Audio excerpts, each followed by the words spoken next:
TSM played really well versus C9. It was a really close match, and C9 just really punished their small mistakes. A double for Jensen, redemption, now it's 3 for him. Impact still alive in the front line, refuses to go down, it's a hat trick, and a double kill for Sneaky. Cloud9 is the strongest team in NALCS. That Cloud9 hype, they take down the defending champions. That's gonna be the game, the match, and Cloud9 ending week 1, first place.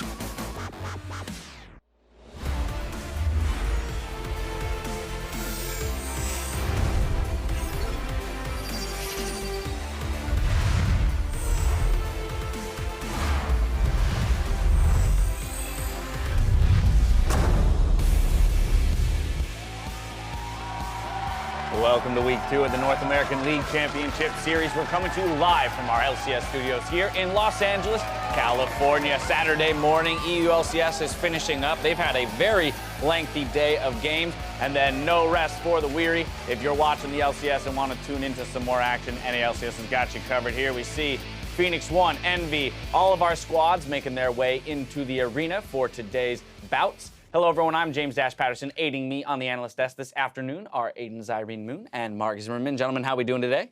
I'm doing pretty well, man. Yeah? Yeah. Pretty well? Just pretty well? Pretty well. Kobe was stupendous when I had him on the desk a couple days ago. I'm What about you? miserable. And Mark is miserable. Wouldn't Thank have you. it any other way. Now, before we touch on our games today, let's review the standings. FlyQuest hold on to their first place spot for now. Cloud9 right behind them with TSM in third place. Meanwhile, fourth place is shared between Team Liquid, Phoenix 1, and Immortals, while yesterday's results have Team Dignitas and Counterlogic Gaming sharing seventh place, leaving Echo Fox and Team Envy in last. But expect those placements to change or shuffle around as we look at our schedule for the day. To start, we've got Immortals opposite Cloud9 on NALCS 1. Then TSM hope to maintain their momentum from yesterday as they go up against Team Liquid. Then over on NALCS 2, Envy debuts their starting jungler Lyra against Phoenix 1, with Echo Fox looking to pick up their first match win against Team Dignitas. Now let's briefly recap last night's games before we jump into today's matchup, starting with FlyQuest, who moved to 3-0 here at the start of the split. Yeah, I mean, it's definitely surprising given what they were expected to do in the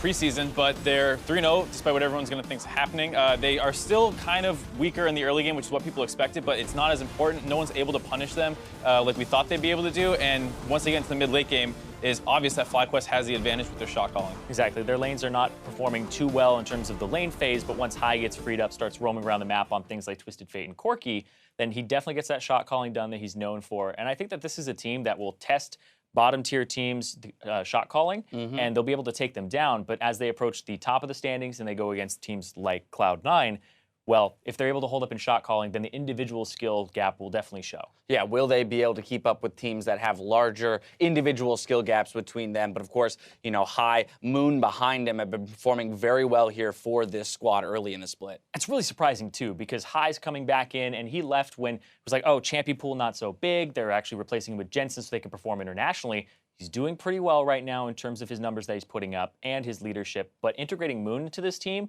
and Moon having the best showing that he's ever had in the LCS, that's the big standout for me, is how is Moon performing this well? He's getting some good champions, but High seems to be giving him a lot of confidence. Yeah, we'll have to see how that develops over the split. See if he can remain consistent from the jungle. That'll be the key for them. TSM, though, another squad that I want to talk about, having a shaky start to the split. Last night, finally, games 2 and 3 of their series, they started to look a bit better. Right, and I think TSM was a team that was often defined by how well they worked off each other. Once they got a lead top, they could snowball at mid. Similarly, if they ever got the lead mid, snowball at bottom. And game 3 in particular was a game where we saw Hanser make repeated roams to the mid lane and really set Bjergsen up for success.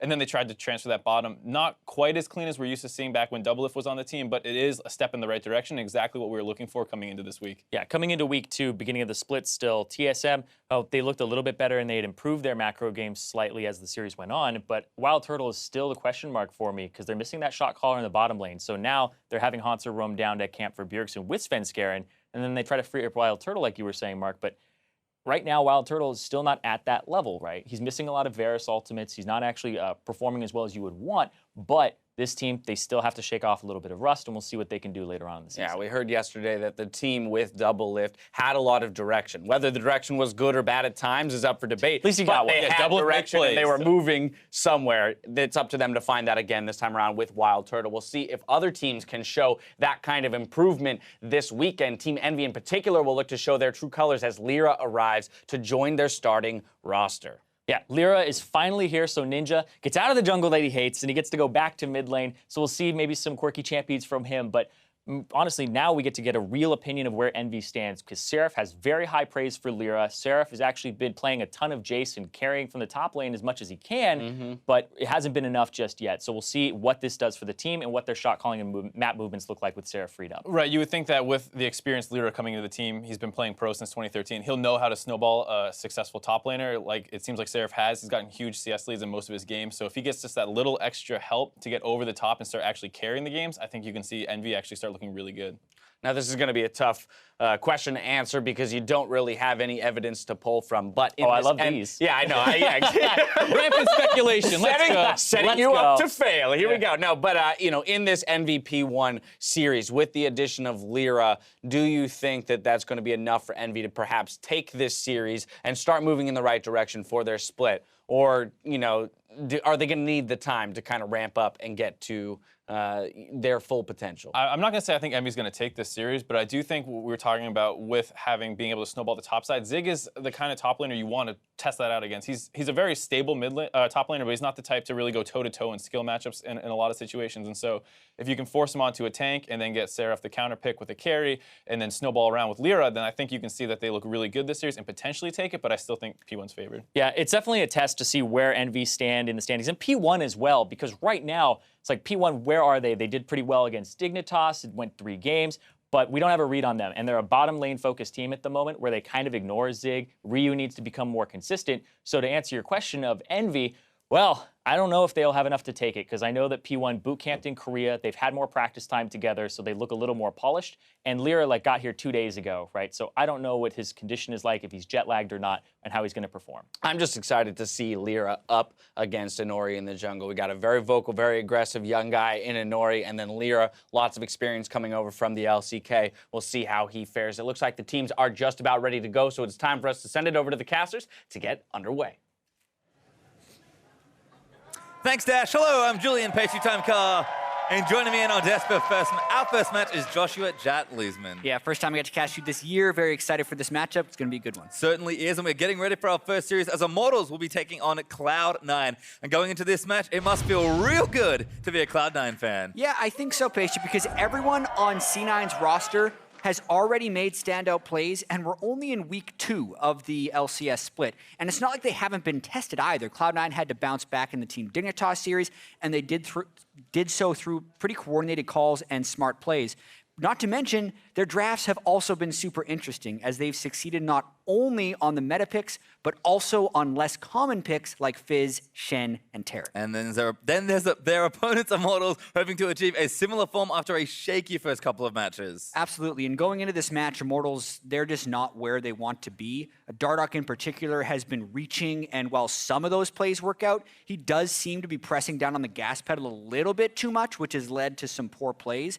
And then you look at Flame, who is Immortals' biggest offseason acquisition, and he's seemingly operating separate from the rest of his team, often finding himself 1v5. So Immortals have the potential to come together as a very strong team, but overexerting themselves individually, it only hurts them in the short term. It certainly does here. We are going to have a look at our starting lineups. On the blue side to start things off, it is, of course, the new Immortals. In the top lane, Flame, new jungler Dardoch, mid laner Pobelter, bot lane Cody Sun and Ole, and Coach Hermes. Yeah, let's see if they can pick things up a little bit. 1-1, not a bad record for the first week. On the red side, though, at 2-0 is Cloud9. We got Impact starting this time in the top lane. Contracts in the jungle. Jetson had a spectacular start to split in the mid lane. Sneaky Bot, Smoothie the support with Coach Reaper. And I think these two teams have had kind of expected starts. Cloud9 riding momentum from a finals appearance and a top 8 finish at Worlds there as well. Immortals, lots of rebuilding in their offseason. Starting, I think, expectedly slow. Yeah. But we know the potential for these players is here, and it's time to show it. Cloud9 are a good test for any team right now. Exactly. We know Immortals has 4/5 of their roster changed. Cloud9 swapped out one player, and a lot of these teams had pretty extended breaks in the offseason, and the spring split starts pretty early in January, start of the year. Not many teams have had a long amount of ramp-up time to get into the split, so you expect there to be kind of a lower level of play very early on.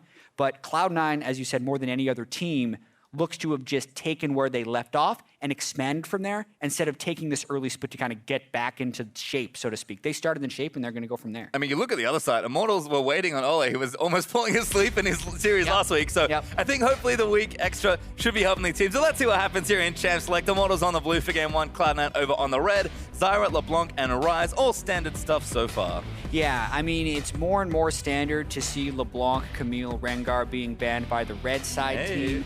And then even Zyra and Rise are becoming fairly popular blue side bans as we get a little bit more experience with this 7.1 patch. Throwing in that second support ban as well is going to push things almost more towards Ollie's champion pool. His Morgana play has been very strong. And in order to make that kind of a higher value pick, you actually do want to push the supports down a little bit off the S tier, which is why they banned it away. Yep, you don't want to first pick them because you want something a little bit stronger, but you don't want to give them away. So those bans make sense for Immortals. Rengar is the standard for Cloud9 to finish off their final ban, and I'm expecting a strong jungler here from Immortals. Rek'Sai makes sense. Oh, sorry, Kha'Zix makes the most sense, but we'll see what Immortals want. Yeah, there definitely does appear to be these champions that are just looked at as the best in the role. Rengar's the best jungler. It appears the teams are saying Kha'Zix is clearly the second best jungler. Something that was fairly evident in Cloud9's drafts last week is that they agreed with Kha'Zix as the best jungler, and it looked like they saw Ashe as the best AD carry, although we don't know what has necessarily changed for these teams, because yesterday we were watching that Lethality Varus build make a big comeback with the Ghostblade into Edge of Night being picked above Ashe in a lot of games. So we'll see if Cloud9 is kind of in that world, or if they're still looking as Ashe as a big pick, because I wouldn't be too surprised to see it here. Well, there's first pick Karma for Cloud9, so they're saying, okay, if you're going to take our supports, we'll take a different S-tier range support away. And you said Ashe already. That makes quite a lot of sense, but we'll see if Cloud9 have something else in mind for their second pick here, because they've got quite a few options. Yeah, and that's the cool thing about watching Cloud9 draft is not only do they have the options of being on the red side here, it doesn't seem like they have many holes or gaps in their champion pools, so they can really do whatever kind of strategy they want. And this is sort of what you were talking about. They are going to take a bottom laner, which I did expect here to take a full lane away, but it's not Ashe, it's not Varus, it's actually Jhin. Yeah, and this just kind of goes to show the ever-evolving landscape of picks and bans,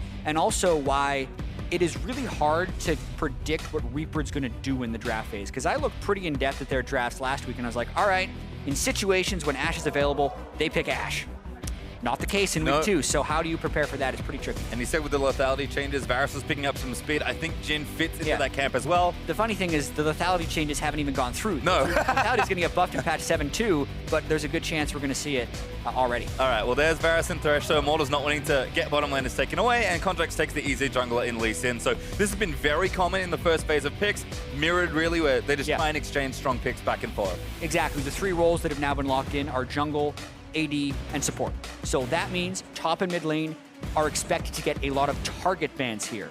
Cloud9, speaking of patterns, I feel like more than other teams, when they're on red side, is willing to just mirror the other team because there's a couple different options. You either say, I have this dude that has a super deep champion pool, I don't care if you're pushing him to 6 or 7, or you're just taking your power picks and pushing each other on the 2 solo lanes here, which is what we're going to see. Yep, and there's Fiora on one side for Cloud9 towards the top, Syndra on the other side towards the mid laner for Immortals, and I'm kind of expecting another top lane ban and another mid lane ban from either side. Yeah, it all depends on who you are trying to find an advantaged position for. Flame's best game arguably was on Fiora. Getting rid of the things like Fiora makes it safer to pick Maokai. Red side, after this phase 2 of bans, does get the first pick on the back end. So that would, especially with the Jace ban, unless they think Flame is going to be playing the Wits End Kennen that's gaining a little bit of popularity, would make Maokai a relatively safe pick. Yep, and again, Cloud9, even though Maokai's been very popular, they're a team that are willing to let it drop a little lower because they know there are some matchups you don't want to end up in. Exactly, and we're seeing more and more of that, which is why in phase 2 we get those bans being thrown out right off the bat. Immortals taking their time a little bit with the second ban, wondering if maybe they want to throw a ban at Maokai or if they're just going to continue to try and target Jensen's mid laners, fully knowing that Jensen will be able to take a counter pick, and that's a throwaway ban. Yeah. That is straight up a throwaway ban with Aatrox. Well, they banned it away, so effectively missing a ban as far as overall strategy goes, but you know, they'll give us something to look at, which is nice. Cloud9 though, I think the Maokai pick's obvious to Cloud9. know that Immortals know that, though, and are worried about it? Apparently not, because they pick it up. Yeah, there's also, funnily enough, a potential that was some mistranslation. True. Last week with Olay, they missed a ban when they wanted to ban Nautilus because they weren't able to get the right ban typed in time. Could have happened this time, but we can't know until we talk to the team. Well, there's a Cassiopeia pick for Pobelta, so he'll be taking that blind into Jensen's mid laner. That is going to be the last pick here, and there's the Nautilus that wasn't misbanned this time. Immortals take that to the top lane, so tank v tank top, which just leaves the last pick for Cloud9. Exactly, and melee support as well that has some pick potential. So Immortals has some nice pick potential with Thresh and Varus, as well as the large amount of team fighting presence with the Cassiopeia. And as we mentioned, this sets up Jensen for whatever counter pick he wants. Orianna has been a popular pick into the Cassiopeia for about the last 6 months even. Wouldn't be surprised to see Jensen go that. And there it is. He's a very competent Orianna player. It's a champion you can comfortably blind pick, but does have a decent share of good matchups as well. And I think this is one where Jensen more than happy to try and get a good lead against Pobelta. And we know once he gets mid to late, he's going to make the plays he's always made. Yeah, and looking at this overall, you just compare the strategies of the teams in Champion Selects. Cloud9, I feel like, was a little bit advantageous here with what they did, because when they did match the roles, they got rid of the things that they were afraid of playing Maokai into. Almost everyone will agree that Maokai is a favorite tank v tank matchup over Nautilus. And then they also got the counter pick into Orianna. So when both solo lanes were picked, Cloud9 has slightly winning matchups in both of those situations, so I think advantage Cloud9 here. I think so as well, but both teams definitely come away with a strong draft. Your intuition was correct, by the way, Jet. We can confirm that Aatrox was an intentional throwaway ban, effectively, so Immortals saying, you know what, don't really need it, and it did set up the draft relatively well for them.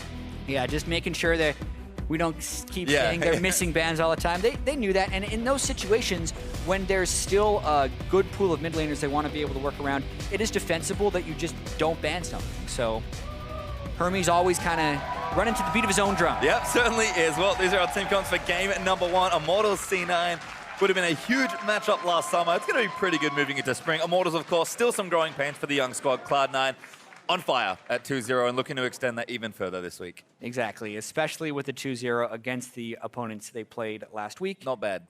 The defending champs TSM, they dominated in the first game. And then they had that solid series against Team Dignitas, going to try and keep it rolling. Well, see what happens here as we move out onto Summoner's Rift for the first time here in the Battle Arena on this fine Saturday. Immortals going to be looking to get themselves yet another win on the board. Cloud9 looking to keep the very small streak alive, but Cloud9, if they feel like they're the strongest team coming in right now and they've had their preparation early, ride the momentum for as long as you can, because it does not get easier as the season gets later.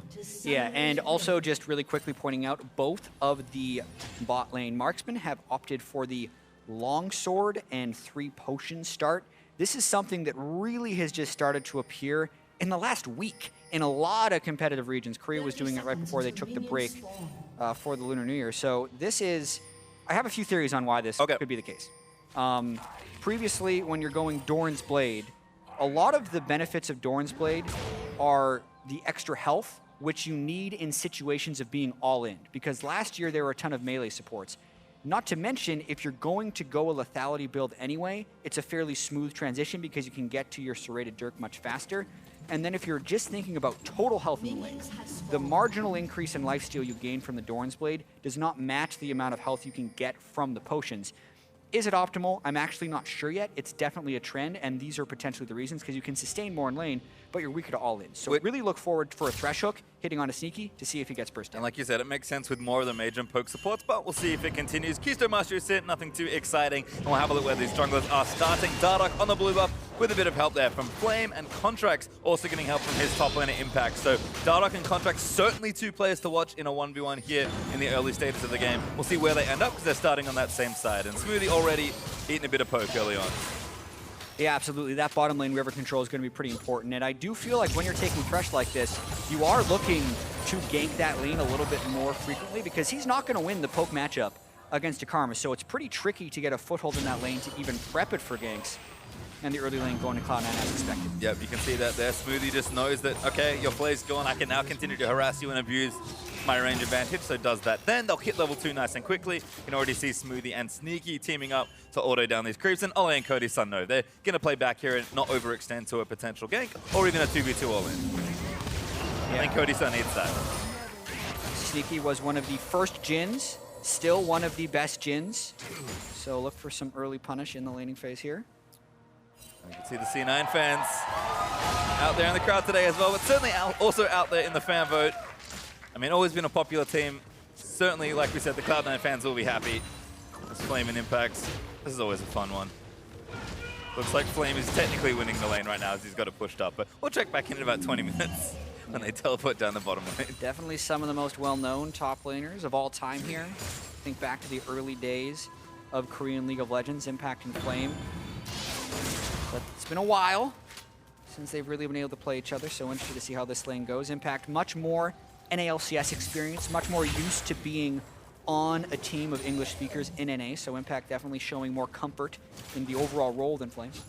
Certainly agree. See Sneaky and Smoothie still back and forth, but Cody Sun's done a nice job getting his CS back in there with a bit of help from Ole. Junglers have been quiet as well. There's a lot of farming happening right now. Contracts and Dardoch keeping up as far as the levels go. Dardoch gonna kind of dip his head up here towards the top lane, but probably just a bit of scouting. Maybe some counter jungling. He's gonna run into Contracts potentially as well. Well, the Contracts actually going the long way around. There's the Blast Cone gone. Contracts.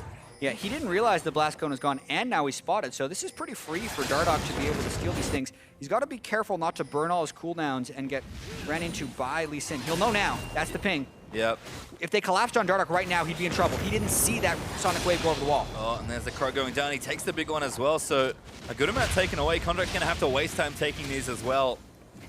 Dardoch just waiting to try and do some damage. Now he's back in. He wants to steal them again. Thunderlord's procs. There's damage onto Contracts, and he's forced out again.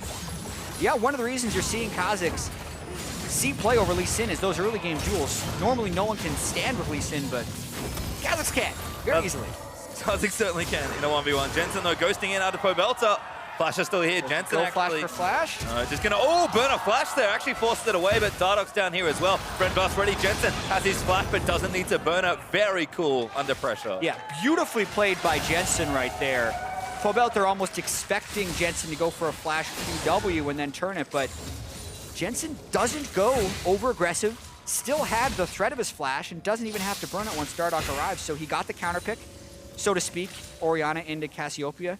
Still very much a skill matchup, but Orianna can be favored, and Jensen showing you why here. And you can see the basics of why it is a problem. We didn't see the early lane play out, but there's so much threat with Orianna at range where Cassio does have to get really up against it in the mid to short ranges to deal damage to you. So Jensen, he knows that, he's going to abuse it, but Pobelta just burns his summoners, doesn't go down. Control word, refillable, and Tear of the Goddess is a nice start for him as well. Yeah, the build path that Pobelta is able to get on his first back, like you say, is pretty smooth. We'll see what Jensen decides to come back to lane with. He should have enough gold for a Lost Chapter and boots, plus a control ward if he wants it, which would be the expected build path early. You're a genius. Oh, he didn't get the control ward. Health potion. It's not about vision, Jat, it's about winning the lane. Somewhat. It depends where your priorities are early. Well, extra health potion instead of the control ward, man. Bit of Jensen's tendencies perhaps as Dardoch back in top lane looking for impact. Good flash there, but the slow should come in. Claws land in. There's the slow and impact. Just eating so much damage. Dardoch wants to flash. Oh, he doesn't get the slow. That's awfully awkward. Yeah, it really is. You have to know if you're Flame what your flash ranges are and whether or not you can catch him with the E. Doesn't get him there, basically burns his flash instead of having it for a later game. Oh, Smoothie's here. Moves the blast cone. Good Lantern though. Ooh. That was close. If Smoothie would have waited a little bit on his auto attack, he actually blasts Pobelter into Lee Sin, and he has no summoners. But because the blast cone missed, Pobelter can just waltz onto that Dark Passage, and he narrowly avoids getting first blooded there. Contracts is actually sticking around here as well, but Dardoch's back in top lane. Impact now going to get ulti. Dardoch back in on top of it. Impact ultimate. Probably not enough for this. Q does get the double knockback. Going to get towards his creep wave, but that is enough. Contracts did get chunked out a little bit. I believe Pobelter may have saw him and was unable to have a gank followed up on by Jensen. But imagine if Flame actually did have flash for that follow-up. There's a chance he would have been able to block Impact. But again, Impact absorbs a gank and now getting potentially pushed off the turret. Dardoch spending so much time up here with Flame. I mean, Flame's even pulling this creep wave early on. This is a... He doesn't want to let him get to turret. Nope, he's going to go and get there. Impact's like, all right, I'll fight you off and go back to the creep. Collect what I can. Dardoch's like, instead, I'll take away this red buff. And he's just set up camp, really, in this top half of the map. And Contracts is bringing Smoothie with him now. Yeah, I mean, it's a good thing because Kha'Zix, especially when it's level 5 versus level 5, can win if he gets the jump on you in an isolated situation. Dardoch knew it was a safe invade as well, because Contracts had been chunked out in Immortals' red side of the jungle. So fairly competitive game thus far.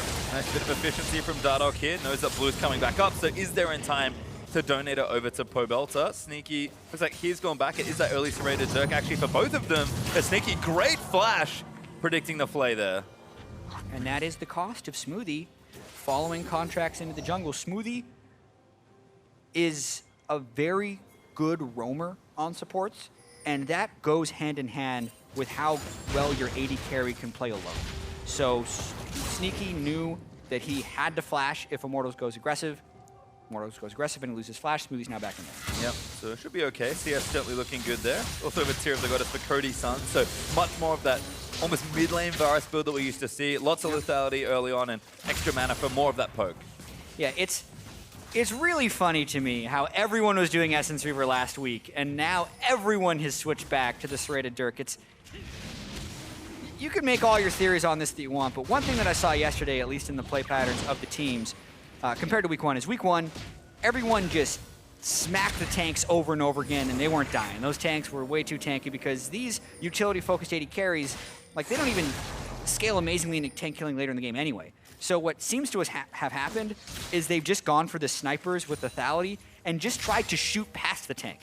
We saw so many fights where it was just the tanks and everyone else dead because people were actually just trying to ignore them in fights. And the lethality builds almost encourage that playstyle more so, because once the tanks build 200 armor, that extra 25 penetration does effectively nothing against tanks, but is great against squishes. Dardoch again, flashing there for the auto in the slow. Pobelter looking to get it down. Jensen is flash. Good double ulti. Ulti gonna miss from Pobelter on the other end. And Contract trying to turn it around. Jensen does not. Contract. He's not gonna flash flood. Kicks Dardoch into the Toro range. Flick play. Boy, that was close. Jensen does fall, but the first blood, as we noticed, did go over to Contracts as well as the double kill. So advantage Cloud9 with Contracts coming up and finishing the work that Jensen started. Landing that double shockwave by Jensen was huge, and Contracts collapse was great, but it was a little late. Immortals was first to the party. Cloud9 definitely, though, fashionably late. Yes, we'll watch this one again. Dardoch starts it off correctly here. Yep, and he gets the isolated Q as well, so trouble for Jensen, but he kites away, doesn't turn back for the ult on a Pobelter, and then look at how close that was for first blood. They died within milliseconds of each other, but beautiful. Finding the angle that Contrast could get on that kick, since he was right up against the wall, flashing seemingly just a few inches, but gets the kick into the turret. Really impressive. Yep, nice mechanical play there from Contracts, maybe making up for the fact that he was, I think, a little late to that situation. But 2 kills on the board now for Cloud9. Late, still works. Yep, He's much cooler for it. Certainly is. Kill. They'll take the 1,500 gold lead as well. And Jensen's gone back with Sork Shoots, which is, I think, a lovely purchase, given how much attention he's been getting already. Yeah, and this is part of why we're seeing the Orianna resurgence. The Sorcerer Shoes, Morellonomicon, Luden's Echo build gives you very heavy burst in the mid-game. Oh, Pobelter kick back again. Nice Warthog. That was so clean. And he made that look too easy. Really, really easy. Just when you land that first Q on Lee Sin, it can be devastating. And all the counter jungling Dardoch did early on in the game hasn't seemed to help now that Contracts has hit Warrior before him thanks to that double kill and executed his first gank post-Warrior. And it's always been one of the troubles with Cassiopeia. When she doesn't have summoners up, she's a pretty juicy looking gank target. And Contract's going to abuse that fact here. Yeah, I mean, Pobelter thinking he's cheating that side of the wave, but the minions have been drawn over. He gets a little greedy. He doesn't miasma in the right spot, so Contract's still able to get his ward jump over. So I'd say a slight misplay by Pobelter, but that wasn't just Contracts setting that up in the side rush. That was Jensen pulling the minions to the side of the lane where they had control ward coverage. So really making it difficult for Pobelter to get farm and then punishing him for trying to do so. And that's manifested heavily in the CS lead that Jensen has. He's 40 CS ahead almost. That's huge. In this mid lane. Now with the Morellonomicon. Sneaky rooted up in the bottom lane. Dardoch looking for a kill. That's a play back in, and Dardoch, easy pick up there. Yeah, and that's the answer that Immortals has to give when the mid lane gets ganked. Dardoch feels compelled to answer, and they're successfully able to just quickly burst down Sneaky, but Contracts here for an answer as well. Hoping that they're looking to bounce the wave off the turret, but he doesn't give away his position just yet because he doesn't see it. Smoothie going to hold that down for now. We'll see just how much damage Jensen can get done. I mean, 1v1, he's snowballing very far out of control, but if he can maybe get to some other lanes here, this is such a great early power spike for mid laners that Jensen knows, that especially once he hits level 11 and gets his second rank in ulti, he's ready to go. Yeah, not to mention the level advantage he has on Pobelter, which is just lowering the base health pool, which is actually one of the biggest ways you derive power as champions early on in the game. We talk all about gold leads, but one level is 500 to 700 golds of stats for most champions. Impact from Flame and Dardoch now as the ulti comes out from Nautilus. Impact throws a sapling, has Contracts behind him, so Immortals will quickly pull away from that gank. Yeah. You also have to track time spent versus effectiveness for junglers, and based on the time Dardoch has spent top, the effectiveness has been very low. Certainly so, as Impact bagels in the KDA columns right now. Just happily farming up, actually as the CS lead as well. Exactly. Which is always nice. You compare how much Dardoch's been up there, it's felt like he's lived up there for most of the game. Hasn't made a lick of difference. Impact's still winning it, so it's one of the things that makes C9 so scary. Stuff like this as well. Good force there from C9, knowing that, hey, 2v2, you guys can't really beat us, and you're probably not coming to contest this blue, so we'll go ahead and take it for ourselves. Contracts also got some vision down in the area, and Jensen, you can see, just putting the ball as close to Pobelter as he can get it. He doesn't care about pushing the wave in, he just wants to deny as long as possible, and this has always been a trademark of Jensen's play. Yeah, very good at running away with leads. 40 CS, already has his magic penetration, big item power spikes, whereas Pobelter's still kind of waiting for his. Now we're going to get to see a dive. It's tough to dive a Nautilus. Well, let's see what they can do. Flame, no ulti, maybe no hope. Contract still doing it, but the courage of the Colossus kicks in. Flame, though, does go down. They had more than enough there. And that's the efficiency right there. First time Contracts flies up there, instant tower dive kill. It is hard to dive a Nautilus, but Spectre's Cal, whereas Contracts is doing a bunch of damage at this stage of the game. Dardoch trying to answer on the other side of the map. Steals the blue buff, but gives it to himself, so Pobelter still has the issue of having no blue. And look at the mid lane turret. That is an insane amount of damage that Jensen has done, almost effectively 1v1. Yeah, I mean, C9 really starting to take over this game, and Contracts has been super impressive. Both summoners up for Pobelter, though, as Contracts is thinking about a dive. This would be a dangerous one, but they've been pulling everything off so They need far. Jensen to go in. Pobelter does get moved back in. Now flashes out of the way, but Contracts chases in. Thunderlord's almost enough as Dardoch trying to chase it down. Jensen takes tower aggro. There's the kill for Dardoch. Jensen now kiting away. Dardoch invisible, but the one auto's there. There's another one from Jensen, and now Ole's trying to take him down, but Jensen does have his flash and doesn't even need it. Yeah, I mean, we saw the potential danger of that gank where Contracts didn't land his Q and also didn't have an ultimate, but because of Jensen's lead, even after Dardoch arrives, they are able to pick up. Ooh! Whoa! Almost follows him all the way. Good positioning from Ole to get out from under the Jin cone, but turret there going over to C9. Jensen takes the mid lane turret. They just took the top lane turret after the gank as well, and all of a sudden this gold lead's massive. Exactly, and watching this gank one more time, Contracts doesn't assist all that much. Couple auto attacks and an E. Red buff can't quite tick him out, but Contracts did take the turret aggro for quite some time. Jensen, though, making sure he's getting the damage in. The shimmer of Dardoch as well, since he dealt damage during invisibility, let him know where he was going to be, landed the Q after the fact, and then also stopped the Thresh from coming in. Yeah, Ole did not want to chase the fed Orianna into the darkness, so smart pull out there from the Thresh, but 2-1 and 2 there for Jensen. He's building into that Leanders, which has been the most common mid lane item, I feel like, for a lot of different players, just so efficient. We talked about lethality for 80 carries. Feels very similar for the AP mages as well. It's very true. I mentioned Luden's build, but the Leanders build is also something that's pretty popular. It gives you very close to the amount of burst, but can also help you chip away at some of the tanks earlier on in the game. Math-wise, it is honestly very heavily preferential. Luden's gives you move speed, Leanders gives you health. Dardoch trying something around there, but C9 are going to keep a lockdown on this bottom half of the map. Sneaky pushing things in. Looks like Ghost Blades are actually done for both marksmen, so some good early power there. And it feels like this Mountain Drake is up for grabs. It's kind of late into the game, but C9 know that that's probably the next place they should be moving into. Yeah, and look at the way C9's taken over the map. They've already out-pressured both of the solo lanes, so they are just mobbing now down towards the Drake area, getting control of Mountain Drake and pressuring that bottom turret. Very difficult for Immortals to find their way back into this game based on the deficits they see in the solo lanes. They will know because there's a ward in the back, which is nice from them. In fact, Sneaky forced to flash a Varus Chain of Corruption. Looks for another lockdown. Think he got it. There's the ulti looking to chase down Ole. Cody's son, though, is the target. Impact's going to lock him down. Late TP from Flame, and Impact's going to get one. Jensen now on a killing spree. Couldn't quite get that Lantern as Impact was just bouncing him around with his Maokai spells there. And that's the mob we're talking about.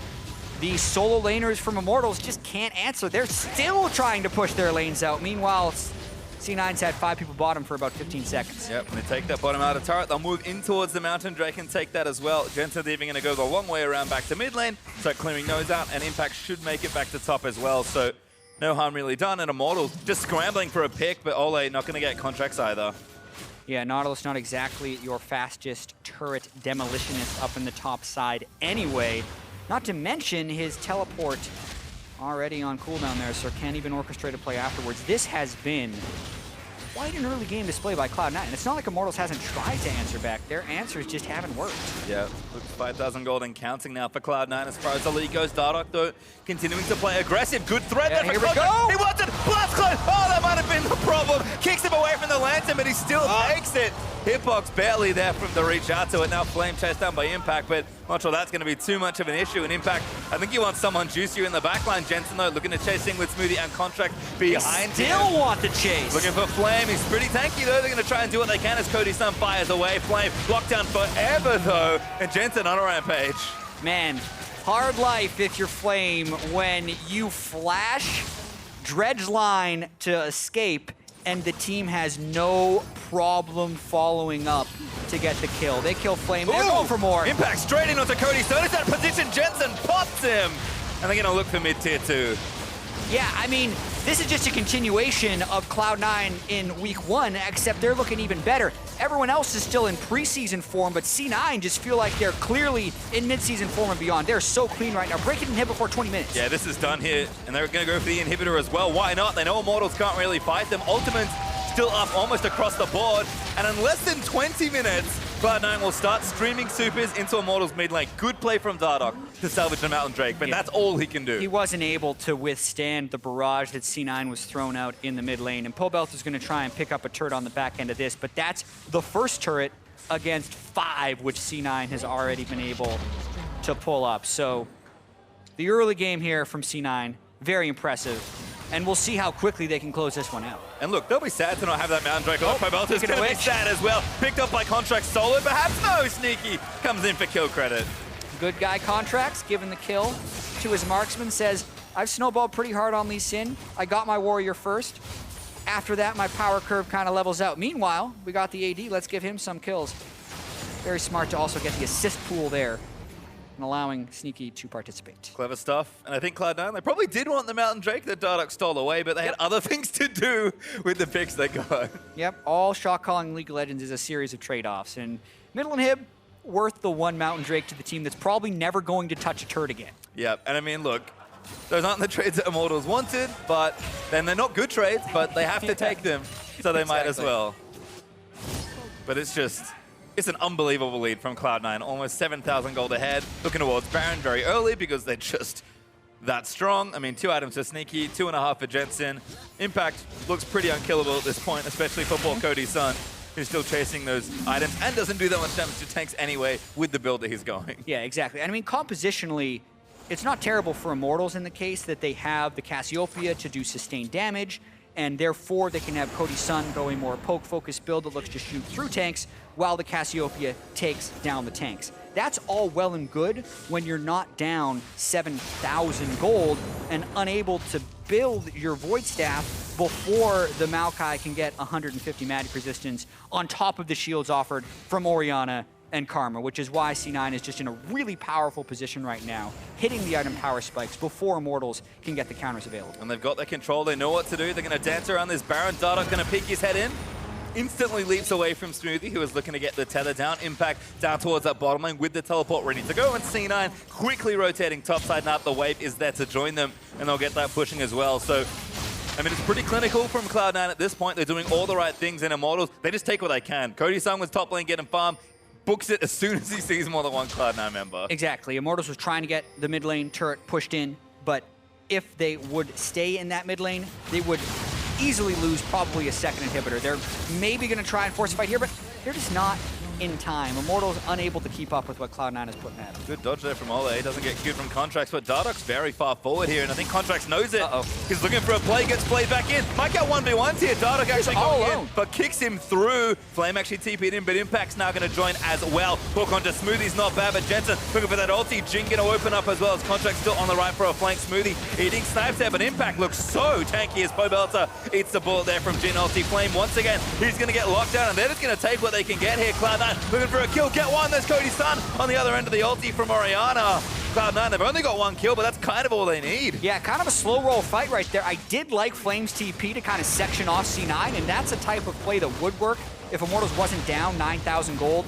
Because they are, though, C9 can just kind of brute force their way through to this second inhibitor. And the bad news is that Impact had the wave prep before making that teleport because they got the lead as far as map movement goes. So if they wanted to, they've got it prepped in bottom lane. They'll back away, though, spend their gold, and then look to end the game.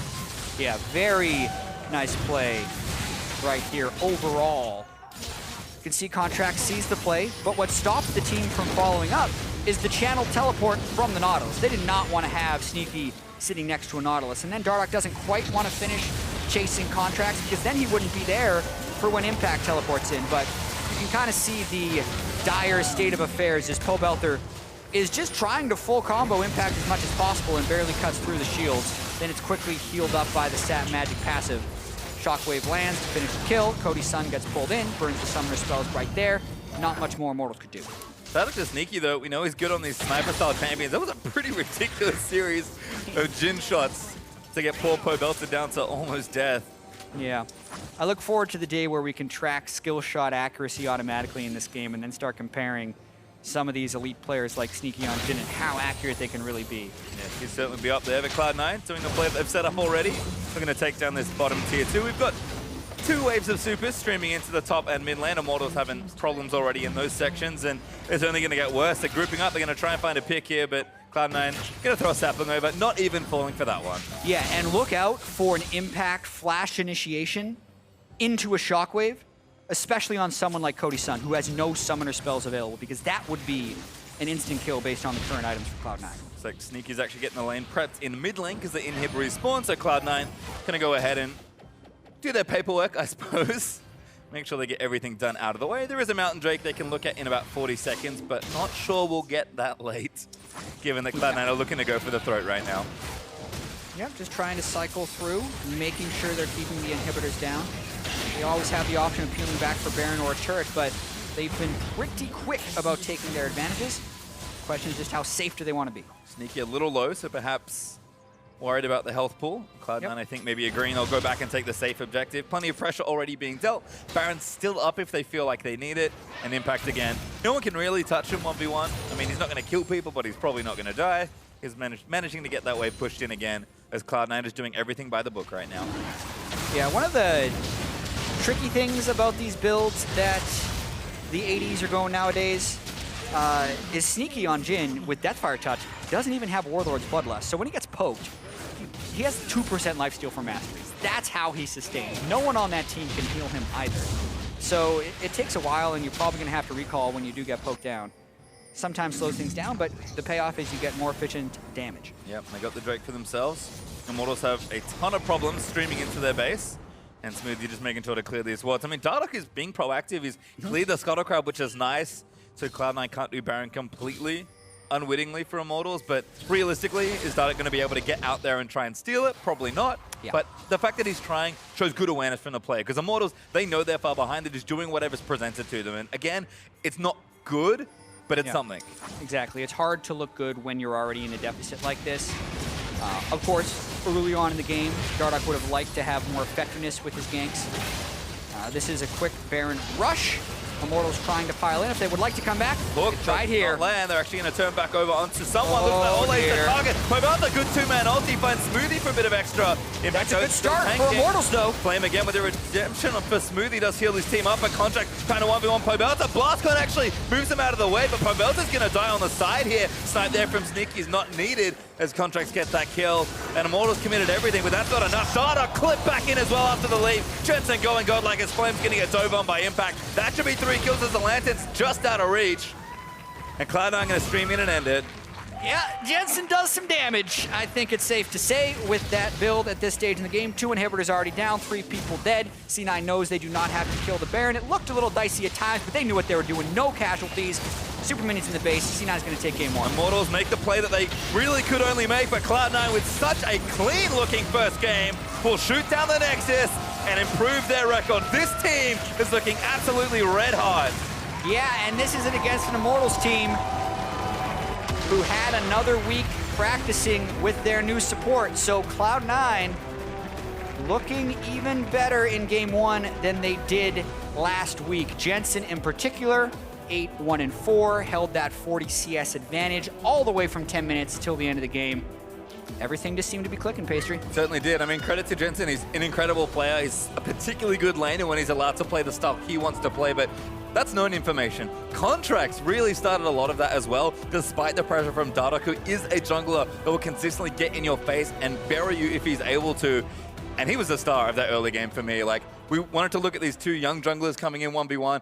Contracts is like, yep, take your first pick Kha'Zix, I'll just romp you on Lee Sin, and that's exactly what happened. Yeah, and that is one of the things we even mentioned kind of coming into this game is early on in the split, C9 just seems to be clicking at such a high level where they're not having to compensate for anyone in the draft phase. Week 1, we thought maybe they were trying to give Contracts an easy introduction into the LCS. They picked his jungler before the enemy jungler every single game. But here, they were very okay with him being on Lee Sin, saying they no longer have to worry about him at all. And when they do that, he pays off. He's pretty good, as it turns out here. Well, we're going to take a closer look on that win and send it over to the analyst desk. Thank you very much, Pastry. Cloud9, very dominant game out of them here over Immortals to start off the series. I want to talk about the junglers, as they just mentioned. The Kha'Zix going over to Dardoch. Contracts in the face of that with the Lee Sin completely shuts him down. Yeah, we're seeing Kha'Zix more and more as a first pick blue side, which is completely understandable because it's an incredibly powerful pick, and the Lee Sin struggles against it, but it was Contracts Lee Sin. And I know that in solo queue, it's like Rengar and Lee Sin are like his 2 best champions, and everybody's saying like after that, he's kind of a click down, he's not as good on them. But he definitely showed up in this game and applied pressure, but I thought the Kha'Zix wasn't bad at all. I thought Dardoch did apply a decent amount of pressure. No, I really don't have that much of a problem with the first phase of the draft for them in terms of taking the Kha'Zix early. The question marks are coming in the second. We see the second ban phase where we see the Aatrox ban, which you know is not a strong pick right now. It's clearly a... Wait, you're telling me that Impact hasn't been spamming Aatrox? you see on your screen Impact's right now. Reaper is like, guys, I know about our Aatrox. What do we do for game 2? No, I don't think that's what he's saying. I think that was the kind of ban where it's like, we have nothing better to do here because we're not prepared correctly. Like, there's no reason that you should be forced into the situation where you don't have a ban. That means that you either messed up earlier in the draft or you weren't prepared to the fullest level. Yeah, it was really strange because either that Aatrox becomes a Maokai ban and then you force him onto something, or force Impact onto something like the Nautilus or Poppy, or you allow the Maokai to go through and then you play that on-hit Kennen top lane that is becoming so popular in the LCK as a Maokai counter, and you know Flame plays it. His solo queue is filled with it because he loves to carry. Yeah, either way, the Aatrox ban is what comes through. Jensen gets the counter pick in the mid lane, and now this is what I want to talk about. Both of the solo lanes for Cloud9 out in front and dominating their opponents on the side of Immortals, even with all of the focus that Dardoch opted to throw at those solo lanes in the early portions of the game. Right, I think that's a really important thing to touch on, is the fact that Dardoch actually played this game really well in terms of being really aggressive on Contract side of the map. He goes and stops his solo laners from getting snowballed on because they were losing their matchups really hard on their own. And the thing to note is that pretty much every time Dardoch goes for a play, the lane is pushing away from his top laners. Yep. So he is always losing CS basically to force these kind of plays, and they just never quite work out. And it's largely due to the fact that they're getting outplayed by their counterparts. It's not Dardoch's fault at all. And it's very sad that this is the kind of stuff you're always seeing. It's so frustrating as a jungler. Yes, exactly. I mean, we saw there in the top lane, Flame blowing his flash, doesn't have it for the return gank from Dardoch. Similar situation here. Pobelter had used his foot. And Jensen's still able to get out of this in a 2-for-1 trade. Yeah, he played so well. Jensen, like normally we'll see the Cassiopeia as the, or the Orianna as the counter to the Cassiopeia, but we never see it be that brutal. Like that first clip where he's actually just chasing the Cassiopeia down lane, usually it's the other way around and you see the Cassio have kill pressure, but Contracts just came in, turned this completely on its head where Jensen's bodying him back and forth. But my big criticism for Dardoch on this was there were a lot of uncoordinated kind of misplays and micro things there where like his leap, maybe he shouldn't have leaped because Flame had the ultimate to lock up the target and maybe walk over and wait for the leap afterwards. Or Flame using his flash, not necessary. Pobelter using his flash there, not necessary. So they're not evaluating these situations correctly or quickly enough to realize, okay, this is a gank that we can't make happen. They're forcing too hard. Right, and this, if anything, just serves to make Cloud9 look scarier and scarier on the outset of the season here. The fact that their solo laners are performing at such a high level. I mean, again, you look at Pobelter and Flame coming into the season, these are guys that we expected to be top performers in their role to some degree. Not saying number one, in their position, but Flame and Pobelter, come on, Pobelter was a top 3, top 4 mid laner last split, and here he is getting absolutely trashed. Granted, it is in a counter matchup. And I think you get to see just how much this benefits contracts. The fact that the early game was mostly controlled by Dardoch, but because his solo laners don't fall behind, it frees him up so much to start making plays. Once, Jensen made a couple of those plays on Pobelter, contracts start going wild and setting him up over and over again. So it really is the kind of thing that once you have these solid, stable top laner and mid laner that you can play around, guess what? It's so much easier to make plays. And Zyrene, this worries me a little bit for Immortals and a player like Dardoch, who we know is emotionally charged and does, get affected by how well games are going and kind of the emotional state of the team. When my solo laners, with all the help that I'm providing them, are still losing their lanes, you can't help but start to have some negative thoughts creep in. How does a young guy like this on a new team at the beginning of a season cope with the lack of success that they're finding when he's doing as much as he can? Man, that's a really tough question because it all comes down to speculation. Because Dardoch, we know in terms of attitude that he's trying to turn it around, that he's trying to be more positive and more motivational for his team because he wants to win and he knows that being toxic isn't going to help him.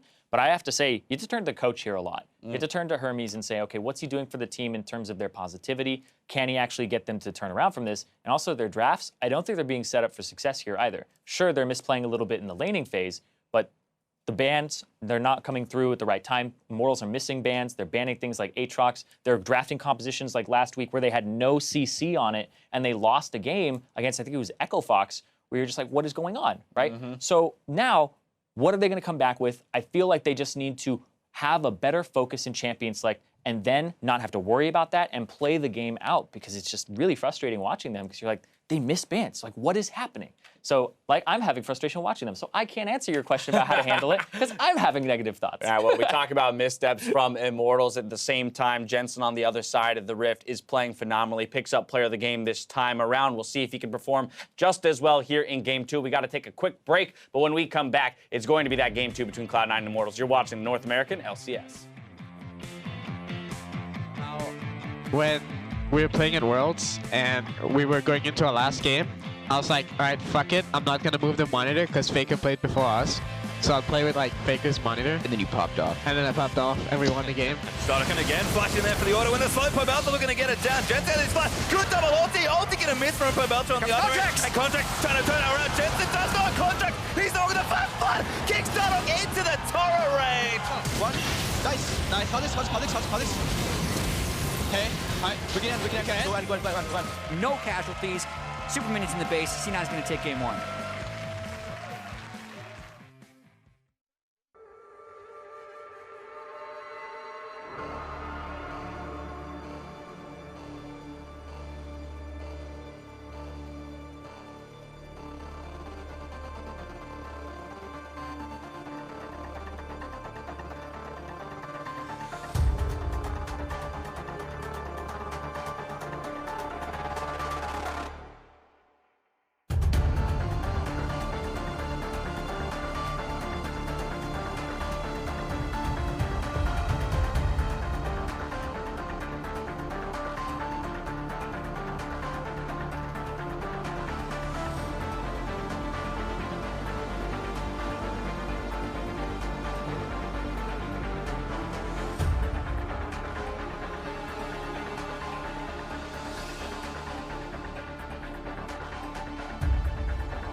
and welcome back to the North American LCS as we ready up for Game 2. Honestly, we're going to see if Immortals can put up a bit of a better showing. That was a rough-looking game. There was Cloud9 looking clean, and step one, Jat, it has to be control contracts. He's out of control. Yeah, he was great in the jungle. I mean, Pobelter also lost mid lane by a fair bit. It is tough as a blue side team to get favorable matchups in your solo lanes, but Cloud9 had slightly favorable matchups in both and really pushed on those advantages. And then when you're a team as experienced as Cloud9, who doesn't seem to have lost a step from last split, they're going to close out pretty fast. Yeah, and that was, I think, one of the fastest games we've had so far. Pobelter, again, a strong player, but he just can't afford to fall behind in mid lane like that. We've seen it from Jensen time and time again. If he's allowed to play that style where he freezes you out and 1v1s you, he will do it. You can't do that against every team because they will make other plays, but every other lane's winning. So he's like, all right, I'm just going to sit here starving you. That's the Jensen. That's the clapping. Yeah, exactly. And I just love tracking Jensen's progress throughout the LCS here because he just seems to continue to get better. And you really wonder where his peak is. Well, I guess we're going to find out here. Starting off with Champ Select. We're going to get ourselves into yet another draft relatively shortly. There we go. Cloud9, of course, on the blue side. We'll see if that does change things for Immortals as far as maybe those early lanes go. But relatively safe picks here to kick things off. Siren Rise from Cloud9. Camille, Rengar, LeBlanc for Immortals. There's Rengar. If we see a Malzahar and a LeBlanc ban down the stretch, they would have been the exact same bans as Game 1, but it's a little different here. Fiora early banned by Cloud9, making sure Flame can't get into that split-pushing Fiora win condition. Immortals sticking to the trio. As we see Cloud9 do go for that first pick Kha'Zix, so almost a mirrored draft, but of course the sides have changed. So we saw Contracts was happy to play Lee Sin into Kha'Zix, now he'll play the Kha'Zix side potentially of the matchup. Yeah, and then another question will also be whether or not the Malzahar ban gets picked up very early or not. Well, there's Maokai actually for Flame, and there's Varus for Cody's son. This has been a common trend in Immortals drafts, picking Varus very early for their AD carry player. And Flame is really saying that, I didn't like that Nautilus thing, give me the good tank. Yeah, Cody's son's also had a couple very good performances on Varus compared to his other AD picks, so this is super interesting now. Interesting how Flame hovered the Kennen right before he picked the Maokai, because in areas where we have seen the Wits End top lane Kennen, it has been very good into Maokai. But with that, we have to wonder if C9 is going to play a conservative draft where they match top lane AD right now, and then, well, since they've locked in their AD, they'd have to match top lane right here. Otherwise, we're going to see a mismatch and potential target bans coming their way. And interesting to see the Ashe now from Sneaky. We mentioned it before, but he was taking Jhin over Ashe. In the last game, where it was the opposite last week, now he's back to taking Ashe, so who knows what's happening. It looks like Cloud9 might just take their tank. So they are going to mirror here, which makes sense, and Nautilus is the lock-in. Yeah, and it's all about giving varied looks to the opponent team. You just can never really pin Reaper down on exactly how he's going to draft, and it's because they can find success with all these different styles. Maybe they don't truly have preferences. They just have a top tier of champions, and they're fine interchanging them for whatever type of team composition they want. So one thing about Ashe is it's a little bit better of a straight pick composition than something like Jhin. And it could be maybe with the Kha'Zix they want to make some changes. That's probably subtle things if there are changes at all for Cloud9, but I love this. I always love to see this in games.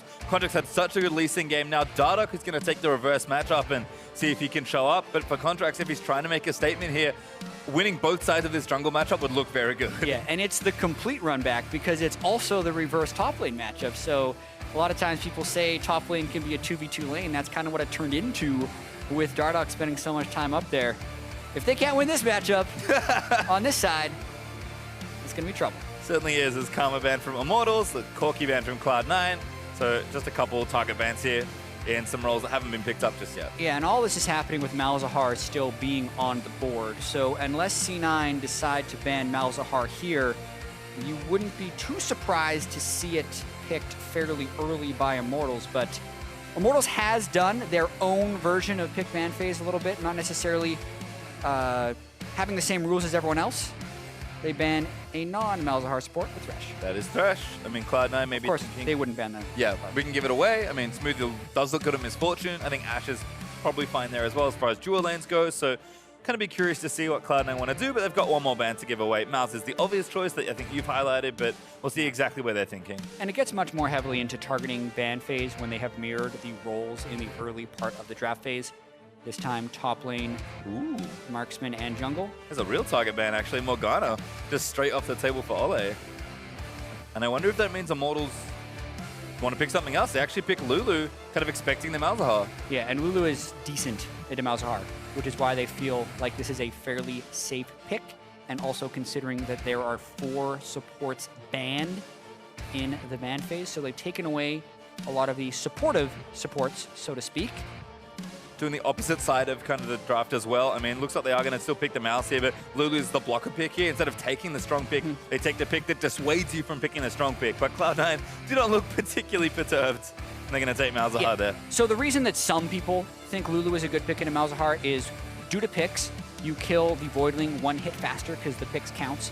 Not to mention, if you ult someone with Malzahar, the immense shielding you get from the Lulu ult is great. Not to mention, you can also interrupt the Malzahar with the Lulu ult if you're close enough. So a couple pretty critical things.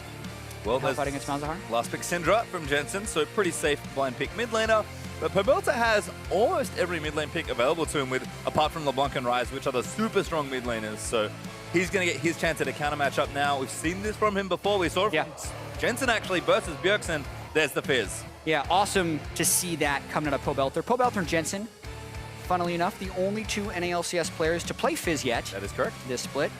And I believe it's actually been in these matchups as well. So both of them should be familiar here with the way the game goes. Assassins are good picks into Syndra, surprisingly, even though people consider Syndra the assassin, since she assassinates you with 1 button.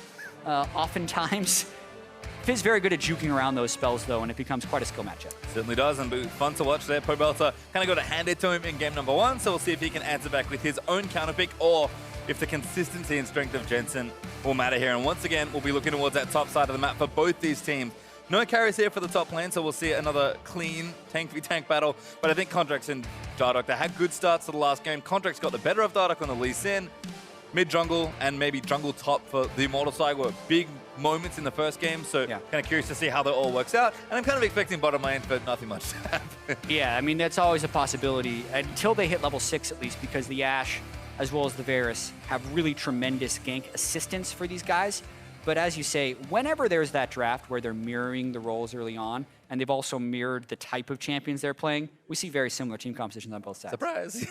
Well, I guess it'll just be about execution and play. Then Cloud9 had it all in game number 1. If they can make another good-looking game and get yet another sweep, they're starting to pick up even more momentum moving through the second week of the LCS.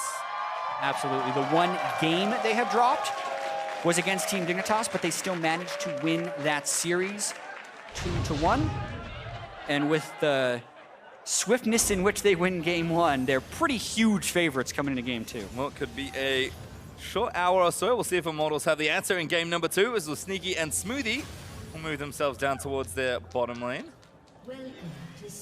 Very curious, as always, to see kind of where everyone fans out to. I wonder if Malzahar is going to get himself into a brush and try and abuse the early power of the Voidlings. You can see Ole actually not skilling up anything just yet. As Sneaky's camping that tri-bush. Ole, yeah, I think he knows he's got to be careful. Just going to go all the way into the back of that brush and sit there. No, you do not mess with Malzahar in the first 2 levels of the game, because those Voidlings will destroy you. Sneaky having a party. Dancing it up. Everyone, oh, it's over. Yeah. Meanwhile, elsewhere. Keystone Mastery is looking very standard, much like last game. And Impact and Flame, we'll see if they get some attention. No, not today. Dardoch again, looking around that red buff. Contracts over towards the blue, so it should be same side jungle starts once again. We talk about a mirrored draft here. That's the kind of dance party. That's a piece of great synergy. I see no reason why they can't just continue to do this. Instead of lane. Yeah. Jensen and Impact will carry, don't worry. As I said, some of the best dances in the game. There we go, blue buff time. And again, with Contracts and Dardoch on the same side, curious to see where that pathing goes. He's still farming up to level 4 before. No early pressure really to those lanes, but Dardoch wanted to concentrate top last time. Contracts a little more towards the midsection, and of course with Pobelta on a very different looking champion with the Fizz versus Syndra on his counter pick.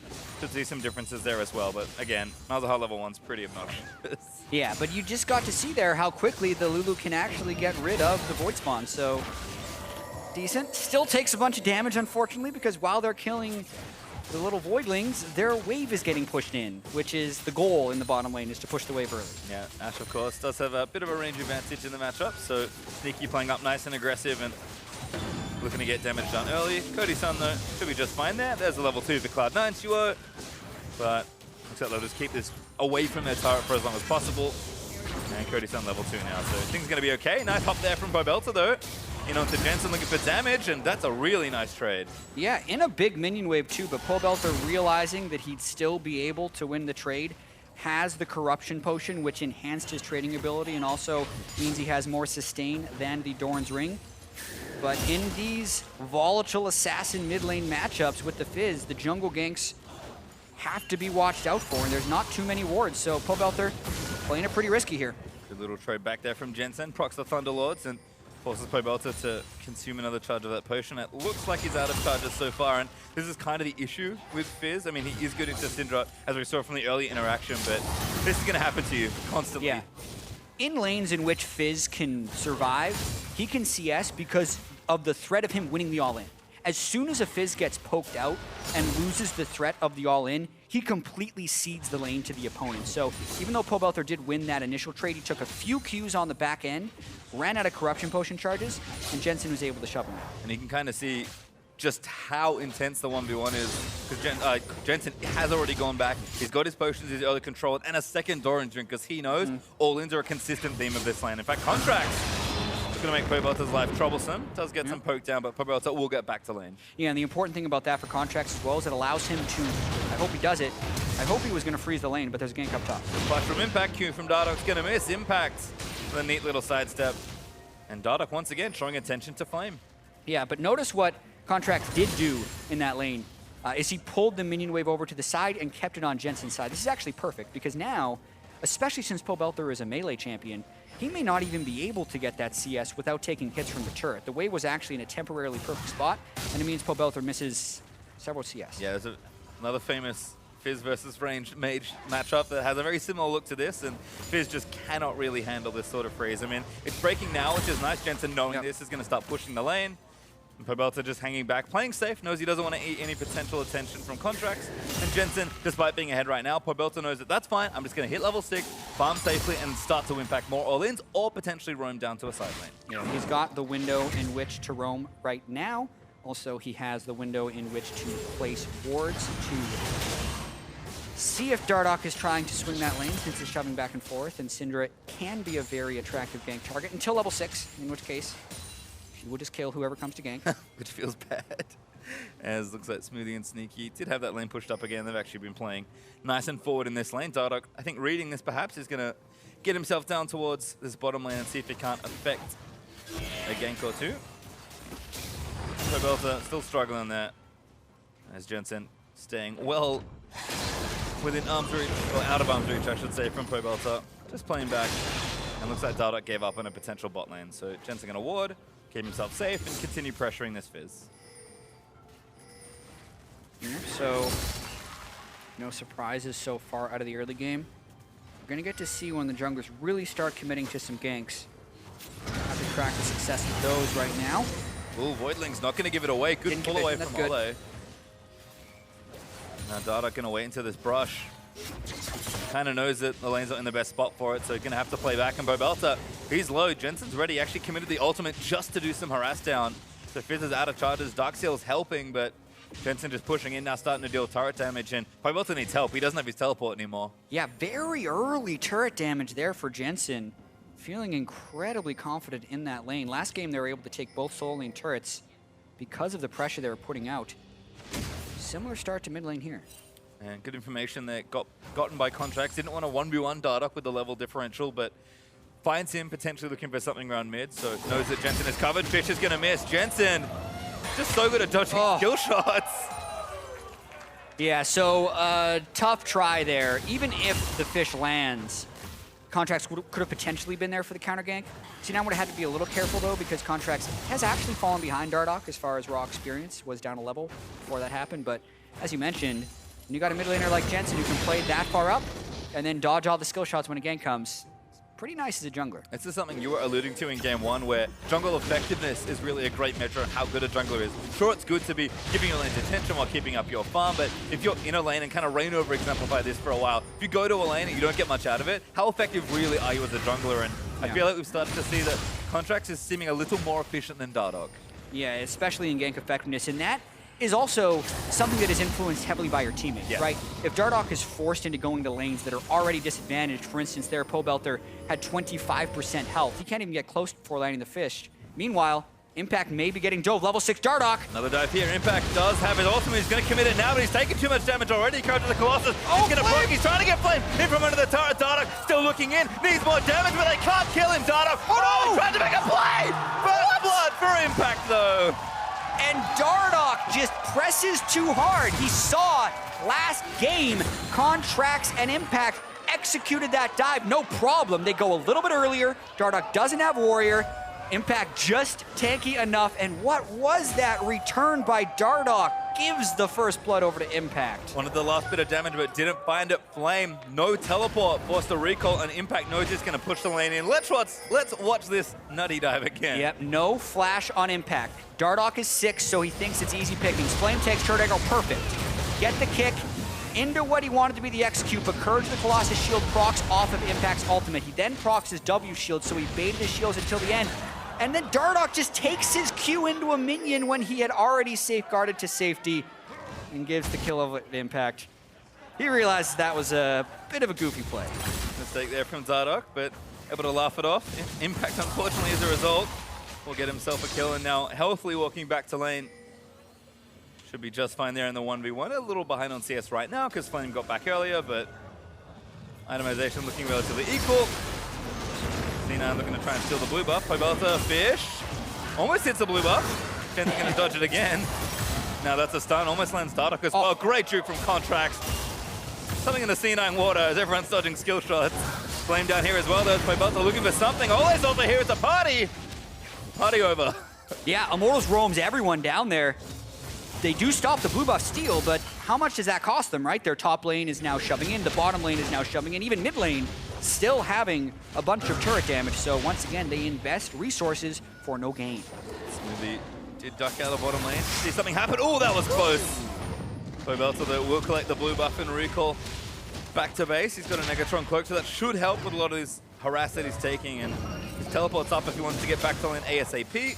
Looks like Abyssal Scepter will be the first item for him. And yep, kind of knows that he needs to keep staying ahead in this lane, or staying as even as he can, because he's 30 CS behind again. Yeah, that is a thing that Jensen has been able to do to people, especially Pobelter in this series. Both mid laners, because the kill threat is so high between Fizz and Syndra, have opted to go Negatron Cloak. It's the smart thing to do in this matchup with kill threat, and it's going to push it more towards a farm lane. So that CS advantage will be tricky for Jensen to extend it, but he's been able to gain it, at least in the early game. Could be all he really needs. Clears out that back wave. Pobelter has gone roaming towards that top side of the river. Scry's Bloom isn't quite going to spot Jensen, but they kind of know there's no one currently close to mid lane on that side. That C9 instead are actually more interested in the Drake that's now available to them. Early Ocean Drake looks to be the plan. Jensen knows he has to push advantage here 1v1, and Contracts and Sneaky going to start this off. Yeah, I mean, they have shoving waves in all 3 lanes. Immortals has no good way of answering this. And when you get the Ocean Drake this early, it heavily benefits your laning phase. So even though it's not directly allowing them to kill turrets, it will allow them to have higher health and push with more impunity. Fish! Oh, he Jensen can't lands dodge that one. Gonna wait for the flash, trying to get over the wall. Pobelter though knows this, doesn't flash over. Arrow lands in, and that Contract looks for the assassination. Dardoch's here though in Contract. Gonna get it turned around, pops the ulti and gets away. Very pretty knocking someone into an Ash Arrow, but ultimately not that effective. Pobelter finally landing the Giga Shark, and it allows them to win that trade, so to speak, although it doesn't come up with a kill. Ocean Drake as well, going to be ticking down, so Jensen maybe feels comfortable to stay for a little bit longer. Has a potion going there as well. Pobelter, kind of knowing he's got the health advantage, is going to push him where he can, but Syndra is a very good ranged wave clear mage. Yeah. This shouldn't be too tricky to move out from under the turret. Unless Pobelter is able to kill Jensen or hit the turret while Jensen's not there, he's not going to be getting any turret damage on that Fizz. kind of knowing this, is going to move together with Dardoch and try and get something else happening. Syndra's just going to keep pushing that wave in. As Sneaky and Smoothie dealing with those creeps on the bottom side. Haven't seen too much of bottom lane so far, just a lot of farming, but early itemization is there once again. Cody San, Tear of the Goddess, Sarita Turk, and Sneaky, of course, kind of not on a lethality-based AD carry, is going more for that VF sword as the tank battle ensues once more. And I don't see any junglers anywhere near them, so I'll let them have their fun. So they are really just... That's the first thing I do, by the way. As soon as someone pants the top, I'm like, where are the junglers? Yeah. Back in base, we're okay. Back in base, looks like these guys are just using spells to amuse themselves. Because unless there's a gank assist, they ain't killing each other. At least at this level, they're able to disengage quite well.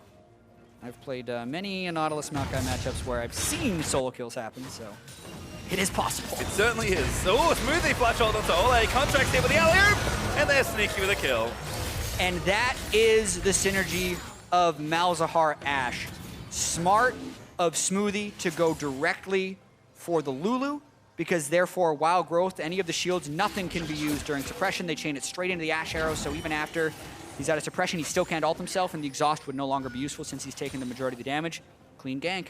Looking good, but Dardoch trying to answer. It just feels like he's been a step behind. But like you said, he's kind of been patching up his lanes here and there, because they have fallen a bit further behind. Pobelta's keeping up as best he can. He's got a Sheen now as well, so his damage isn't too bad if he can get on top of a squishy, but Jensen's constantly pushing minions whenever Pobelta's forced to leave the lane. You can see right now, Jensen has good information, so he's keeping back and not letting Pobelta all in him, but Pobelta, I think he wants to roam because he knows that this is kind of just a farm lane, but it is very dangerous to leave a lane and let Syndra attack your turret. We've also reached a stage in the game where Lee Sin has tremendous mid lane turret dive potential because he can just kick you straight into the mid laner, which is exactly what Immortals is going for, but C9 with the right timing are nowhere to be found. Happy coincidence perhaps that Jensen with level 11 and the blue buff is going to mean Immortals have to wait longer for this gank, longer than they'd like apparently. Because they're going to get away from it already. Pobelta back in there. Jensen's like, yep, I see you. I'm going to go play back straight towards my turret once again. And Pobelta is starting to leave, and maybe he can get into a side lane and influence something there. But Jensen's playing safe. Must be frustrating for Pobelta on the Assassin, and he's going to try something here. They're going to try another one. They have snuck behind the duo lane. Smoothie doesn't have ulti. Fish miss again. Ole looking for a slow find. Smoothie and Sneaky. Pobelta dives in. Good wild growth comboing in. And now Dardoch looking to kick someone down. Pobelta still diving in. Smoothie eats so much damage. A great snipe from Varus on the back end. Gets him a kill. Finally, Immortals find some payoff. They've been trying so many of these plays, and C9 cannot quite avoid that one. They use 4 summoner spells. And just on the back end, Cody-san picks it up with the snipe. Let's see how C9 can answer back. It's a well-timed snipe as well, because this bottom turret's starting to take damage. Immortals, yes, they were reaching for a lot of different plays, but this one's going to pay off nicely for themselves. They'll get the first turret gold. They'll get themselves a kill. Although this is maybe not the trade they wanted to make, as Contracts and Jensen are able to take down the mid turret. So gold was even briefly. C9 now up by just under 1,000 gold, but geographically, I think mid lane's worth a little more. Yeah, I think so too, but I also feel like the first turret is very beneficial for Immortals, and it's got to feel really good to have payoff on one of their plays. Sometimes it's not... in the NBA, they call them volume scorers, where they shoot a bunch in order to score points versus the people that have higher percentage shots. Sometimes volume can win you the game, and as long as they keep trying these plays, it could pay off. Pobelta, that's a flash auto kill there for Contracts as Fizz gets himself stunned for a little too long. And Dardoch, he was looking for another play, but now they've found him, I think. Dardoch gonna have to get himself out. Ulted in by Malzahar. Damage is on. Dardoch needs to leap away. Good kick action, but Malzahar's still there, ready to go. Jensen, though, waiting eagerly on the other side. Good flash from Dardoch. Gets him out. Chain of Corruption committed. Are they gonna keep chasing? Contracts wants it. Oh, ulti hits Cody's side. That's a disaster. Oh. Contracts gets himself the kill. Yeah, I mean, Immortals has been pulling off more play attempts, but C9 has been much more efficient in there. Dardoch has nothing left. Silence down. Contracts with the lead. Finds Dardoch. Auto lands in. Spikes aren't enough, but blue buff could be a nice little payoff here. Yeah, and now they have a lot of control. They've taken the blue buff, and the dual lane down bottom can shove. Sneaky already getting the start on that. Gromp can be taken by Contracts. What will Pobelta do to try and stop this? He's got to be careful for his own life. I mean, he's Fizz. He doesn't really have wave clear to try and defend this bottom lane, so he's got teleport, which isn't too bad. And looks like CNN aren't committing everyone. In fact, they're going to pull away and go for the Mountain Drake that's freshly spawning, so good timing on the play. Immortals have a ward in the back, so they know what's going on, but not in position to really do anything. And once again, Cloud9 making the smart trade. They ping, though. Flame's also going to be able to recall and shop for this, so this could easily be a forced fight by Immortals. TP, Smoothie, no, has to flash. Contract gets out as well. Immortals actually going to strong arm them off the Drake, and they will get it. Really nice response there. Yeah, and a little greedy, just a little greedy there by C9, and it is answered by Immortals, so really good on them to fight back in this instance. You can see Jensen still sticking to the back of that turret, but Pobelter has set up a new home in the bottom side of the map. It's one of the advantages of having a teleport mid laner. You can more effectively go to side lanes, so Pobelter's going to set up shop there. He's got a turret to go back to as well. So that's a pretty safe spot for him to pick up farm, which he does need. Still being behind Jensen, Wombo combo. That's not one. Contract's going to slow him down. Pobelter just fishes him instantly, and C9 know to pull away. Yeah, really tough to orchestrate ganks on a Fizz. Even if he wouldn't have sidestepped, he still had the potential to just play full Trickster and become untargetable. Good of Pobelter to back away there, but I do not agree with Cloud9's play of trying to use that as their initiation when there are so many other potential targets like Cody Sun and... Yeah, it feels like they're just kind of, you know, it's pretty low percentage play, but I think it's safe to make given that cooldown should be back up. And they're going to continue pushing down here. See if Pobelter can handle a 1v2. And that bottom turret is a little low as well, so I'm not sure Pobelter is going to be able to protect it. Cloud9, though, not enough vision here to really be overextending. Have to just push the wave and back. So that's good news for Fizz to be able to get more farm for himself. And you can see even Jensen just defending his turret. It's good that he's getting farm, but he's not making really any more progress as the map's opened up quite a bit. Yeah, absolutely. And this game not as out of control as the last one, so a higher chance we will be able to progress to that team fight phase. And it's going to be quite interesting. Maokai, a superior late game tank to the Nautilus, but then also we don't have the Cassiopeia type in this game that can really get through tanks in the super late game. As a quick comparison, at this time in game 1, mid inhibitor was down for Immortals, so it's been a significantly better amount of control here. Even though there's a gold lead for C9, it's only 2,000 gold. Infernal Drake will be a big prize up for grabs as the next one as well. And he knows C9, they just know they have to play a little slower. They don't have the map opened up as much. They need to be aware of the pick potential of Pobelter, of Dardoch. It's sneaky and smoothie. I like this transition. They're trying to take maybe an easier outer turret. Yeah. We also noticed that they're rotating up before they've even taken the first outer turret. So this is a little bit forced by the fact that Pobelter's now pushing side lanes. They're going to go for another arrow. Oh, hey, there's Contract straight in on top of him. Stun's going to miss from Jensen, but that should be enough for the kill. Flame's going to TP in. No, that's Pobelter actually. Lost to cancel it there as Impact actually stopped it. 2v1 though. His Impact is getting aggressed on. Teammates is going to run towards him, but they're pretty far away. Dredgeline goes in, knocks up both. But Impact doesn't have a whole lot of health left. Flash away is going to go towards Contracts. Q tags in. And now Jensen's going to turn it around with a bit of help from his jungler. Impact hooks back in as well and gets a kill onto Dardoch. What a turnaround from Cloud9. Yeah, Impact just runs towards the nearest teammate. He knows he's going to be alive a while. And C9 able to collapse down. That's an example of Dardoch pushing a little bit too far. He got the ult, he got the flash out of Impact, but then he blindly chased into the river, and that's where things went wrong. Cloud9 going to get a turret out of the deal as well. So we talked about the gold lead not being too bad. It's getting a little out of control now. 4,000 gold to the 2,000 we had only seconds ago. Cloud9 more than doubling. Yeah, Caster Curse. A couple big plays happen there. C9 goes for a play mid lane. They use the Ash arrow onto the more vulnerable team members. Look at this cross-map arrow by Sneaky. He doesn't care if this hits the Varus or the Lulu because at this range, the stun duration is going to be about 3.5 seconds. It hits Olay. C9 immediately jumps on it. And Dardoch wants to get the counterplay. It's a bait teleport, so to speak. We thought Pobelter canceled it, but it turns out it's because Impact engaged. Get a little baby fish on Impact, but it doesn't do much. I like the ultimate there on a Dardoch, able to hit both of them. And then at this point, Dardoch goes too far.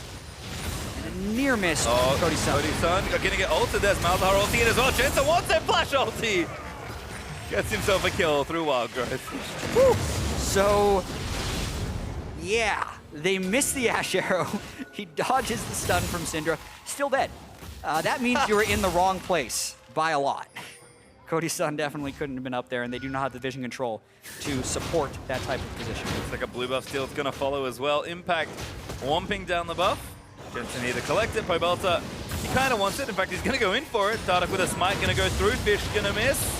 TP in from Flame, finds Contract as Dardoch going to try and lock that down. Impact Pobelter on the other side. fighting their way back through. Flame needs to lock someone down, but Contracts is out scot-free. No, he's not just yet. Twisted advance in. Data gonna kick him back through. Q's gonna land in a Contract shutdown. Immortals punishing C9 for some over-eagerness right there. C9 had 2 full people top lane in full vision while they were trying a play in the blue buff of Immortals, so it makes it pretty easy for Immortals to collapse down there. Now the question can be, can the dual lane even support this? Apparently they don't need it. Jensen just clears the way. Yeah, this is Syndra Things. Really good way for it. Arrow finds Dardoch this time. Smoothie not going to land the silence in, but Impact on the other side with the TP. Cody Sun again almost gets himself caught. And there's the dredge line on. Pobelta going down. Sneaky gets him off to the flash. Cody's Sun blocked him by the Nautilus as well. Sneaky able to get himself a double kill. And Cloud9 just on top of every situation. Yeah, and this is not Cody Sun's day. He is getting picked on by the pick composition of C9 right there. Jensen just teleports in, clicks on him. He goes down. Edge of Night not enough to save him. And C9, with the back and forth and back again play, get the advantage. Yep, T2 mid's going to go down as well. So that gold lead's starting to grow a little further out of control. 6,000 gold ahead for Cloud9. They doubled it before. They've now tripled their effort from a few minutes ago. And Infernal Drake's just coming up. Yeah, watching this one more time, this is the extension of the play with the Nautilus TP. It nails Dardoch. Cody Sun is really just trying to run for his life, but he has nowhere to go. Lands his ultimate onto Smoothie, can't chain to anyone else. Nautilus Ult just goes straight onto Cody. Makes it easy for Sneaky to pick up the second kill of the fight. Nice and clean. They did get the Infernal Drake as well in that during the replay, so picking up a nice prize for themselves. You can see 4 turrets to 1. Immortals don't have a whole lot of wiggle room as far as where they can go safely, and we've seen Cloud9's pick competition continually find themselves priority targets. And now that Jensen has that Zhonya's, he's probably feeling much safer than he was before. I mean, Sneaky's also up to 2.5 items. In general, Cloud9 are just using this gold lead to force plays on Immortals, and looks like Baron might be the next objective. I can see the on-the-way pings. Yeah, C9 has done a very good job of keeping their turret pressure up in this game. Last game, they were up 5 turrets to 0 at one point. This game, it is 4 turrets to 1. That really limits what Immortals is able to do. You also added the fact that people they are putting in side lane positions are not vulnerable to Immortals' assassination attempts, which is pretty smart. So when Pobelter goes for play, it's usually on a tank. He would love to be able to get onto Sneaky, but Sneaky's just not putting himself in those positions. And C9, I think, have showed just really good knowledge of what they want at any point in the game. League is, like you mentioned, always a game where you have to make trade-offs here, and I think choosing between the objective, whether it be the Drake or the turret, is a critical moment you have to make in kind of a split decision. And I would say almost every time, at least in this series, Cloud9 have actually made the correct choice. Yeah, they really have. Immortals clearly not on the highest level of communication. Dardoch again caught. Where does it go? Flash ulti in, Ole! Hit by the Ashe ulti. Pobelta's trying to get back in there, but Dardoch barely lives. That's a kill onto Smoothie, but Pobelta goes down to Sneaky. Candy Corruption follows him, but it's gonna snare a couple up there. Flame trying to get to the fight, but he's a little late. Ole gonna get snared up again as Jensen and Sneaky trying to fight off the tanks. Ole's still alive for now as Contracts needs to get himself out. And Impact trying to dodge around, but he's getting locked down by the rest of the team. They need the flank here. Cody Sun gonna eat the stun, but Dardoch looking to fish for a Q. Impact still alive though, as they can't quite get the carries in position, but Contracts eats the arrow in there from Varus Q. Impact still running himself away, and I think he's gonna go down here. Gonna live for a while longer. Good start again from Jensen, but they can't pick off a carry. Flame now taking damage, gets hooked back in as well. C9 turn around a very long team fight. Oh my goodness, so close in the execution of that. Pobelter had a spectacular entrance into the fight and took out Smoothie right away. Finally got onto one of the assassinatable targets. And from there, we're gonna get to see this one more time as C9 jumps in. They start the fight, but Lulu actually gets all the shielding off on a Dardoch before the Ashe lands, so the cleanness of the initiation wasn't great. And then Pobelter probably should have taken that extra Q into Sneaky after the assassination and just kind of hopped out. That would have helped. But from here, this is the value of the Armor Pen Varus. Notice that Q that just took Sneaky and Jensen really low. And this is what made Immortals so confident in the rest of this fight, is because Jensen and Sneaky have to dodge those piercing arrows, so therefore they can't help Impact for so long. So they try and just work around the cooldowns of these piercing arrows, and this is where this fight gets really intricate actually, because they're almost trying to play through the tanks, and that's what C9's able to do here. So they're not even worried about Flame because they know it takes too long to necessarily kill him until they can push the Immortals damage dealers off. Then they can focus the tanks because they no longer have to worry about the piercing arrows. So an intelligent end to that fight by C9. Great overall awareness from C9 there, using the terrain to their advantage. I missed the summoner heal until we saw it sneaky, got it over the wall. That's where the free health from Nautilus came from in the back end of that fight. Clever stuff overall for Cloud9. They take the minimum, I guess, which is good news for Immortals. Yeah. But the bad news for them is they couldn't get a very clean fight and maybe parlay into something like the Baron. So Cloud9 still firmly ahead, 6,500 gold. But Immortals starting to ramp up and show that they do have some play in these fights. They just have to not walk into this. Cody-san flashes away from the arrow. And the question is that enough to let him escape? Oh, C9 really loves to chase. They've got more stuns. Jensen looking for something, ghosted up to try and find another target, but instead Cloud9 will just continue their run through mid and take down Immortals the turret. has double TP, and they are down in Ash Arrow. So they are looking to force a fight right here. Pobelth is behind them. When is Flame going to join? He has TP as well, and it's past 20 minutes, so he can get a home guard bonus if they want it. They're also picking off the wave. Contracts looking for Dardoch. Just pokes him off a potential engage. Impact actually leading the charge is going to cut off Immortals, or at least Pobelta, who's going to have to slip his way out of this one. Stun barely misses from Pobelta, and now he blasts goes his way to safety. Good little save there from Pobelta, but Cloud9 did get the turret and get out safely. Yeah, and I can see that as being one of those lack of communications, or just people being on the different page for Immortals. If you're going to be doing a double TP flank into someone, you have to use both TPs. So they did technically save their inhibitor, so you could argue that only one was necessary, but it hurts when one of their main ways of winning this game is getting access to the back line. That's best done by double TP, and now they just can't do that until Pobelta teleports back. Yes, Sneaky's arrow's back up as well. So Contract is going to join him and see if he can't pick somebody off.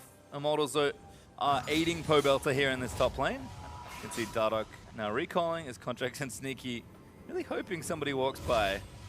But I don't think Immortals are silly enough to walk into this one. Although I've said that before. It could happen. I mean, Pobelta's looking for kills. Oh, there's the ulti. There's Contract Pobelta! Oh my. Oh, so greedy for the wave. Lots of damage, very little vision. So dangerous game there for Pobelta to be playing. Cloud9 are actually going to start the Baron as a result. Dardoch got a little bit of vision, now going to pull away. Poke is a little too great with Cody-san in the back line, firing arrows into them. Yep. Cloud9 know that it's kind of not where they want to be as far as positioning goes, so they're going to walk down to the Ocean Drake instead. Pretty confident Immortals won't be making a play because they probably wanted to recall anyway.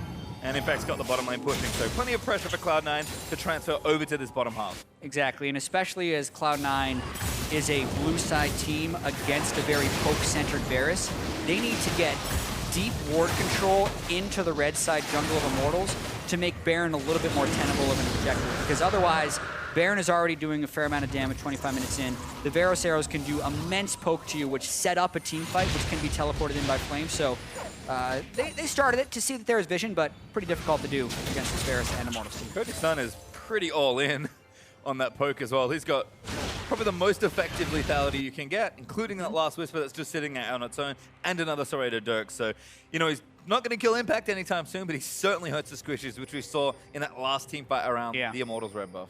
And they're taking the slow and steady approach against Impact and really just focusing the targets in which lethality can be effective. There's no armor except for one cloth armor on Smoothie on anyone else that's not the Nautilus. There's more to come. There's a slow flash off from Smoothie! Oh. It just keeps happening there. Pobelta, he wants to be able to split push on this Fizz, but he hasn't built the QSS, and Smoothie's really making him pay for it. That's a hazard to filthy champion. Yeah, it feels bad. When a support forces you into building QSS, that really hurts. That more than anything gives him a ton of value in the lane phase. And poor Fizz, you know, he thinks he's safe. He's got a stasis on command, and then instant flash ulti, and there's just nothing you can do. C9 looking to maybe bust open the inhibitor. So already breaking the center of the map. Pobelta dead for 15 more seconds. So Cloud9 going to use that window of opportunity to push in. Impact, as always, leading the front line. Finds a hook onto... Oh, it is Cody-san! Wildrose committed there from all. I didn't know if it was the rock or not. And they'll take the inhibitor. Who could get hit by Impact Suck? Cody-san, again. It's a tough game for him. Doesn't have to burn summoner spells, though, because mainly Impact zoning. Wants to make a play. Jensen says nope. Impact even had the hook ready, just in case Dardoch was super eager to commit for that one. And Cloud9 take the inhibitor, back themselves away, and they're still up 10,000 gold. Not nearly as fast-paced as game number 1, but about as controlled as we saw before. Arrow, Cody Sun, no, not there. Oh, it's Flame they won. He's got no flash and no teaming. All right, he's going to live for quite a while, but maybe not long enough. Flame still taking a good chunk of damage. Ultimate committed from Nautilus.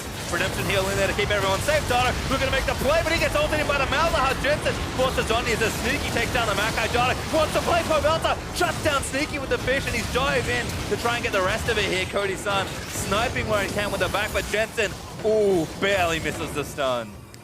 And a slight win by C9 there in the team fight, but you can see the idea that Immortals would have, even though they're very far behind in this game.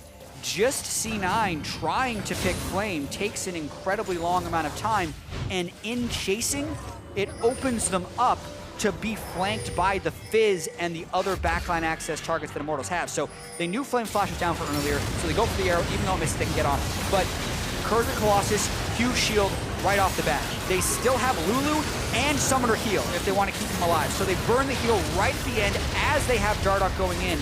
And this allows Pobelta to watch the top of your screen, land the big shark onto Sneaky. Boom, he's gone. That lowers the damage C9 has even more.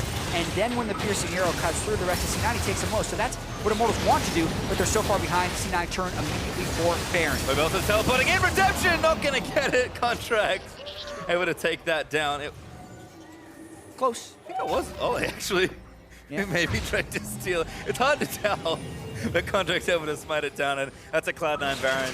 Almost 10,000 gold ahead as well, and this game should get much trickier for Immortals now. Yeah. They're fighting, but this is a tough thing to come back from. Exactly. Baron, if anyone gets picked off by C9, now that they have the Baron buff, they should be able to continue to push in. Their damage also ever increasing now. Sneaky has the crit build built up as well as the armor penetration, so it won't take quite as long to cut through that. Sunfire Cape, Frozen Heart, Flame.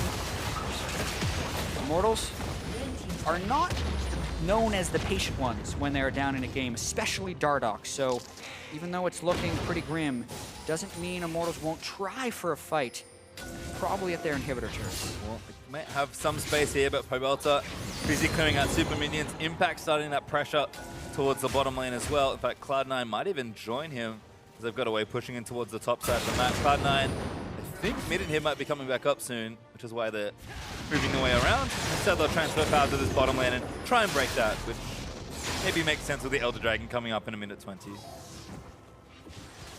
Yeah. Just get as much vision as possible, as you're saying. They can move their control wards to this side if they so choose.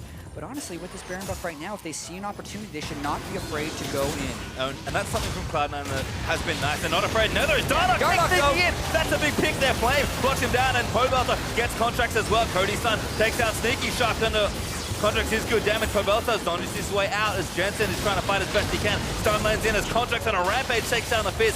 Flame locked up there as well, eating the damage from Jensen's ulti, but he lives through it for now. Spike's not enough. Stun's not enough there for Jensen either. And a 1-for-1 trade, all things considered. Yeah, that's Dardoch for you, though. No hesitation. Gets the priority target and the sustained DPS out of the fight right away and allows Immortals to get a 1-for-1 as well as saving that inhibitor turret. So that counts as a win for Immortals in that situation. Well, so Elder Dragon is the next thing on their mind, so Xenon will pull away from their potential siege. Immortals have a little while longer to defend on that inhibitor, but really nice stuff here from Immortals. Yeah, let's watch how Dardoch gets in. It's just a Q on to impact. Ward jump, flash, kick. And he does that all before Smoothie can react with the Nether Grasp. They kill Sneaky, and then the fight continues. I would have liked to see a little more forward play by Flame there to try and get Jensen off of Pobelta, to save him a little bit out of Zonia's, but they end up finishing off Pobelta, and now with the Kazakhs, go straight for the Elder. Yeah, Elder Dragon, not as tough as it used to be. And C9 certainly have plenty of damage to rip through it here. Sneaky blast coming his way over just to join his teammates, and Cloud9 gonna have both big buffs. Look to shove down bottom lane. There is no reprieve for Immortals right here, as Baron buff has about half a wave of durability left. There's a chance Baron will fall as the minions reach the turret, but Elder Drake will be there for another 2.5 minutes, and it's quite empowered. 3 elemental drakes, meaning a bunch of true damage burn, and they just walk into the turret. Impact's actually face tanking. Doesn't take too much damage. This inhibitor's gonna melt down as well, and the mid one is reopened, ready for taking once again. Yep. Dardoch, he needs to make another big play. He's got his ultimate back up. He won't have his flash this time around, and Flame actually was top lane getting that pushed in, but Cloud9 are just saying, you know what, we can leave one side wave here because we've got a good window to do a real damage and possibly even end the game. Yeah, and Sneaky still has his flash available this time if Dardoch were to go for another play. The last thing that I'd expect to see out of Immortals is when Elder Drake does fall, if they tried a double TP with Pobelter and Flame because they've finally been able to sync up those cooldowns. It's going to be very tricky, however, because C9's got the classic double inhib down, wait for the super minions to crash, group up in the top lane, and just wait. Because even if Immortals does double TP, that would mean super minions can take down those Nexus turrets. Yeah, and just doing the last few buys here as well. In fact, Smoothie with a whole host of damage. Hey! Gonna pull this wave away. He hasn't even gone. He's full utility. Yeah. He's actually just built shielding items on a non-shielding support because Redemption is busted right now on top of Locket. So Redemption is slightly nerfed in the next patch, 7.2, but we're still on 7.1. Contract's waiting a little impatiently in his brush. Got a control word down just in case somebody wants to walk by, but Immortals know that they have to play back, hunker down, and try and defend this push that's coming. Cloud9, Baron has dropped as expected, but Elder Dragon will last more than long enough for this siege, maybe even for an extra wave. The Immortals have a lot to fight through now. You can see that timer on the bottom left, the Elder Drake icon on Sneaky. It's a 2.5-minute buff. That means there's about 15 to 20 seconds left, which is enough time to burst down this turret. C9 needs to do their best to force Immortals into fighting them now. Impact almost got a pick there. That could have ended it very early. Flame gets onto Impact, starts something here, but Impact is so horrendously tanky. Buff's going to fall off pretty soon, so it's only going to be the one wave here for sieging. Immortals do a good job clearing the waves out, but mid and bottom lane are starting to be problems as well. C9 know all they have to do here is wait. Yeah, and Immortals actually has really bad wave clear for those double super minions, so C9 really will be benefited by patience here. But that's the double single TP coming in from Maokai. No patience needed. Flames in the back, locks down Syndra, but Jensen stuns him away. They're going to try and shield him forever as Impact just 1v4ing in the backside of the fight. Flame living for so long, but Impact's tying everybody else up. Pobelter caught by the mouse. Ult's going to go down to Sneaky. Starter getting left on. There's a double in for the ash. There's another kill there as Contract jumps on and gets himself one. And Flame against everybody else is going to fall down. Sneaky gets a triple. And Cena going to surge in for the win. Yeah, Immortals had to try something because of the ticking time bomb of those supers coming in, but I don't understand why they wouldn't try a double TP with how low they got Pobelter with just the Maokai. C9 again, though, quite clean, 20 kills to 5. 2 games, perhaps too easy. Cloud9 with yet another sweep. Looking just so good. Certainly a tougher fight there in the second game. Contracts and Jensen ran away with game 1. But even in a more controlled game, even in a game where they did have to play the map a little more, still looking just on top of everybody else. Yeah, and I mean, we're saying they didn't run away with the game because it took 10 minutes longer than the last one, but Contracts was 8-1-9, which is 17 of 20 kills participated in just that one death. So still a very solid performance by Cloud9. Although a little bit more subdued in game 2. I'll put it this way for you. Not as flashy, but just as decisive. Cloud9 still looking good. Very good, in fact. And, you know, it is early, but this is a team that's toppled so many of the big names from last season. Yeah. They've beaten Dignitas as well. Granted, that was closer, but that is also a team that people expected to rise towards the top. We're starting to get to the point where it's not like, when?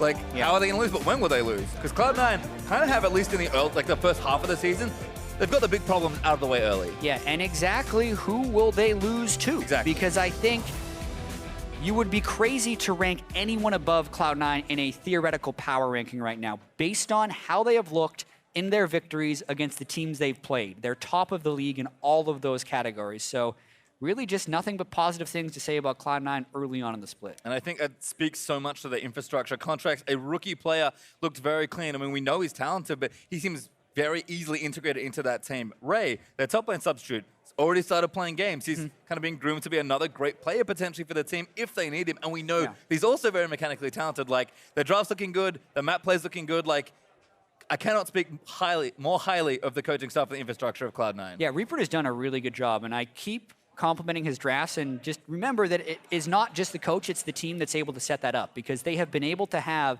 enough versatile players that can play enough champions that their drafts have been really potent and popular and all these things. And it helps when you win both sides of mirrors. You'd be like, man, they drafted that side of the mirror real well, when really it's just the players that are able to win. So keep that in mind. But yeah, C9 looked really good. Immortals still a fair bit of growth to do, right? Yep. The problems we thought they had coming into this, where they were pushing too hard and going for too many plays without the efficiency, kind of hurt them right there, and it's one of the reasons they fell behind. Hurt them certainly a lot, but for more on that Cloud9 win, let's check in with Riv, waiting on stage with Cloud9's man in the bot lane.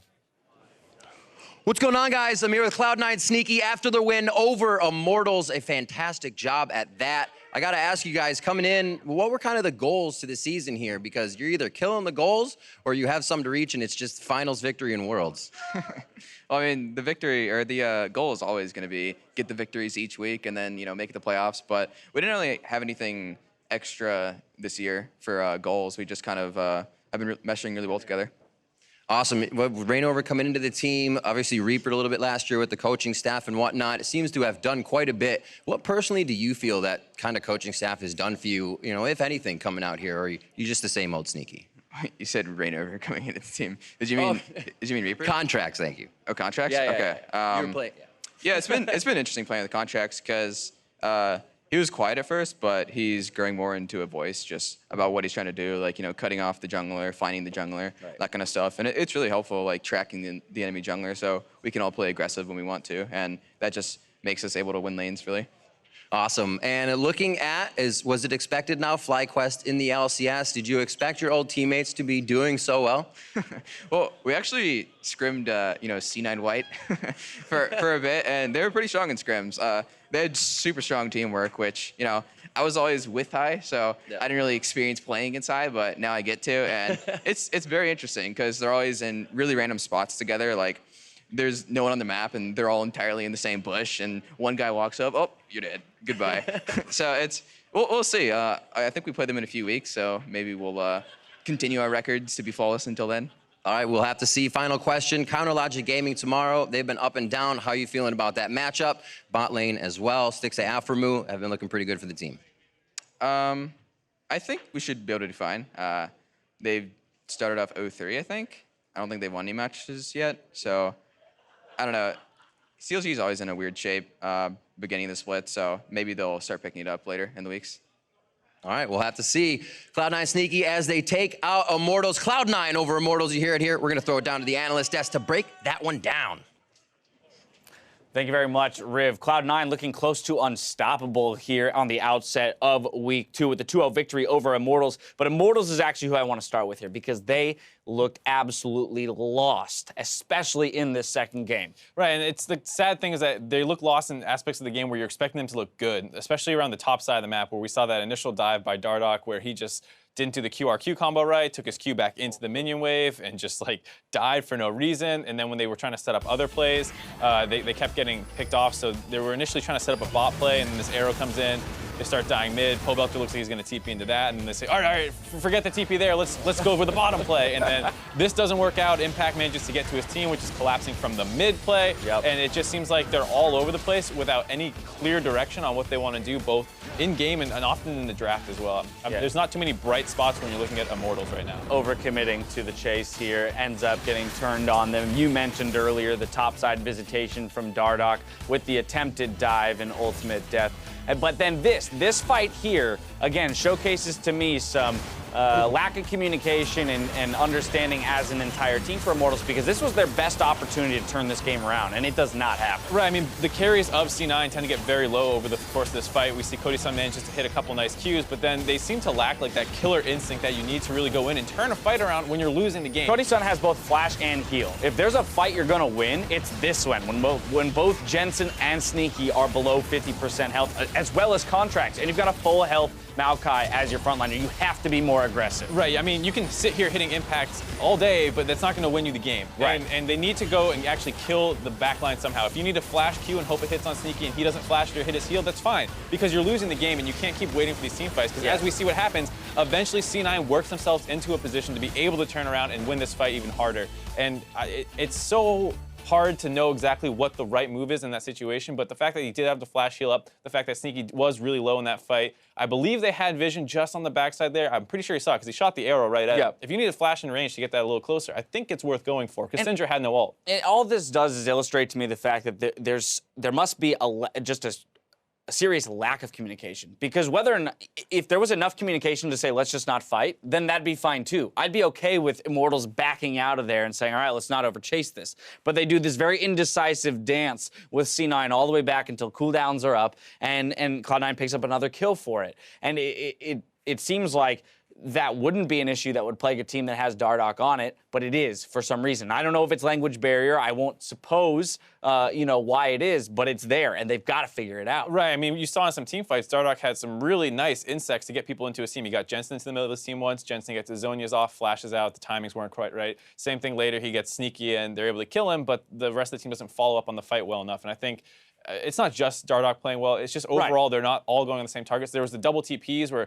one time Pobelter came in behind, but then instead Flame's going into base, and then he doesn't TP in the war behind. And there's just no synergy in terms of like, we're killing their backline here. We're melting frontline here. It doesn't feel like they ever want to do the same thing. Right. Well, Immortals did look lost in this series. C9, not so much. And for them, it all begins in that draft phase. Reaper is doing a phenomenal job crafting some really intelligent pick bands. There's almost no time where you're looking at a C9 draft and be like, ooh, I think they came out a little bit behind here. Especially in this draft, the second draft phase, the Corki band's mostly a throwaway band waiting to see what happens. And then the Morgana band, after the Karma Thresh band, is basically saying, you take Malzahar, we take Syndra and something else. You take Syndra, we'll play the Fizz into it and get the Malzahar as well. Right. And then Immortals is the worst of all. They just take Lulu to counter the Malzahar, which is fine if you're forced to do that, but you shouldn't be opting into that because we see just how powerful Malzahar is out of lane, just getting picks nonstop, as well as into the Fizz counter pick. You want Malzahar to lock down those assassins, and they, like, Immortals just handed them exactly what they wanted. So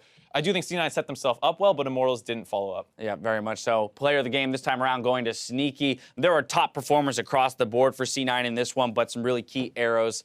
That's pretty much it. I mean, both him and Jensen as the main DPS were playing the fights very well. I mean, yeah, exactly that. It's the kind of game where you can pick at anybody and say, oh, impact frontline well, didn't get caught off in the side lanes, blah, blah, blah. Like, everyone played extremely well, and Sneaky this time definitely, especially given that they had a little bit of a counter pick in the bot lane, deserves some credit. Right. If we're going to temper the loss for Immortals at all, it's got to be the fact that it came against C9, the team that is very much looking definitively like the best team in the league with only 3 matches played. Right, I mean, they definitely show an understanding of the game, both in the draft phase and in the map play, as well as exactly how their team works. So you're very happy about how they look. And like you said, Immortals, they are going up against them, but that doesn't stop you from hitting your combos, right? So there's still some stuff where it's like, you can try and temper it a little bit, but not quite. Another dominant 2-0 victory out of Cloud9. We've got more league action coming your way. Up next, TSM hit the Rift as they go up against Team Liquid. Don't touch that browser. No, I'm not Korean. What talk you about? Don't talk me. What are you then? What are you? American? Yeah. How about thing? American? Yes. As I said, one of the best dances in the game. The dive here. Impact does have it ultimate. He's going to commit it now, but he's taking too much damage already. He comes to the Colossus. He's going to poke. He's trying to get Flame in from under the turret. Dardoch still looking in. Needs more damage, but they can't kill him. Dardoch. Oh, no! Trying to make a play! First blood for Impact, though. Maybe I'm dead.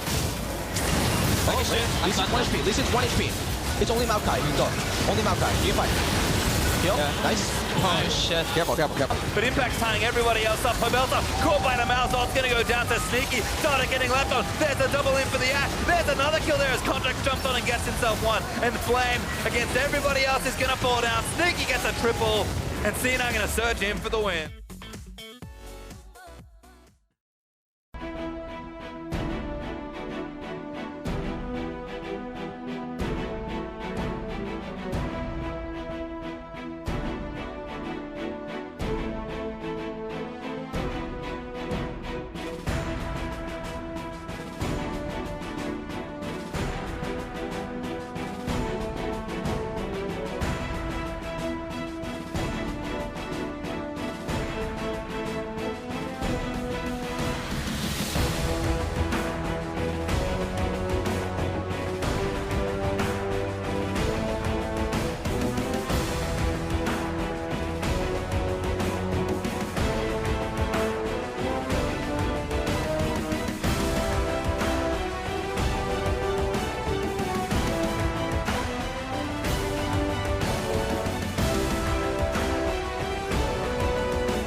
Welcome back, everyone, to the Battle Arena. I am Rivington Bism III, and taking over the caster desk with me once again is Aiden Zyrene Moon. I am absolutely excited to have you up here once again. Thank you. I'm actually really excited to be off that analyst desk with Dash, belong up here on the caster desk. Well, let's drive the excitement into this game. We're jumping into our second match here in the Battle Arena. TSM going toe-to-toe with Team Liquid. And yesterday, TSM looked to have bounced back a bit from their shaky week 1 with their win over Team Dignitas, but there's still things to look at. Exactly. The team's macro got better and better throughout that 3-game set, and Bjergsen himself looked a little bit like his old self from the end of 2016. Yep. So with the assistance of Sven Skaren, maybe they're on an upward trend here to get a little bit back to where they were before. But also Hanser in the top lane, he actually seemed back to form on tanks as he kept up with Someday in the top lane, who many have been considering the best top laner in the league right now.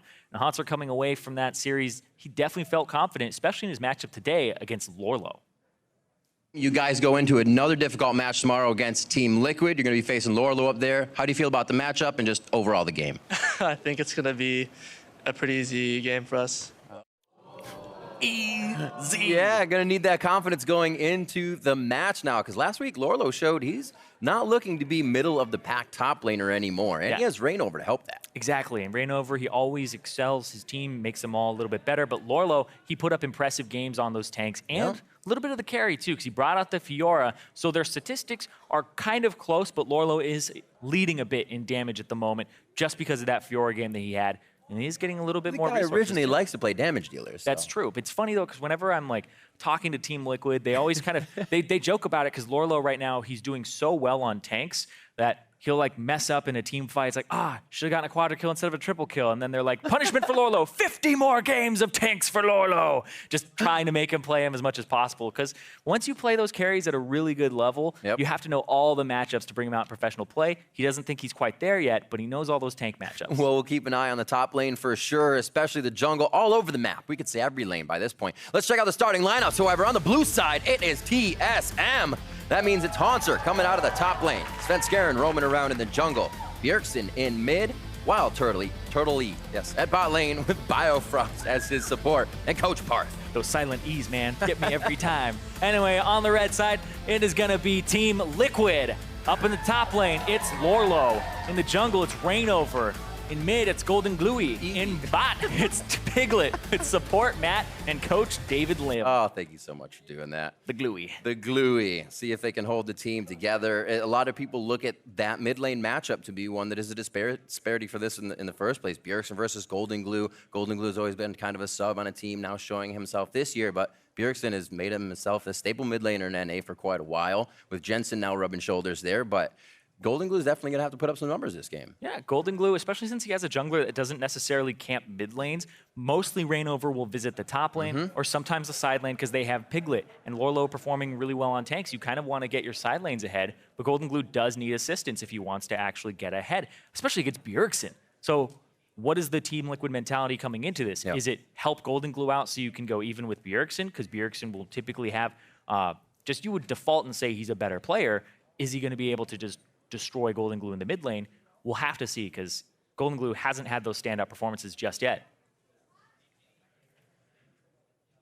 Just waiting patiently. Yeah, we have a little bit of time before we get into the game here. Don't worry, it's not too long. No, I was just watching their faces. They're all so poised and ready. They're almost not even talking. I guess they're just listening to Parth right now. Obviously, go over a few of the scenarios. They're probably just trolling each other. Like, this is true. They usually say things like 1v1 for tacos in the game select. So you don't take these guys seriously whatsoever. It's actually been a very quiet pregame lobby. No chitter chatter between them. That's good. I think it's the trash talk. A little bit. It's like, all right, we're just going to silently beat you. We know what you said yesterday, and it's going to happen. Team Liquid can definitely pull out some of the stops from the bottom lane. Piglet has been playing well, especially we wondered if Piglet would be unlocked by Reignover. I don't think we've really seen that yet. I don't think it's been something that is explosive, but it's something on the table that Team Liquid still has to use. Reignover in the jungle can always make those things happen on any given day. Yeah, and I will say that the bottom lane of Piglet and Matt synergizing well, but they are always aggressive. That's the same page that they're on. So it does cost them a lot. Matt has gone back to being a little bit of a playmaker, but Piglet does get shafted a whole bunch in the laning phase. He's actually not positive in CSD, and he is struggling a bit because that lane does get ditched in favor of camping Lorlo early and then trying to snowball that down to the bottom lane with teleports. The Viking, the Spider. And sword legs get taken out. Just Sword kidding. legs. Olaf Elise. Edward Scissor Legs. Camille getting taken out. And we'll have to see Liquid have here. Yep. I wonder who the first team is that will ever let Camille through, but today is not that day so far. Friday. Well, wait. I'm sure you'd love to cast that. I would. I always look over at your PC. Camille. Mastery 7, let's go. Camille is Bay for you. Rek'Sai is the last one here, so they're actually targeting quite a bit at Rainover. Not a bad thing to do. Yeah, you would expect the first pick Kha'Zix here. Team Liquid, they do have the option to not ban Rengar or Kha'Zix and at least get one of them. Otherwise, you ban the Rengar, they get Kha'Zix. You have to drop down the tier list a little bit. You do have the Lee Sin still available for Rainover, but Rainover was never really a legacy Lee Sin player. It was actually one of the champions that he always shied away from. Right. He's not known for playing at all, and that's exactly what they do. It was Hooney's pick. You're right. Oh. So there's the Syndra getting banned out by Liquid for the final one. Pick up here, the Rango Knife Cat into game for Sven Skaren. Hey, and then not a lot of pressure to actually pick up your jungler just yet, so I would expect maybe the Zyra to come through for Matt in the bottom lane. Yep. And priority on AD carry, whichever one you might want here for yourself. Or they might just go for the old-fashioned pick Lorlo a tank, but I do think you lock in Zyra here, which is heavily banned, and get yourself... Oh, the Malzahar. I was going to say Mel's did get through, but that doesn't give him... It gives him the aggression, doesn't give him disengage, especially for a Rengar coming through. He can pop off and just start taking people out. Kha'Zix getting grabbed up. And we'll see what the 1-2 here is. Or I should say 2-3 for TSM. Yeah. What I really find interesting about this is Zyra has a favorable matchup into Malzahar. So you're perfectly fine playing Zyra into Malzahar, and the distance that you have, the range that you have over him, pushes him out of the lane. He wants to be a lane bully, but it doesn't work too well against that long-range harass and lockdown. Seen a few Rise coming out of the European LCS, along with bans mostly here, but we have gotten a few Rise plays. The Rise and the Zyra do get locked in, so some single target lockdown and with a little multiple there from Zyra is huge for TSM. They found the crowd control and some fight. You're gonna get a tank in this lineup with the next one too after ban phase. We'll see what that starts off with. Lock it in, ban out some tanks for yourself, or just go with the Cassiopeia, get the counter pick matchup, which I think is the smartest thing to do, because otherwise TSM just bans some mid laners here. This gives you a favorable matchup for Golden Glue, which is one of your weakest matches on the lane head-to-head.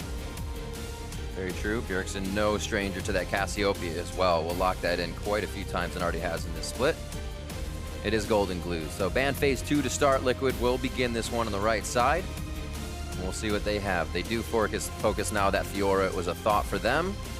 We'll take it away from Hanser. Hanser has yet to really have a carry performance right now in the top lane.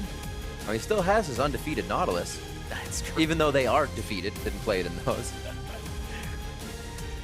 Maokai, so the tanks getting even smaller from both sides now. They say, all right, I dare you, I double dog dare you.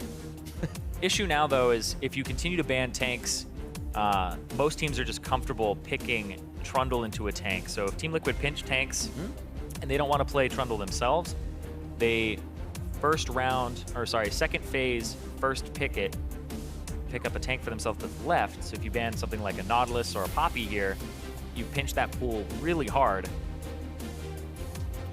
I figured it would be the Nautilus then, because if it is the Poppy, they give Lorlo Nautilus. Yeah.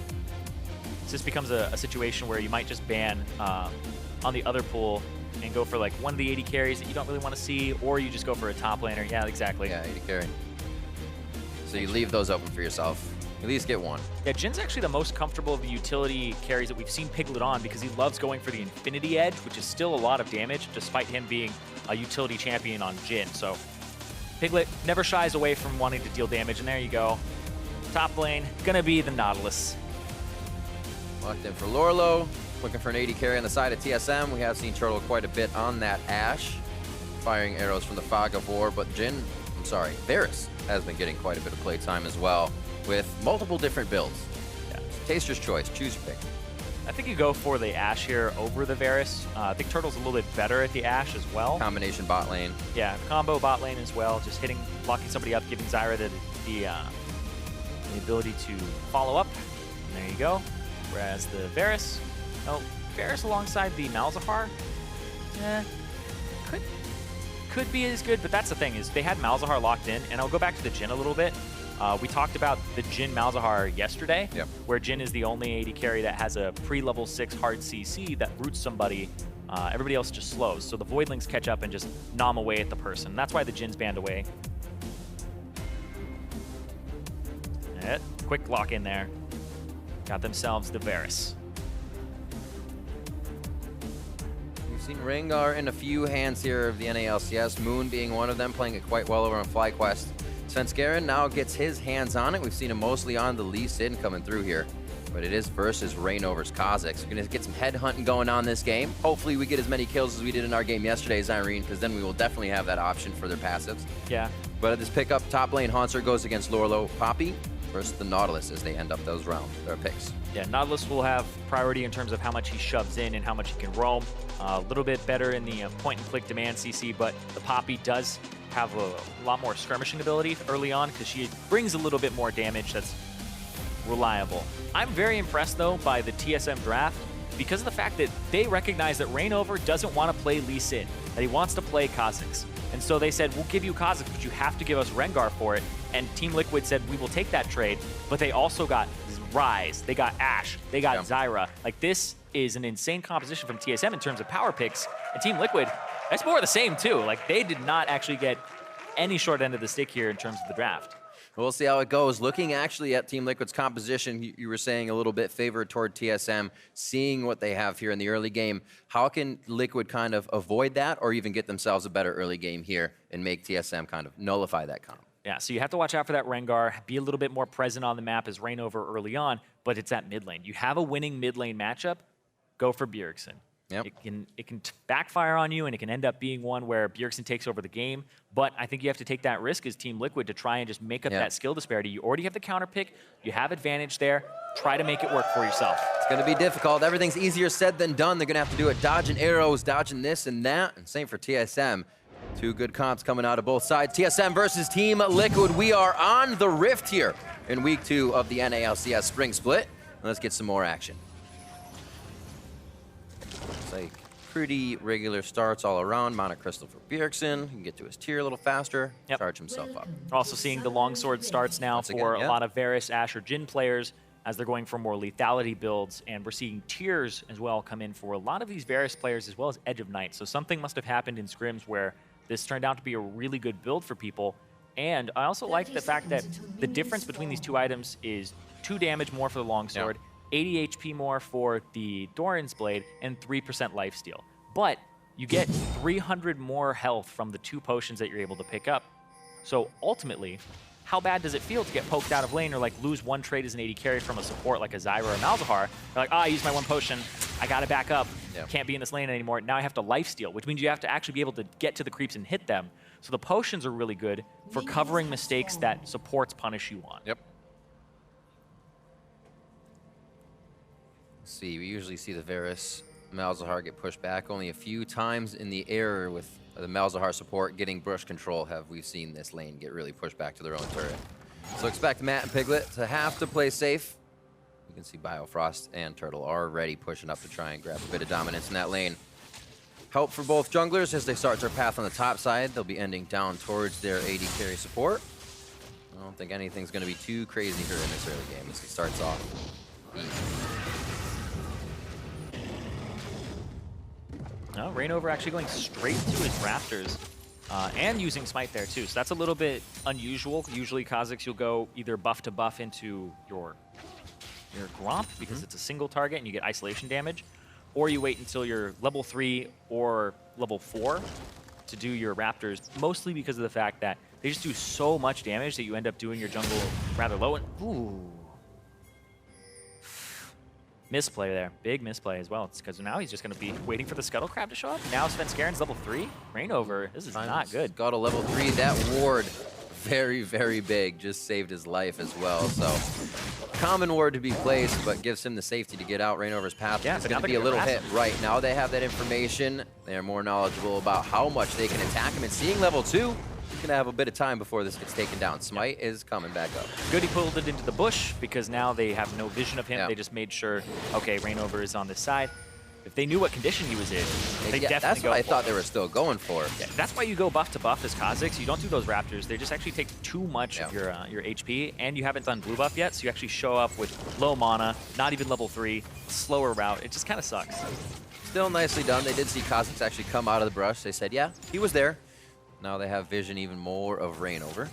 Yeah, but you can see the pace. Svenskeren, level 4 already, whereas Reignover, I believe he's 2 camps away from level 4, so he'll hit pretty much 3.5 off of the Wolves, and then he'll have to go do his Krugs, which are all the way across the map. So if he wants to hit level 4, he's got a lot of legwork to do right now. There he goes. Okay, he actually picked up some lane CS, it seems like. Just dropping by real quick. He did hover on the bottom side of that Raptors. It's actually super smart to circumvent that and just be like, all right, you know, pick it up, make sure that I hit level 4 so I'm not at a disadvantage if I run into Svenskeren. It's actually quite clever. He's going to try to make something happen here. Lorlo, not too low on mana or health here. They hit up Haunter. Steadfast Presence is on and wears off, so they have the room. Get the flash. They do get the flash, a rinse and repeat possibly here for the top side. They also pull Svenskeren's respect for a second, but he still has things to clear on the top side. Yep. Haunter playing a little bit too far forward there. Usually you let the Nautilus just shove you in, but they wanted to gank in the next minute or so, which I believe they did because Svenskeren's only camp that was up was the Gromp on the top side of the map, so you knew Svenskeren was going to come top and then possibly come for a gank here. It was a little bit set up in the route. Oh, but now Lorlo's actually just playing far back. Yeah. These are like tiny little things that you can just get from the push and pull of the map. He didn't see Svenskeren into the bush. He's just saying he has to be here because the way that Haunter's playing now. And now he's TPing back in, which actually could have been super dangerous if Svenskeren was still there. Fortunately for him, he's backed. Doesn't have too many items on Haunter, just the rings, which mean Haunter's going to have to go back. Should be able to get back for the push as well. Now, actually interrupted the back there to prevent Haunter from going. Nice, good eye. I went to look at bottom lane, even in CS there, but I guess it is Haunter, Lorlo. Giving it to each other back and forth. Yep, you have an item a little more jungle intervention here soon. You have a way to clear a little bit harder if you want to. We'll see if he decides to go for the freeze. I don't think he would here. I think you just want to continue to shove. And try to get the teleport out, so you wanted to teleport disadvantage. Yeah, okay. Nice hit by Matt. Getting the double silence on and continuing Malefic Vision harass. Really no jungle presence here towards the bot lane as these guys have pushed each other to turrets back and forth so far. The jungle routes ending on the bottom still sent them top. Yeah, you were actually talking about the Malefic Vision harass. Matt put 2 points into Malefic Vision, which is something you don't see very often. You'll see people put points into the W for the lower cooldown, a little bit more damage. And also it's your primary harass tool. But he's saying it's too unreliable to actually get minions onto these guys. I'm going to put points into my point and click damage that's guaranteed.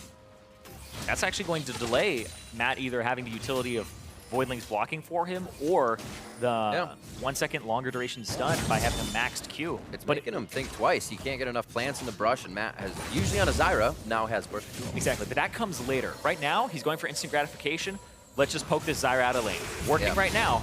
We'll see. He actually put 3 points into it, so yeah, he's actually maxing E first and trying to deal a lot of damage on this Malzahar just by pointing and clicking on the Zyra to get her out of lane. Well, it's damage they are not expecting when it's already caught Biofrost and Turtle off guard a few times. Mainly just Biofrost. Just saying, Turtle's not the focus. Continue to get that CC out of there from the support, and then Turtle can be the next target, especially before 6. So good focus here from Liquid in the bot lane. Also, props to Wild Turtle and Biofrost for keeping that CS up during this aggression.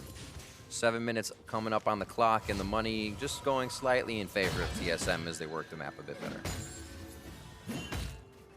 Looks like Piglet is going to go for the tier build as well. Tiers everywhere. The Yomus should be coming through first for him. You would imagine he'd go for something like a Serrated Dirk tier, but he has enough for this, the 3 longswords. It's a ramp-up build, a little bit more poke. So Wild Turtle actually goes for Cull as the answer here. So this is kind of the Ashe answer to tier in terms of scaling. Eventually she'll get there. Eventually she'll get to the point where she has a little bit more gold, maybe hits 2 items a little bit faster, but these are cheap items for Varus to actually pick up for himself with the lethality. Well, 62 CS to pick up that BF sword and call. Doesn't feel like that in game. Like, I have 62 CS and 500 gold. Why is this? Can't buy anything. Yeah, it's always like pros, they CS better than us, but like, it just seems like it's worth more gold too. Exactly. That is so the feeling. Yeah, but to Hawk be shot fair, up top towards mid. They may go aggressive here in the bot lane now that they have a 6. They're checking position. I was gonna say, to be fair, there are little things in the lane, like voidlings that are being killed for 10 gold, and plants that don't count for your CS that are sneaking in there a little bit. They're pinging the blue buff. They actually sent the hawk shot there to see if Rainover's on this side of the map. Rainover will be level 7, so he'll be up a level up against the Rengar. He might actually have a little bit of an advantage if he plays it right. Locks up his feet, but he still has the wings to fly. Rainover leaping over to Svenskeren to push him out for brush control. Only going to get one, though. Tricky on the second ward. A little honeydew for Rainover, and he gets himself out safely. Golden Glue taking a large chunk of damage there from Bjergsen. This is supposed to be a Cassiopeia favored matchup when she just starts destroying the Ryze and keeping him at an arm's distance and chunking him out. But Bjergsen has complete control, and they know that the blue buff wants to get handed off here. Bjergsen just like charging up. You can see it's like you can't come back this way. Zones him from the creep. Perfectly played there as well. Oh, nice.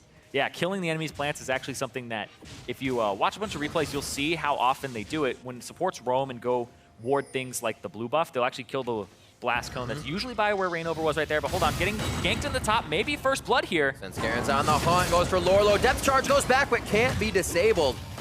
Still not going to be enough. He gets under the turret for some security, and Rainover sees that. Yep. Go for the dragon. Oh, with an evolved Q and the fact that you have voidlings and you have the Cassiopeia, this Drake is going to go down. It's an infernal as well, so TSM are not going to be happy with that. Where TL, Lorlo getting out does actually help them a lot. Looking for Bjergsen in mid here. 4-1 on 2 on his skill set. 2 in that spell flux, keeping the wave pushed up a little bit more. As you can see, Golden Glue having some trouble trying to get his blast down and then fang out the minions. We'll see what their backs are. Bjergsen's had a bit of a lead, but definitely seeing less jungle presence than we thought for that mid lane to start off this game. Yeah, I guess Rengar, they've kind of been messing with each other. Exactly. They've been trying to throw each other's routes off. Yep. Rainover's been a little bit top lane, then started moving around and just farming at the moment. Rengar hit 6. Kind of trying to control that second blue buff. And used to be how TSM operated. You think back to summer in 2016, contest every blue buff, every single blue buff. It was Svenskeren just coming in with Bjergsen with lane priority, time to get their blue buff, time to invade. Hasn't been that way this split. So they're trying to get a little bit back on that pace. A little roam from Piglet as a back from Matt comes in. We'll see if they can get a chain of corruption here on mid lane. Nice hawk shot.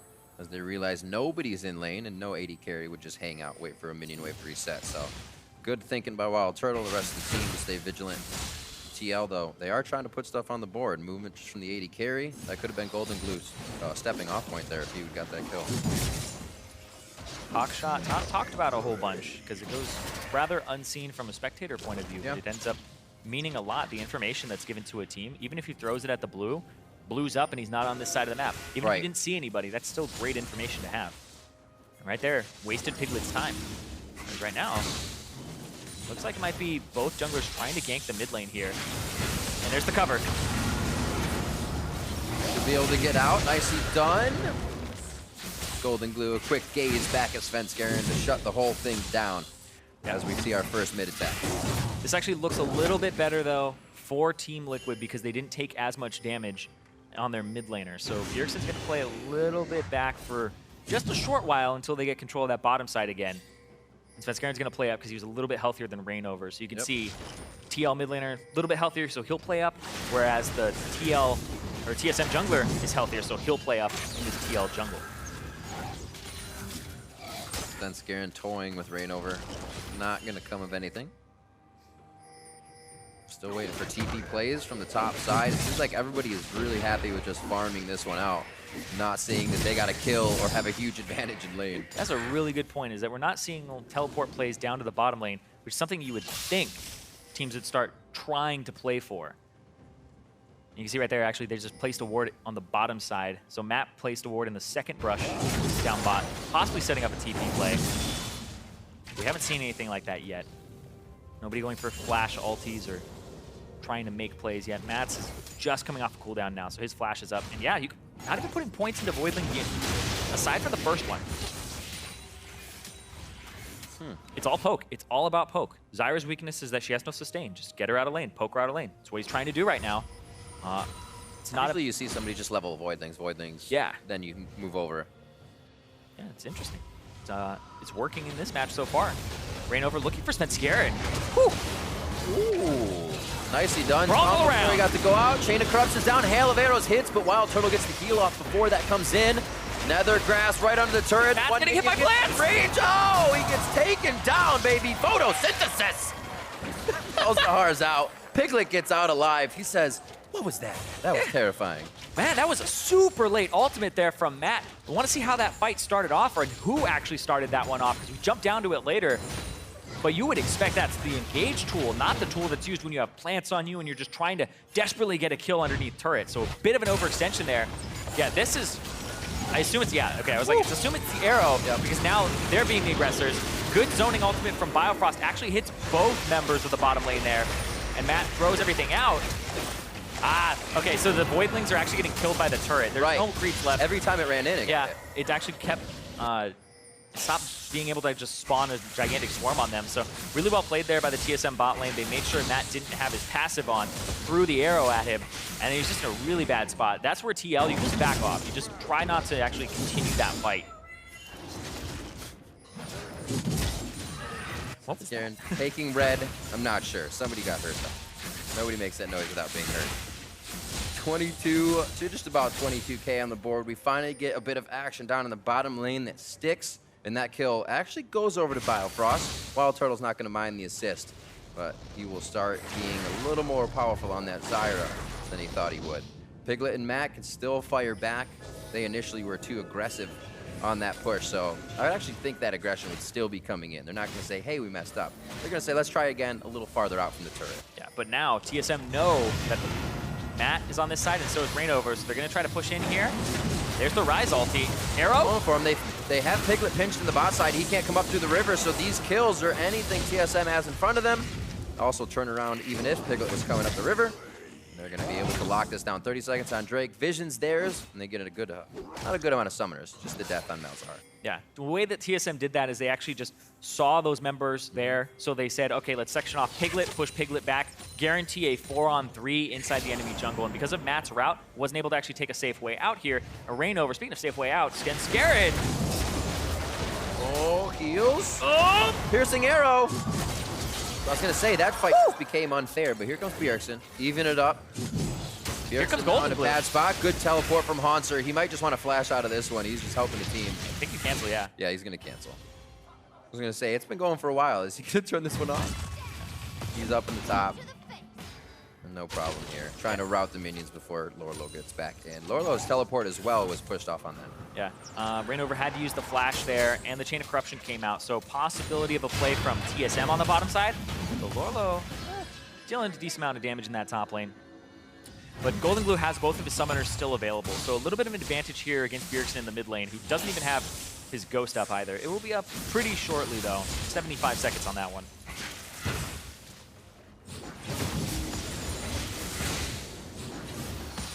Teams are just looking back and forth to see where they can find an advantage. You can see TSM keep control warding their mid-bottom side of the map because they have a powerful matchup with the Rengar into the Kazakhs, but not the best matchup in the mid. Still winning it, though, in Bjergsen's favor, so credit to him there. They get to control which side of the mid they want to play to, and they definitely want to play to the bottom side to set up ganks like this. They're playing so far forward, Team Liquid have to smell that it's a possibility of a gank, and the arrow is up as well, and they know Piglet doesn't have flash. And that last aggression definitely... There it is! I was going to say the last aggression changed this lane. Bio under turret! Biofrost going hard, they say, for the team!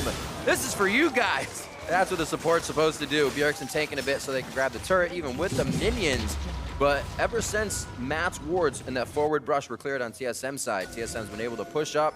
First visit down by Svenskeren, and it works after they finally got TL on their heels. Yeah, and right now, TSM are actually on a timer. They need to back, go top, actually start running top so that they can help out on this dive, make sure they don't lose a turret in response, and that's the appropriate play here, as you see everybody just starting to run up towards that top lane. Cutting through the jungle, making sure there's no resource or cavalry to come through for TSM. Oh, we might see like a 5-on-5 in the top lane here. They were scried out, but they were able to clear that one, so they have a bit of vision of who's coming. Bjergsen's not going to be able to get that. Copy. Actually, Rainover's Keeper's Verdict smashed him into the wall. Petrifying Gaze slows down the rest of TSM, but they're still able to capitalize on Rainover. It looks like TL still kind of wants this fight. Dredgeline just off the edge of Svenskeren there.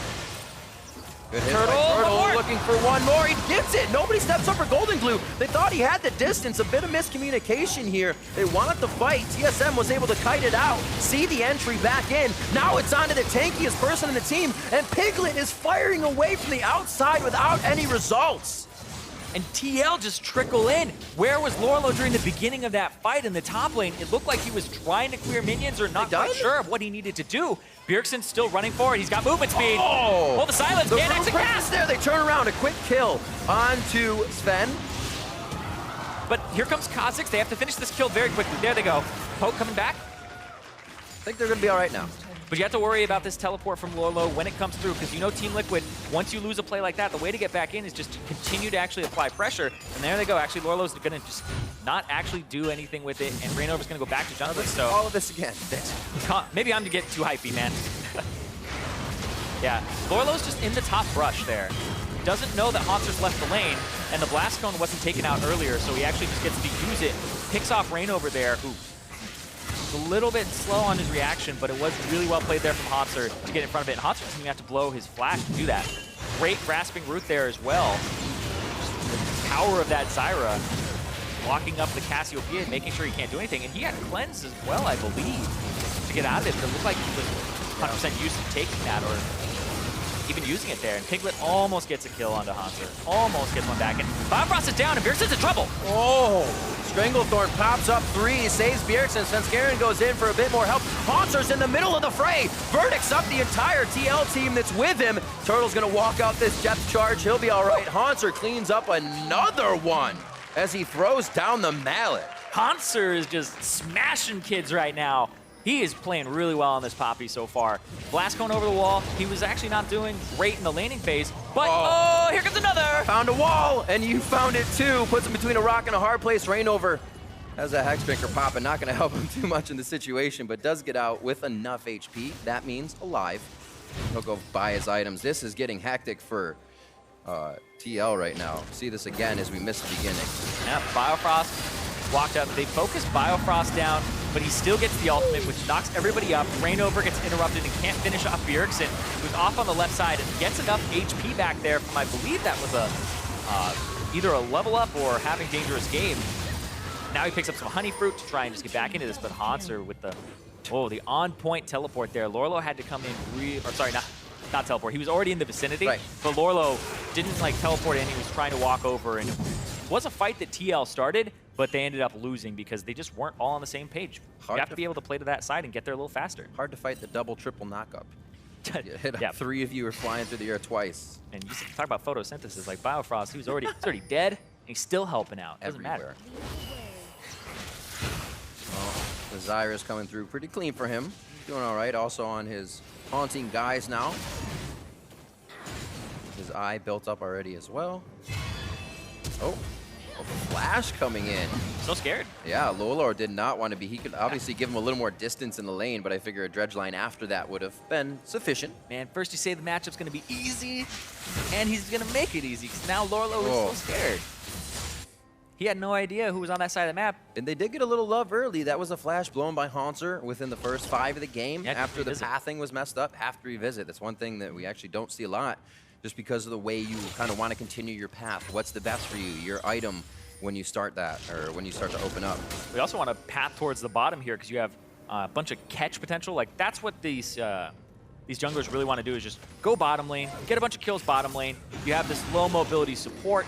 Both of your supports have ways to kill the other support, lock them up for you. So you want it to become a feeding ground of either you're killing the Zyra a whole bunch, or you're killing the Malzahar and Varus a whole bunch. Turns out killing the Malzahar seems to work out a little better with a Rengar. Also a 4-0-3 Bjergsen on rise. 3-0-4 Wild Turtle on this Ashe. His arrows have been on point. Yeah, domination from just about every lane. We kind of said, what could TL do to get out of lane without this happening? And 3-0-3 for Haunter, it seems all across the board. TSM coming out 11-4 now. Getting a good amount of gold in their pocket, and now looking for the second tier of turrets. with the 7,000 gold lead. Yeah. These items coming through like the QSS for Bjergsen, it becomes harder and harder to make these picks work. Which TL are definitely looking for picks here. They're going for a little bit more poke. I talked about this Varus build previously, where you want to just be at the fights before they start, whittle people down a little bit, poke them down, and then actually engage and have people clean up. It works well with something like a Kha'Zix, who's going to be brave and jump in. We kind of saw that build in its lull. Over that Baron fight. Not a lull right now, though. Picking up pace as the arrow tags Reignover. He gets himself out alive. He knows since the last games, arrows are not his friend. Yeah, I remember that one you were casting last week, right? Yeah. Arrow after arrow. Been hit by a lot of them.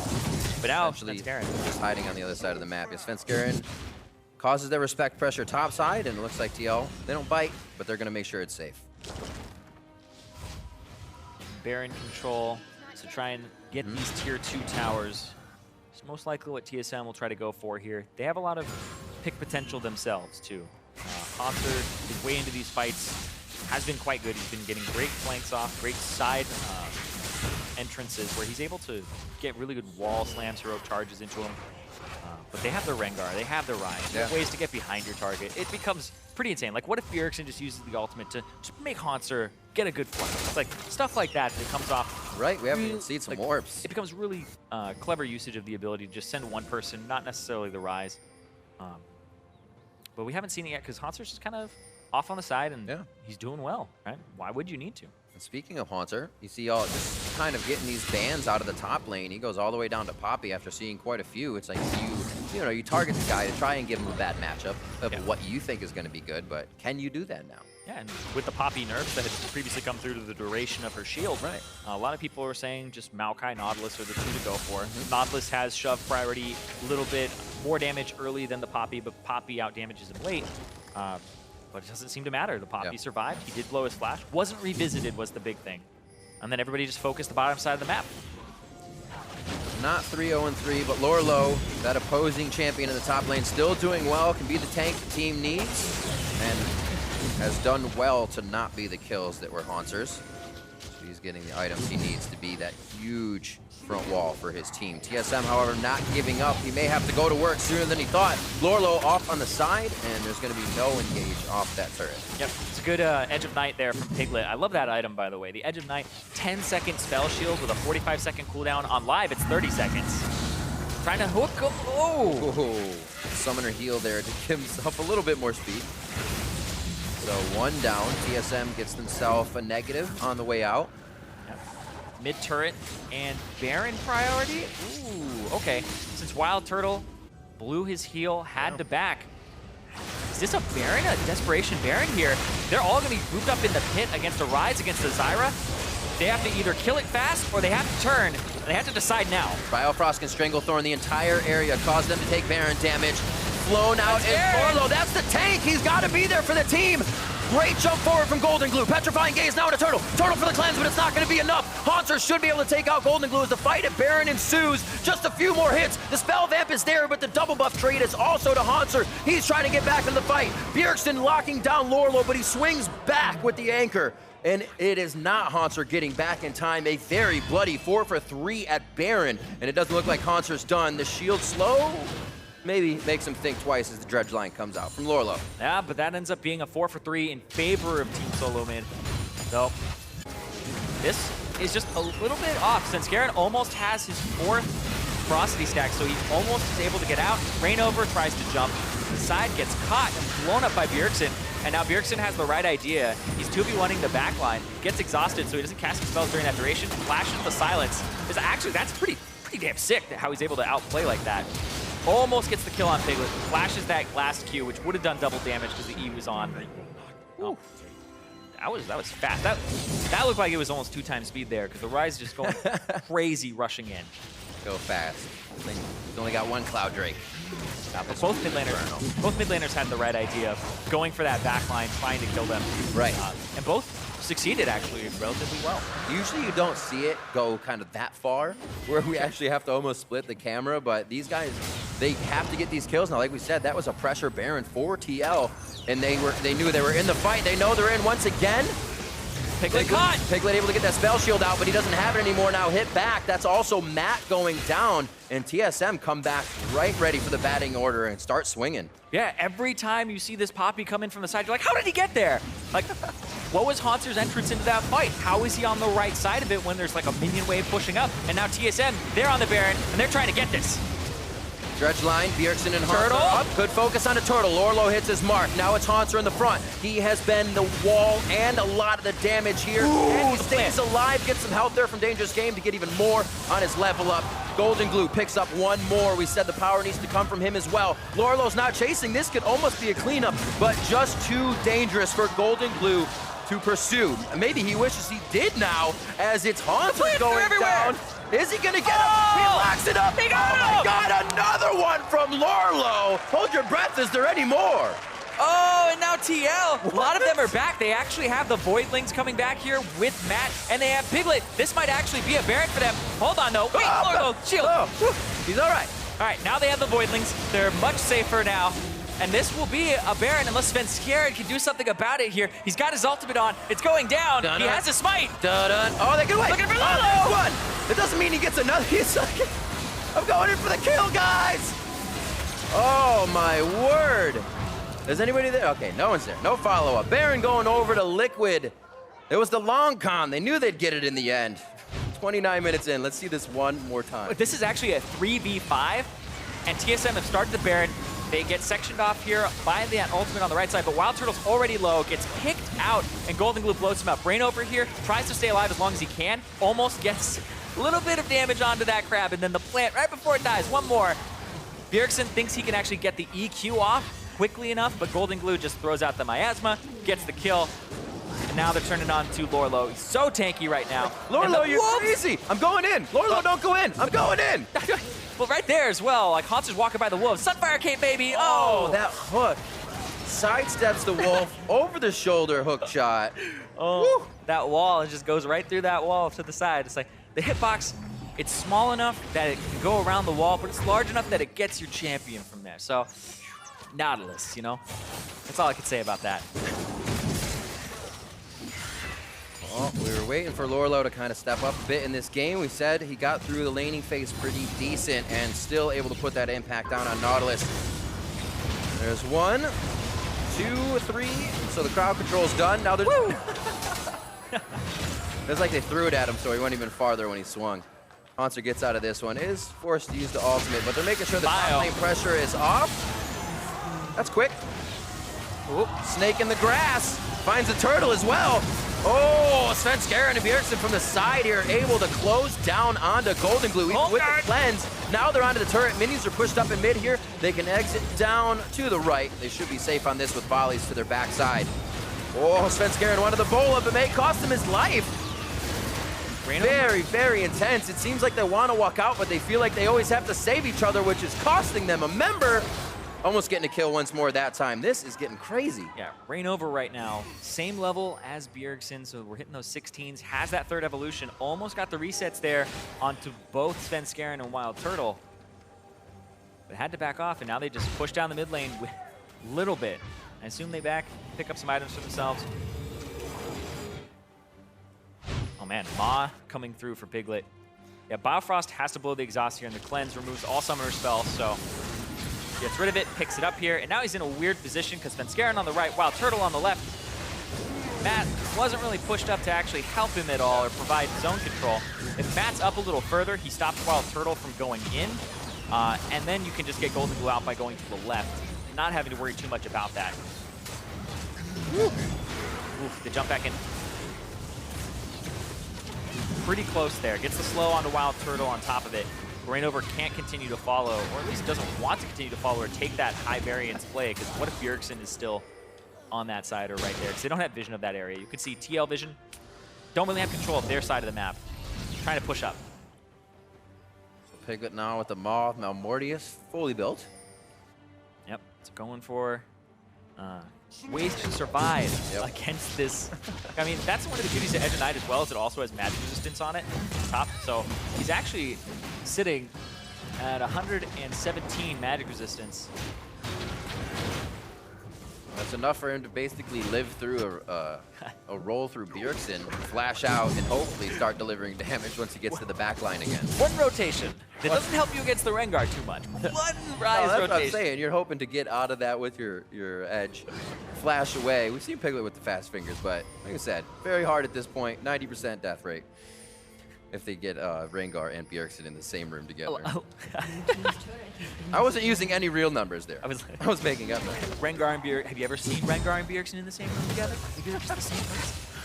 Sunskaren and Bjergsen. It's the Yeah. easiest thing to do as a commentator. You say one name and then a champion name when you Yeah. refer to somebody else. I don't know why. It is the pattern never leaves your brain. Easier to criticize than do. I will say that for sure. It's like, oh, Riv, you didn't do it that time. It's like, I'm going to do it all the time. By accident. Anyway, Cloud Drake's about to come up, and TL are focused on that side of the map, whereas TSM focus more controlling the top side here. They'll at least get a tier 2 for this, and they might get more. There's no Baron empowered recalls yet, so. Or there, I mean, yeah, many more. There you go. Coming up on 34 minutes, a kill. Oh, he's pushing the minions forward too. Minute So in good. this game, round warp forward. That's right, locked through the minions. They instantly bring that for the reduction in armor, and they crush down the first inhibitor turret. A very fast move by TSM, really one of the first round warps we've seen be used strategically in this one. I love it. And the fact that the turrets actually will target the minions first, because they technically come out a little bit sooner. Even if you throw like minions into the fountain with allies as Rise, like the Realm Warp, doesn't matter. Woo, woo. Really? And minions get hit first. About to hit the scroll on his back at least. What a dodge. Such an easy thing to do. A skill shot, you run perpendicular, but it's not. It's not, because we even see pros flash straight. I was actually hearing that Bjergsen likes to play against scripters so he can practice, because why not? You usually dodge on prediction, like, oh, he's going to throw the hook here. Yeah. But playing against a scripter actually makes you have to dodge on reaction. So you have to be fast enough to identify where it's going and change your course. Should be a bot mode at some point, you know? No. Say a sandbox mode where you play against scripters. I think that would be... Where you play against scripters. That would be cool. I would learn. Or I would learn I have bad reactions, you know? I would still learn. This is true. Contact all the scripters and put them on one server so you can play against them. Where are we at this 35-minute game? CS leads, still pretty close across the board. Bjergsen has been taking that mid lane. Kills and CS, so nothing has changed there. Haunter looking for possibly a side flank or somebody to walk through his path. He has been huge this game. 5, 2, and 7 from that top lane, and nobody really goes to the bot lane to respect. They just go to clear the waves and then say, can't fight Haunter, might need some more help. Yeah, too much. See how timid TL is to try and get these engages on before they get vision then. Not able to push too much vision up either. All of TL's vision is on their side of the map as TSM continues to push forward. Lane wards and jungle wards everywhere right now, lighting it up like a light bright. Top turret, outer tier, or I should say, is the one down for their inhibitor. We might see some Baron focus, and then bottom tier after that inhibitor's down. It's Baron play for the moment. Yep. You really want to have that bottom turret down as opposed to that top one, just because it's further removed from the Baron, and they have to defend that wave here. Lorlo backs up, buys his Guardian Angel, and rushes out, so not looking for a TP play, looking to just match. It becomes so hard to make a play at this point in the game, because if you're the ones making the play, sometimes, and I would say more often the reaction. The reaction is more powerful. Better, yep. Because you're playing into them. You have to be absolutely coordinated where everybody's in the right position as you're aggressing. And this is good. Once again, TSM looking for a back door, looking to just push up. No members of TL are on that side, looking to get one of them in rotation. Just pull them up to the top side of the map. There's Realm Warp. And they outie. Right to Baron! Ooh, so the movement's fast enough. They might get on a straggler, but they run TL ragged from mid to bot and then warp the entire team into Baron. So we see a lot of Rise bans, but when Arias plays like this and is actually coordinating the team, that is what makes him so powerful. that ultimate, the range on it, and the fact that he's just using it to push minions up, get inside the Baron pit. We've seen this a few times from players all around the world, but Bjergsen, he is definitely showing, you know, there's criticism day one, week one of his matchup against Jensen, but he hasn't seemed to miss a beat, picking himself back up. A lot of the team is coming together as well across the board here, making it difficult for Liquid to really find their footing in this game. They continue to deliver some to Golden Clue. He's also put himself out on a limb with flashes forward, getting a few kills going down in these fights. And you always say, you know, it's never good to go down, but if you can take 2 before you do in your carry, you've kind of done your job. So he has actually been doing very well. Hopefully the rest of the team can start getting behind his power as he flies towards the back line. Scary though when you have Bjergsen and Svenskeren running at your face and somehow Lorlo coming from your fountain every time you start a fight. Yeah, Hanser gets those sweet Or points Hanser, off. thank you. Yeah, I've actually I'm all over names today. I've I'm messed all it up over in my names. head multiple times, but I was like, I know it's gonna happen. It's gonna happen. But they both basically are one entity that is just split pushing and fighting each other on tanks all game, so I can see that. That was Bjergsen just pushing up by himself. Now the Rotato trying to bring a little bit more with him. Trying to get the turret. No engage. It's going to be a depth charge target find if they really can, but that forces the team in. So they stay back. Golden Glue could fire off the ultimate here. Doesn't have time. Gets hit up, pushed out, and he will be able to fire back. Actually gets the petrifying gaze out. They do take down Svenskeren. This is the focus. Hit down, and Lorlo is back. They get the inhibitor, basically what they wanted out of it. A lot of the teammates still have Baron, and they have enough time to basically get back and do it again. Yeah, issue though is now that you don't have super minions just yet pushing in. TSM need to keep the pressure up because Elder Dragon in 14 seconds, Svenskaren's not back up for 35 seconds. So if TL do want to make a power play, they could make their way down there, but they don't have vision control just yet. And now, that's like I said, TSM, they have to like keep their presence here. Like Monster, even though he wants to back and get mana, keep these minions buffed up, make sure that you're actually delaying them as much as possible so that when Svenskeren respawns, you can contest the Elder Dragon. You can make the you can have time now for the minions to push up the mid lane so that you have these super minions coming into the base. See Lorlo backs up. Is he looking for a teleport play? He's sitting there for an awful long time, so he is teleporting in here. Svenskeren just respawned. Hanser's safe. He's on his own control ward on the bot side. There's going to be a pinch from both sides. This is where Hanser comes from the other side. He's going to have access to the back line if they see them coming. They also have to look for Hanser. He pushes in on Golden Glue, tries to give him the defense immediately. Rainover picks up Elder Dragon for the team. Damage now on to Hanser in the back. It's Svenskeren going down now. Piglet has fallen. The AD damage is gone. And they've gotten the Dragon just as TSM got the Baron before. It's kind of one for the other, and they have to get back to their They gotta go. base. They're gonna try to end the game here so quickly. They're gonna try to actually stop it. Hanser's gonna try to stop the backs and chase them down. They have to walk all the way up here. He's gonna find Golden Glue. They are playing stop the back game. Now onto the Nexus turrets. Realm Warp has been the key for TSM this game. They're on the Nexus turrets. Turtle's gonna be the first one. It's not even a chance to stop it. 21-16, TSM picks up game 1 over Team Liquid. Those were the sickest Realm Warps I have seen in a single game from a Rise player. Let's do the Realm Warp again. Back to back to back.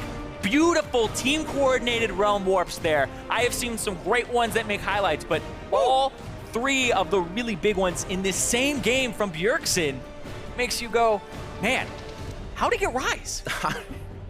How'd he get Rise? And I guess where were they before? He's like, we cannot show them until we execute the warps. And then they execute the warps, and like the first 3 are perfect, and you're like, they hit it the whole game. No, but you didn't see many plays from it before. They didn't pressure to go bottom and say, hey, where are those teleports? We can also warp down there. We were wondering. Very slow mid, early game, just farming, a few jungle presence towards the top when they blew Hanser's flash, but he still came out to be a beast. And like you kind of said coming out of the draft, GG for TSM, and they played that composition as they drafted. Well, we came out of the draft, I'm like, well, Golden Glue's gonna have to do something with this counter. He's gonna have to Nothing play happened with the strong. counter. He actually ended up about half a level down the entire game. And he did work. Down in CS. He did work himself, though, in those fights. Yeah, and then Rise doing so much. Like Bjergsen, you were talking about it, and those warps, like, it's like Starship Enterprise, man. It's like warp drive over and over again. Make it so #1 every single time. Just end the game. We also saw in the bot lane, it was Piglet and Matt. They had that left side brush control coming from red side. They continued to push Wild Turtle and Biofrost in, but that one engage under the turret where Matt got himself too close, taken out by a plant, switched everything for that lane. We saw Svenskeren down there after giving a little bit of help, and that kind of fell apart a bit as well. Yeah, I talked about how the bottom lane synergy of Matt and Piglet is pretty good because they're always aggressive, right? They're on the same page of, hey, we're not going to turn away and run from this fight. We're going to fight them underneath their turret. Doesn't really work out for them, and then they give over kills early on in the game, blow flashes as well on Piglet, which then results in him getting arrowed underneath his turret, and then the pressure's just completely evaporated. And TL, they have a big struggle that entire game because it really wasn't in their favor, even from the draft. I like the fact that TSM said, you know what? You have to give us Rengar or else you get pretty much no jungler in your top 4 or 5 tier list with their bans. And they left Ryze up, and then they took Ryze because that's the thing is like the Cassiopeia, you usually pick it when you see the Ryze. So otherwise, Golden Glue has to pick Ryze, and then he gets countered by Cassiopeia. True, which Bjergsen loves to play. Exactly, right? And people are like, why give Bjergsen Cassiopeia? Why do they keep doing this? It's like every time you see him play a champion, you're like, why do they do this? It's like literally there's 10 bans, but there still is not enough to ban this guy out and be like, all right, up against Golden Glue, I mean, looks like a really good matchup. And like every single time you're like, Bjergsen, he's definitely favored here. And he showed it even in something that should have been a bit of a struggle. But we talk about the Ryze Cassiopeia matchup. It used to be a lot harder for the Ryze to succeed. Yeah. Ever since the rework, he's now okay in it, right? So. We're actually going to check out the last fight. One of the last Realm Warps, the Drag Fight 2 Realm Warp. Like there was a fight? Haunts are already on the bot side. And this is what they had all along, starting their fights. And you can actually see Svenskeren's not even here yet. So Svenskeren's coming up out of the base. The arrow whiffs. And right here, Svenskeren, they jump in to kill Piglet. So Hauntzer's getting low. Svenskeren jumps in, Svenskeren gets locked up, he gets killed, and right there, Bjergsen's like, let's just go. Wild Turtle, Bjergsen, and Biofrost all aboard!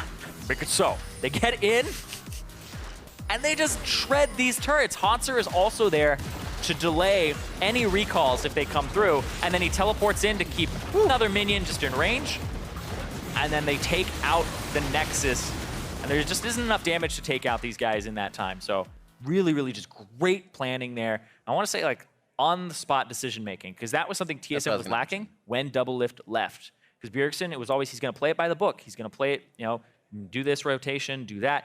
But Doublelift, he was credited a lot with their erratic shot calling or their unpredictability. Well, when I talked to Haunter yesterday, he used the word very decisive. When he thought to do something, Doublelift would go do it. It's a little bit easier to follow somebody who's confident as opposed to somebody who says, I think I can go get red here, like let me hawk shot it. As where probably, I don't know what Doublelift would say, but he's like, I'm getting red, follow me, right? You're gonna go. Or you're wrong. Yeah, right? You're gonna go and do that much more than somebody who's unsure. So Liquid, definitely gonna have to change things up coming into the second game. Focus was, we saw a lot towards Haunter's bans, towards that top side, a few as well towards Bjergsen, got hit up. That's why you had to go to the Ryze. So maybe a few drop for Haunter, figure out what else to do for those, get yourself some better picks.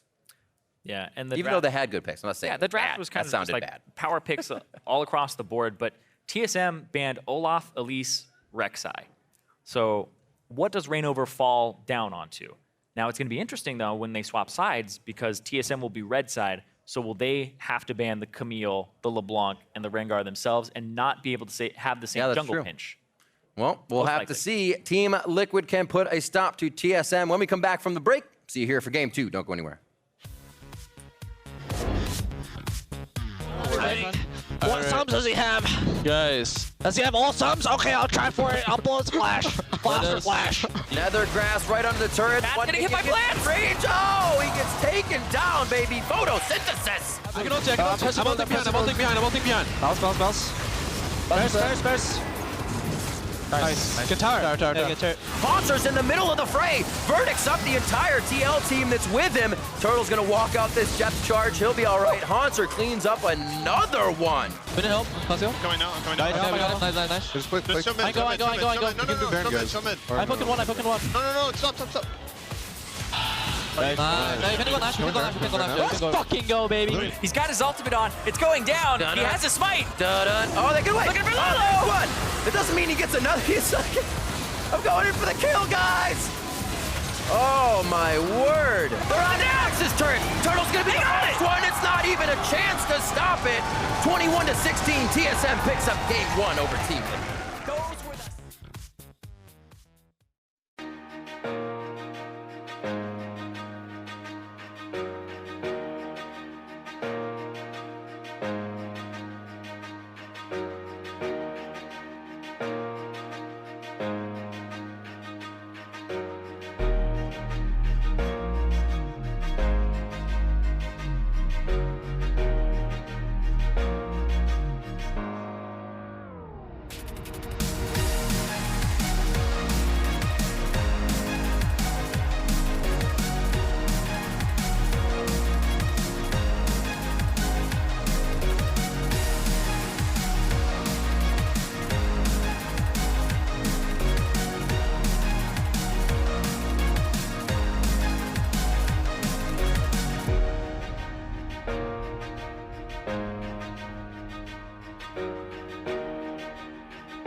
Welcome back. Gearing up for game 2 here between TSM and Team Liquid. TSM out with the 1-game lead here. But I want to refocus on the bot lane matchup specifically from this game 1. Piglet and Matt not looking very solid for Team Liquid, where we would normally expect them to be top performers on this squad. I mean, coming into the season, you're looking at what are this team's strengths. It's going to be Rainover having really good pathing, hopefully snowballing his team, and then playing especially through the bot lane, having a lane-dominated carry in Piglet, and hopefully opening the map up through the bot lane. But that's hardly ever how we see it going, even in games where we see them putting a decent amount of priority into their support position pick. Right, yeah, we had the Malzahar first rotation here with Varus, so that's a tier 1 ADC, and yet still struggling in the bot lane on multiple occasions. And I mean, a lot of that is also, you can kind of question the matchup that they drafted into, but they drafted into this, right? Right. They're picking Malzahar with Zyra up, right? And I think that Zyra smashes Malzahar like much more than a lot of the other matchups like deal with Malzahar. I think Zyra is like the real lane counter. Right, so problems in the draft phase when it comes to setting up their bot lane for success. But even then, the way they play in that matchup isn't quite great. Let's go ahead and look at some replays here. First off, 8 minutes into the game, flash blown by Matt early, gonna hurt them here. Right, so basically he was out of lane trying to get to Piglet, gets cut off. Here, they both take the damage from the Zyra ult, both get knocked up. Here, Matt ults in range of the Zyra plant, which just destroys him as he's ulting, unable to move. He goes down. Piglet had his heal up to maybe get him away, didn't realize he was gonna go down. Heals late, flashes the wall. And when you just look at how they're playing, there's almost no synergy there in terms of I'm going to go in, you're going to go in, we're going to disengage the situation. It doesn't seem like they're coordinated at all. And even just as far as like individual mechanical play, they both were outside of the Zyra ult, walked back into it to get knocked up, took the Zyra ult damage, then tanked the entire ulted Zyra plant, then did not heal. And it's like there's so many things that are going wrong here for this team that is supposed to have a crushing bot lane. Like these are guys that talked about being the strongest laning bot lane in the league, right? And a lot of people had them up there. People were talking about, you know, Afro and 6A, Piglet and Matt as like the guys who were supposed to crush lane, and it just has not happened at all. Right, and I think it's a decent metaphor too, given the support position having a lot of lane dominant picks, and it just seems like they never get themselves in good bot lane situations. All right, so let's go ahead and take a look at this game too now. Moving forward, Team Liquid, how do they recover from this? You know, do they have to play around the fact that now Piglet and Matt are not as dominant as they thought they were going to be and look to maybe play through Lorlo, back on a Fiora in the top lane, something like that? Or put more eggs in the Golden Glue basket, who, you know, midway through the game started to really turn on Cassiopeia there in the team fights, still struggling in a sense against Bjergsen as one of the best laners in the league.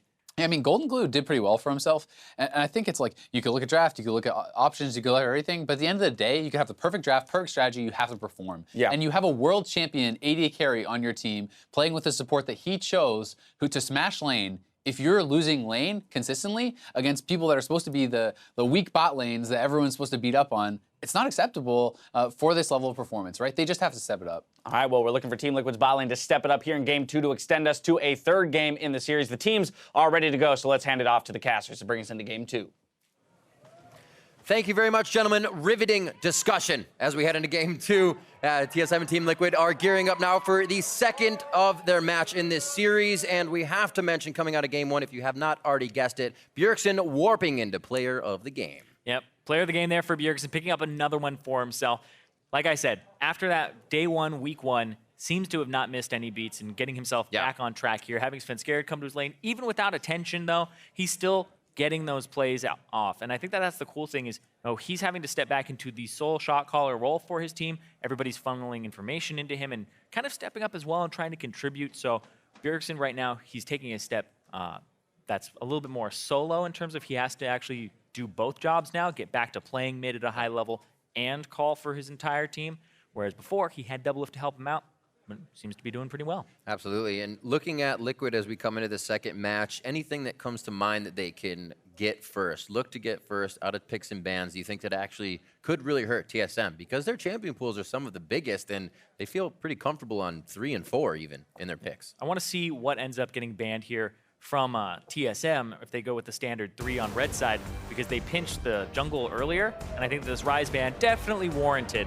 But now I think that you get a first pick Kha'Zix or something like that. For Rainover, always enjoys playing that one. Malzahar gets taken out.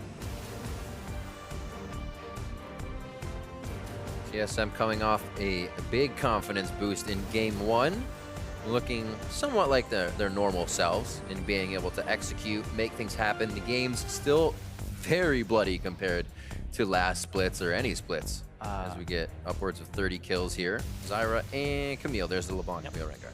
And so you expect a Kha'Zix first pick here with the 2 supports being banned away. Like the bans from Team Liquid, I feel like these 6 bans and then that first pick right there is pretty much what you would expect after a game like that. So now you have Rainover in a jungle matchup that should be favorable for him unless there's something we don't know.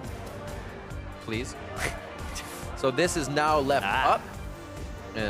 As it was banned last time, so they're going to pick that first rotation for TSM. Bjergsen gets his Syndra in the blind. Yep, and the Lee Sin for Svenskeren. It's one that he absolutely loves and performs quite well on a very consistent basis, but... And you know Lorlo's going to take Kha'Zix. Lorlo? For Rainover. Yeah.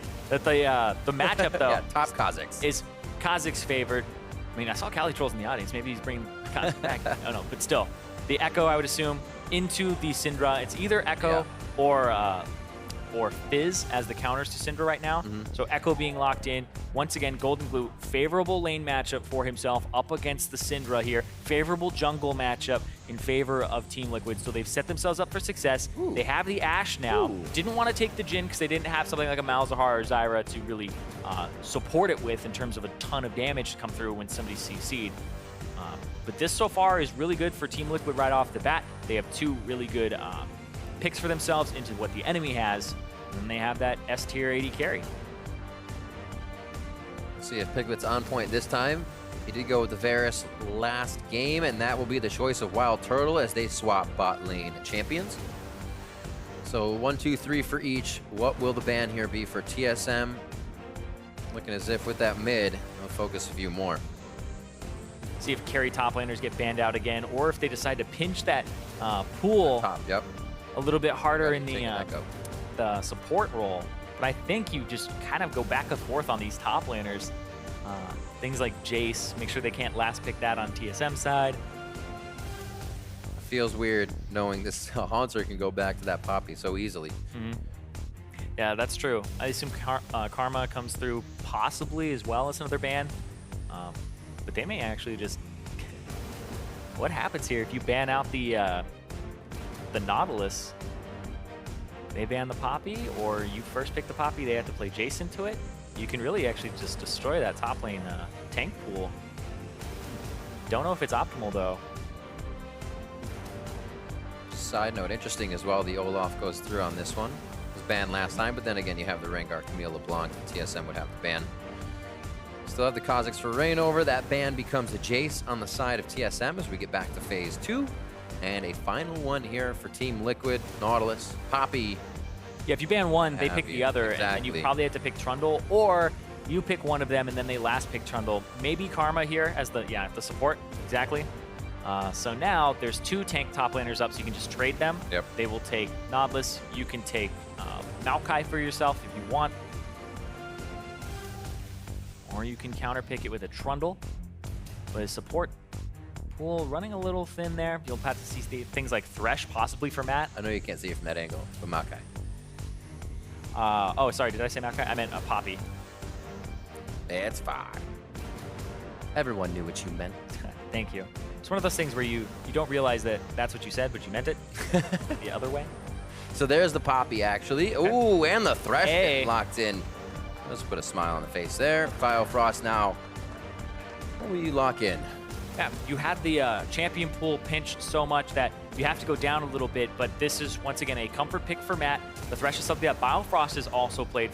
So maybe something like a Morgana comes through, or a little bit more saving potential or stopping the Thresh. Or they go for Nami and just have a fun lane. Oh, the Lulu, okay.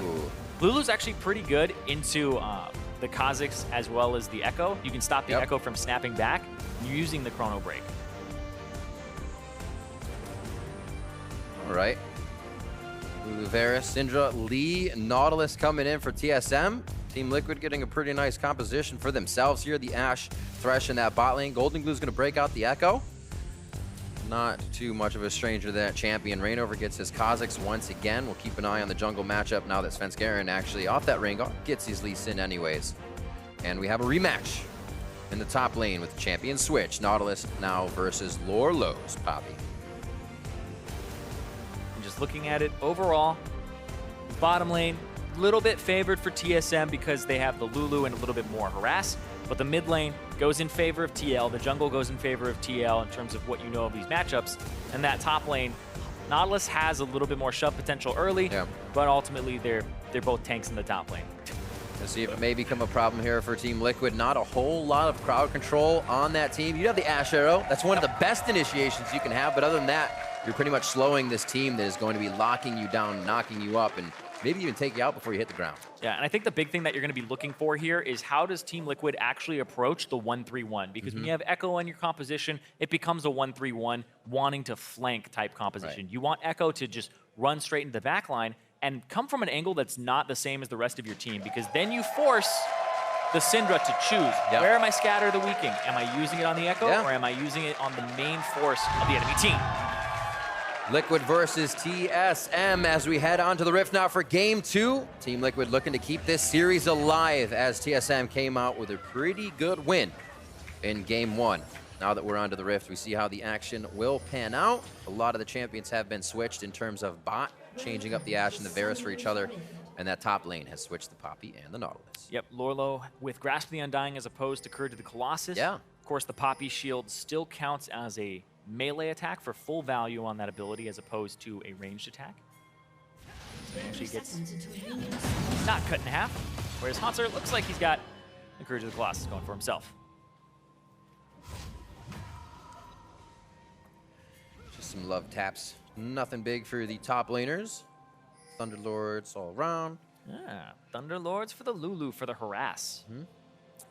Some Lulus, you know, they'll go for the wind speakers and the shielding and all that, but this is more harassment based, just trying to get off damage in the laning phase. Minions have spawned. I like it. Do you? I do. And we're probably gonna be seeing more of Lulu as she got buffed in 7.2. I always do enjoy Lulu, especially when she came out. It was kind of like a Janna with a bit more speed, offers polymorphs kind of thing. The alts are quite different, but very much similar. Yeah. And Janna was always big, so seeing her come back, that'll be really fun. Assassin's Hater. Yep. Bjergsen with that early ward on that left side. Walks over there, but they had warded it to see the spot where Bjergsen is, so it gives the shove advantage to Golden Glue early. Does miss out on a creep there. But make sure he gets full value there. Actually gets a little bit of harass onto Bjergsen while simultaneously clearing the wave and pushing him back. And this will allow him to ward, or at least... Oh, he actually doesn't ward the Raptors. But he may make them think that he did. Yeah, just a feint to the top side, I guess. We've been seeing it a bit more. As bio. Very, very important in the early game to know where that vision is, so maybe a bottom side gank here coming in. They're fighting for who gets level 2 first. Swing faster, auto attack my minions for me. Matt wants to play up, play aggressive. And he used to be Matt Life, right, after his hero. The Thresh god from Korea. Yep. Mad Light. So he did decide to throw out the hook even for harass. Quick phase dive forward to proc his Thunderlords, and they come out just about even. Bjergsen with the heal, though, on that potion. You can heal, or sorry, you can trade very heavily because you have the Corrupting Potion as opposed to a Doran's, and you also have Teleport. So it's not bad on the Echo to actually go in for trades like that and lose them slightly just because you have a little bit more regen.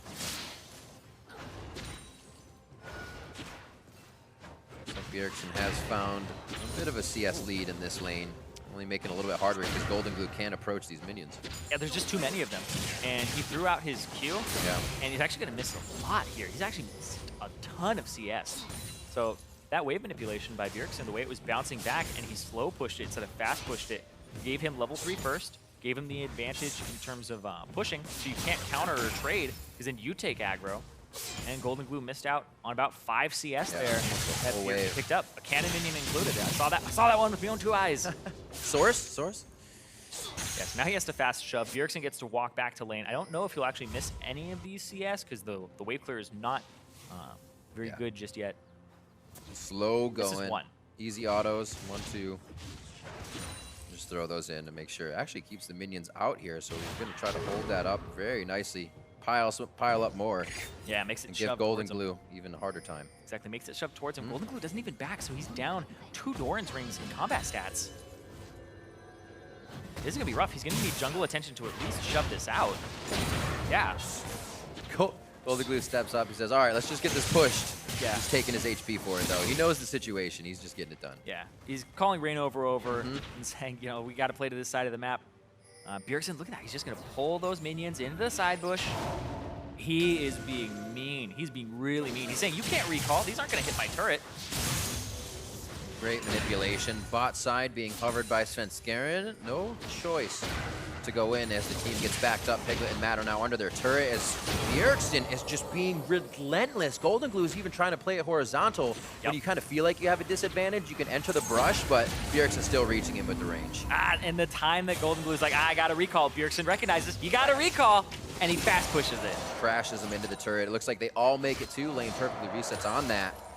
What play so far here. Still, Golden Glue had trouble last game in the lane. Came out pretty well and was still putting up the numbers. So keep an eye on him. It's not over yet. Yep. That was a shield interrupting it. Because you take damage on the shield and not your actual HP bar, it does not interrupt your recall. Yes. No remake. Nope. Did somebody call for a remake? No. That's how it works. But 10 CS advantage already. Like, that was kind of a masterclass in how to manipulate the wave and make sure that you're playing to the side that your jungler is on. Because Svenskeren was on that bottom side the whole time. So Bjergsen knew that he could pull it off into that side of the lane and be completely safe. So he's just absolutely abusing Golden Glue in this matchup. Uh-oh. Speaking of It's abusing, going to be a you don't have a choice Lorlo play. We'll see. Lorlo, he actually stepped back behind the turret saying, this feels weird. The rest of the team coming in, blast cone over. 1, 2, 3. Steadfast presence does not block the objects or projectiles, and Bjergsen comes up with that kill. Good safety onto Bjergsen. Svenskeren was able to pick up the assist. Yep, the lanes of TSM are actually just dominating right now. The top already 10 CS up by himself. No real attention to that top lane just yet. And that was the matchup that I was talking about last game where the Nautilus just shoves the Poppy in. And this is how you take advantage of that. These are the types of plays that you should be looking for if you're on the team that has the Nautilus early. Because you can actually just destroy the Poppy like that. He hit level 6 first because he shoved in. And that was the wave too. That was brilliant timing from TSM to rotate at that exact moment. It's actually kind of incredible to see things happen at this level of play. You're seeing it take so long just to walk to the top lane that you think that communication would still be there. But they're setting these things ahead. We kind of heard Bjergsen say in their social media videos that, like, when we do things, we need to be thinking of what's actually next. Are we going to push that lane? Do you want to stall that lane? And that was kind of one of those, right? I'm coming back. We have time to go top, and they won't even be able to call it. Yeah, it's kind of like what do you do next? It's like, oh, I'm beating mid lane up. I got 10 CS over him. He's got a bad back timing.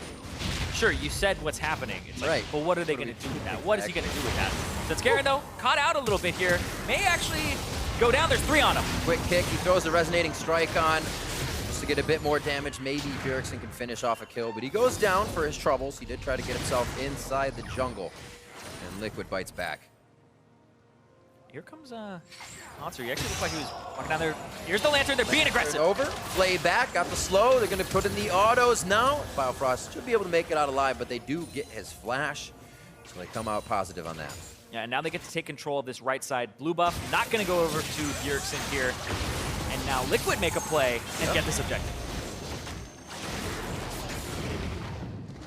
Very nicely done. Golden Glue not going to have an incredibly easy time in lane still, even with those buffs. Bjergsen's still going to put the damage down, but he has more options now if Drainover can get into that lane. Yeah, it'll help him out a bunch. And they were able to pull that off, not just off of the fact that they got Biofrost chunked down and got his flash, but because they had killed Svenskeren on the opposite side of the map. So that's what you can kind of do with these plays, is run all the way across the map after they contested your blue, as long as you're really efficient with it and you set your bottom lane up and say, shove to their turret, make sure that you can actually go and invade the jungle, check it out, and then they're able to do that and deny a blue buff from Bjergsen. That lane as well. Down in bot, we saw a little bit of pressure going on to TSM. Wild Turtle and Biofrost, 74-61 in that lane as well. So Piglet having a pretty good game to offer initiation and some damage here. Yeah, and you do have to be careful now if you're Biofrost, without that flash, up against the flash flay from Matt and the possibility of getting locked up with an arrow afterwards. Biofrost does have to be very careful. This lane is already slowly in TL's favor, where they have about 10 CS up, and they'll catch this wave right afterwards and continue to shove up.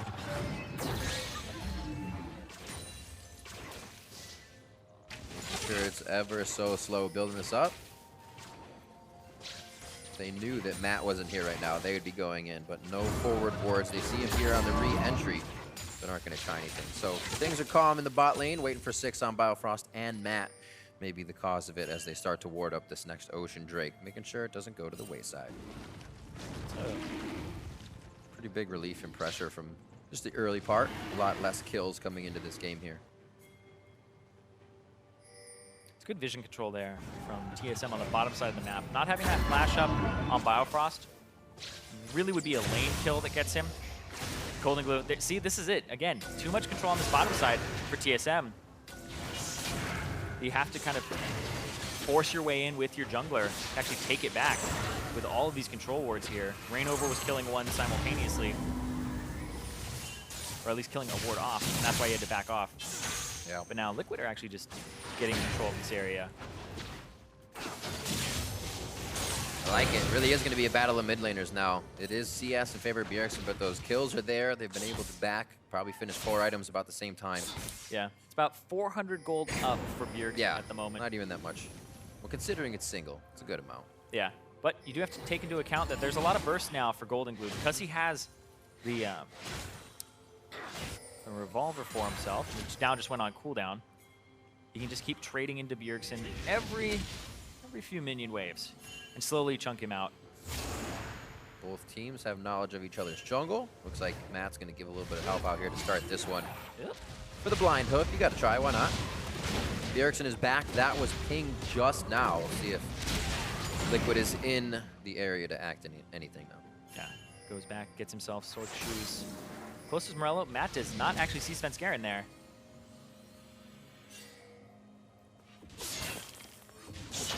Very cautious this game from both teams. Svenskeren and Reignover were at each other's neck practically last game, finding each other's pathing, trying to reroute each other. This At each other's neck. All quiet. Oh, another one over the wall. Bingo. Got him. Oops. Oh, ooh, smooth. Why, Riot? Why the delay on the box? No damage from him. Gets the ult out of Matt, but he's still hitting the hooks. One of these is going to count with the rest of the team there, and TSM has to be careful. Their roams are getting caught out quite a bit. And that's the risk that you take when you're exerting pressure, or at least trying to get pressure back and get the vision control in the enemy jungle. You have to take risks. And that's why, just like from a basic standpoint, most junglers are ones that can leap over walls, unique gank routes, but also when they invade, they have ways out. So Svenskeren, it's not really that risky that he's that far forward because he's able to escape. So they're trying to get this vision down. And like you said, those hooks, one day, they might count. But right now, it's just mild inconvenience. You can't go that far into the jungle because they know where you are. Well, it's supposed to be somewhere within this time we kind of see TSM catapulting that 15 to 20 minutes. It's like Golden Glue, though. Yeah, this is that matchup. Whoa! Got the flash. Oh, Svenskeren's there as well. Parallel convergence does not cause them to go in. More just zoning out the rest of the fight. Bjergsen's flash is down, though, and that was just a Reignover ult. Ooh! One more, and over the wall, Svenskeren is choosing the correct direction each time. A control ward helped him out on that, but he's getting out of these sticky situations. Yep, that was actually the flash from Reignover, as well as the flash from Bjergsen and Svenskeren, and now TL are doing what TSM used to do. Contest those blue buffs, get them every single time, chunk out the jungler when you have an advantage.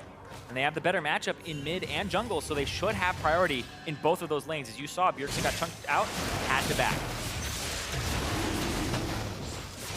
Oh, Golden Glue, after being kind of hit back, pushed down in CS in the lane, goes at Bjergsen very hard, close to his turret, knowing it would give them that dragon priority. Also, timing as well. TSM getting the turret in the top lane, so a bit of a trade there. Yeah, it was just that damage that had been dealt to it slowly but surely over time, and that gank that came out on the top lane when Lorla was level 5 and Hanser had just hit 6. Ends up with that turret. It's kind of the cascading effect. Slow push. But the fact that Nautilus just has more wave clear early than the Poppy means a lot, and just ends up being like 100 damage every wave, just a little bit. Hanser and Bjergsen are the same practically over their lanes, 140 to 14, 140 to 118. So the solo lanes for TSM farming very well throughout these games. Firing at the blue buff exit. I feel it.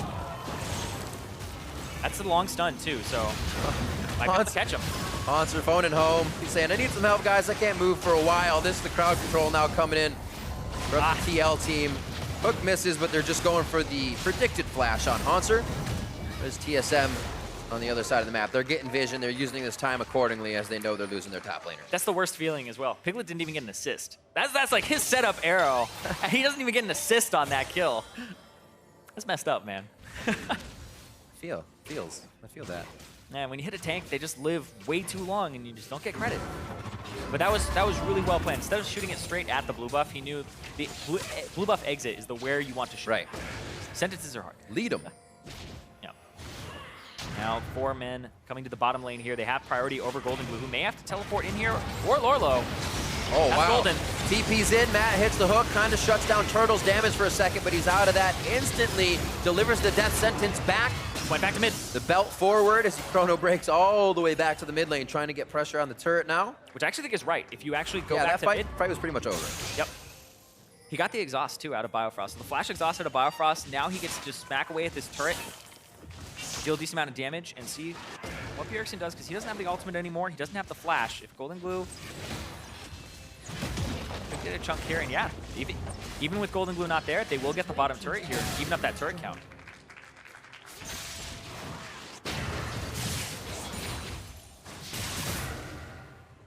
See damage on mid. Actually looks that's below half. Below half, and Golden Glue's been holding his pretty well. It's mainly been pushed towards Bjergsen. Once Golden Glue got some levels in that queue, he's kept it up. And the thought to do this as well, deter the turret dive, and head back home. Yeah, that was a little bit mixed there in terms of how I feel about that, because while Turtle got hooked, he had turret aggro from his ultimate, then he walked away and got hooked. So the turret aggro actually swapped to Svenskeren. It got them the kill on Svenskeren, but it may have been able to get them a kill on Wild Turtle if the turret had stayed on him, or at least get a heal or a flash afterwards. But I think it actually worked out for the best, because it went on a guy who didn't have flash. True. Svenskeren now 0-2 and 2, having a bit more difficult of a game. Yeah, in this game, once Golden Glue gets going, gets a Lich Bane, gets an Abyssal, it's so hard to take him out. I don't know who you really throw against him. Bjergsen can't really 1v1 the Echo, and it just becomes a gigantic split push threat, and that's why people are loving this champion as a Cinder counter, because Cinder wants to pick people, wants to catch him. Echo just wants to split push and 1v1, and he's quite good at that. Monster says, all right, calm down. Svenskeren comes up to help. Actually, it's going to be a party here from Team Liquid as they start sending 4 up. An assist ping on the mid turret. Bjergsen still feels there's going to be some pressure there, and he's right. Piglet is approaching that mid wave. Yeah, I was like, if Piglet just plays a little bit too far forward, sometimes they do this. They leave the piggy out a little bit too long. He just gets caught. He wants that minion wave. He wants that farm. If he's up against a Syndra, it's like, that's not what you want. You want the Echo, or at least the Poppy there. Yeah. But sometimes it's just that one more CS. And you just need the one more. Every time you tell yourself one more, you're like, this is risky, one more. You get caught. But didn't get caught there. Backed off, so showing a little bit of restraint. Also didn't know where a lot of the members were on TSM. And now they have to try and wave clear this mid. Would be a Here's the perfect flank. time to have a flank come in. I was going to say where the forward wards down. Orlo. No more crowd control from the Thresh. That's a burn down on Svenskeren. 1-for-1 now as they continue the fight. There's Lorlo coming into the fight. He's able to hit up on Bjergsen. They follow along with Biofrost as he tries to assist his mid laner. And that is a triple for Reignover, now 4-0-1 here in Game 2. Comfortable jungle matchup for Reignover, one that he has an advantage in, and then they gave a favorable mid lane matchup here, and Golden Glue with the flank here, taking care of business, man. I was about to say, where's the flank coming in from Lorlo? Not that he hasn't, but with TSM pushed up, a few forward wards from Team Liquid, they were just able to take the face-to-face fight, though, and something we don't see all too often anymore. The Rift Herald being taken here by Liquid. Rift Herald, I assume they give it to Golden Glue as well. It's been a lonely Herald. So you can be split pushing and trying to 1v1 for most of the game. Feels good. So yeah, it's actually calling this type of composition the mullet composition, because you always have just business in the front, trying to just fight each other's tank line, stuff like that, and it's a party in the back when the Echo shows up and just disrupts everything. And then the side flank too from Lorlo. Really, really well played to actually just flash in, be right there on time. Hanser was pushing a side wave and didn't decide to TP in. Yep. He did. It's definitely too late. You can see in that replay, those were currently placed wards for TSM. The timer had just started, and there were multiple already placed wards for Liquid. It gave him the upper hand immediately. And that's the collapse of a 1-3-1 as well, where you have the pincer maneuver. So everybody just kind of gets herded away from the Echo and towards where the Poppy is, who then just slams somebody into a wall. Now with a chance to be back out on the Rift, you can see TSM is throwing down a litter of wards. Yeah, trying to get control of that Cloud Drake, whereas mid lane, A little bit below half. And now Haunter's actually going to get chased off. Svenskeren was looking for a flank. Gets himself out safe. Yeah, there's a timer right now for like Haunter. As a tank, you get to shove out the top wave, and then you get to chill in this area in between until it hits your turret top lane, and then you take top lane damage. But now the Echo is on the top side, stopping the return of the Nautilus. So now TSM have to try and make a play to stop that top turret from going down. Oh, depth charge onto Rainover. Nice ultimate out of Haunter. That's probably going to be easily top. over the wall. Yeah. And then he kind of wastes Haunter's time a little bit. Yeah, Lorla won't have the range to get that down as the minion wave creeps away ever so slowly. But now you go up there with a numbers advantage when you know that the Syndra's backing on the right side of mid. Ward check as well. Try to pick it up. The Echo's in there. They've been very hesitant on this top side. Obviously, it's hard to get through a Nautilus. Svenskeren is kind of just safeguarding and hopping his way through the jungle, which has been able to keep this one alive. But Liquid would love to get this gold and finally break open the map so they can actually start moving through the jungle, just like TSM is, to defend it right through the middle. I actually underestimated how much health was on that turret up top. They have these turrets rather low, both mid and top. And this one's actually about half. So it's almost all those outers down. Then we get to the fun vision control part of the game where picks happen and people make a lot of mistakes. I'm ready for picks on this one. We always see with the Syndra composition from TSM, they take place in a brush, quick scatter, and then you are deleted. That's their kind of Baron play once they get to it. It's probably going to be behind that red if they repeat history as well with how they do it. And right now, towards the mid lane, looks like they're going to put pressure down in the mid. Monster's still floating around on the top side now, but he's going to be able to clear wards and say nobody from this side. Let's try to do it. Yep, they have a superior wave clear. Golden Glue's going to try to go for another flank, or at least a collapse of a 1-3-1. But no, he says that they back off mid, so they didn't siege as much as TL had hoped. That's the thing, is sometimes those sieges are baits, where if they siege long enough and try to get that mid turret, it actually just gave time for the collapse. So TL kind of looked like, all right, we have to give up this turret, but it actually ends up being a fight that gets turned around. And TSM sniff it out and say, we only get about 5 seconds on this turret, and then we have to back. It's definitely got to be something out of the box here. They are just kind of walking at each other, expecting a mistake to happen. The flanks were really what TSM was able to use last time. It looks like this is just brute forced out here, though, in mid. Yeah, because of the fact that Echo has priority bottom and in the bottom side jungle, that he gets to go between mid and bot. So now you can't really stand in any position in the mid lane and not expect an Echo to come out of the bush or throw his W and stun. But Haunter has to come down here to clear this wave. So if TSM had stuck around, would have been maybe a teleport burn from Haunter or a 4-on-3 in favor of TL. Low, top level in the game up here. He's just been farming away. Yeah, this is what you want to do, is just kind of whittle them down, because now the Syndra is having to deal with a Poppy, which won't usually result in a kill. It'll result in a lot of orbs being thrown down. That's the 1-3-1, is they want the Syndra to not be part of the fight. Monster closing himself in. Doesn't look like he's going to be able to find an anchor toss here. He also walked right around the pixel brush, which is holding a control ward for Team Liquid. So they have the bottom side of the map covered. Actually gives them a lot of good vision to say they're in the fog of war, so we at least know where they are without being able to see them. TSM can almost do the same thing. They're getting their wards pushed forward so that same effect happens for them. They're keep warding this left side, blue, and pressure on the turret. Yeah, Golden Glue needs to back because he can actually make a purchase right now. He's got about 1,200 gold.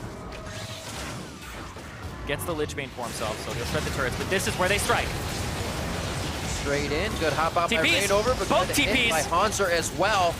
Where's Poppy coming in? That's Golden Glue and Lorlo coming in from the backside. Like you said, party in the backside. Irene Turtle's the first one. They go for the Keeper's Verdict. Svenskeren and Biofrost are knocked up, but Biofrost leaps out of the fight with his flash, leaving the rest behind. No Glitter Lances to turn the tide away. They just have to keep running. Yep, and they're actually just going to shove up the mid lane here and get a little bit of control of this top side where the Baron is. Shove them out with this numbers advantage.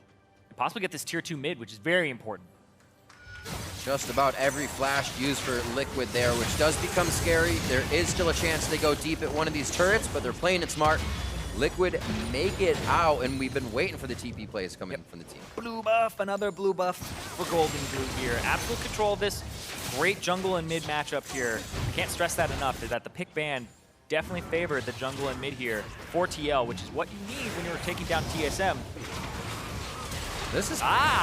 The chain got flashed away, so Rainover didn't get hit, doesn't spread to everybody else. Piglet's so far in the back, he just gets poked out. And now Golden Glue and Lorlo, so many abilities were used to peel or engage, and now they don't have enough to actually keep these guys alive. Great W there to stop the safeguard. Svenskeren has to now be a little bit too far forward, and he gets chunked out as well. Fingers were hitting the right skills. Biofrost had a great wild growth to stop the Poppy hit. Like, things went the way they should for TSM there, but it was just too overwhelming from Team Liquid. Mullet too strong, man. The Steel Mullet. It's coming up on 26 minutes now. We finally get this game broken open just a little bit. 8-4 as the kills start piling in. And only a bit of a gold lead here, so you can see just how much these fights are separating the teams. They're very, very close. Yep, Infernal coming up. So TSM trying to get some agency over this area and take it down, but haven't seen one of these in a while. I see this screen quite a bit. Your screen just goes gray. And you just hang out. So looking at the scoreboard, it seems like much more should be happening for Liquid. 5-0-1 on Rainover, 3-0-4 for Golden Glue, 0-0-6 for Piglet, which always kind of feels bad because an AD carry, you're like, if that was 6 kills, I would be so rich right now. But still, it doesn't hurt to have those 6 assists. He's getting his items completed. Should have had 7. With that lineup, it just seems like they should almost have more map control, be more offensive, but they seem to be playing a bit timid. Yeah, and speaking of Piglet, having a little bit of a keyboard issue, and that'll get resolved soon. He's like, I'm not getting kills, I'm only getting assists. It's definitely the keyboard, I swear. But all jokes aside, the game, like you said, is in favor of TL at the moment by a decent amount. But the way that their composition is crafted, it's a 1-3-1 that is slow during this part. You just need to make sure the Echo is stronger than the Syndra, so the Syndra has to find something else to do on the map. And the Echo just gets to flank, TP in, and so they'll usually play around teleport timers or minion waves and how they've set it up or who they've chunked out. Because if they chunked out somebody on like the top side of the map or like the jungler, then they could make a play for an objective, or they take control of that side of the jungle and take buffs. But it's a slow process here for this team unless they get a really explosive fight. And we just saw one of those for TL to actually just accelerate and get themselves this lead that we're seeing now. And what are we looking at for TSM here with this composition? You know, Bjergsen's on his Syndra. There's easily still a potential for him to carry. He's been dominating that mid lane so far. We really haven't seen the Golden Glue Bjergsen matchup. They're getting kills from around the map, so maybe working off of him or even not. What is TSM kind of looking to do to cut back into Liquid strategy here? Well, I think you always want to play off of Bjergsen, but the fact that they have that weak jungle mid, and Svenskeren's 1-4 with 3 assists at the moment, he's struggling. Especially since he's at like 2 levels down too. He's trying to make plays, and the engage from this team, since you don't have somebody like a Zyra or Malzahar support, you have the counter in the Lulu. You're looking at Wild Turtle to actually land a chain. You're looking at Svenskeren to get a kickback and put himself at risk, or you're looking at Hanser to get a hook. But you're usually wanting your top laner to flank in a lot of these fights. All right. Back into the rift. And we will see the Baron attempt.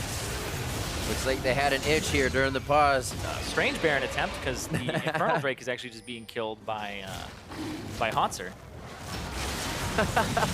Longest dragon take ever. He's got teleport too, so 4,400 HP on Baron. It's taken him about 7 seconds to get here. Teleport won't be quick enough coming in as Matt almost taken down. Nobody follows through. Make sure he stays out of range of that Baron burn.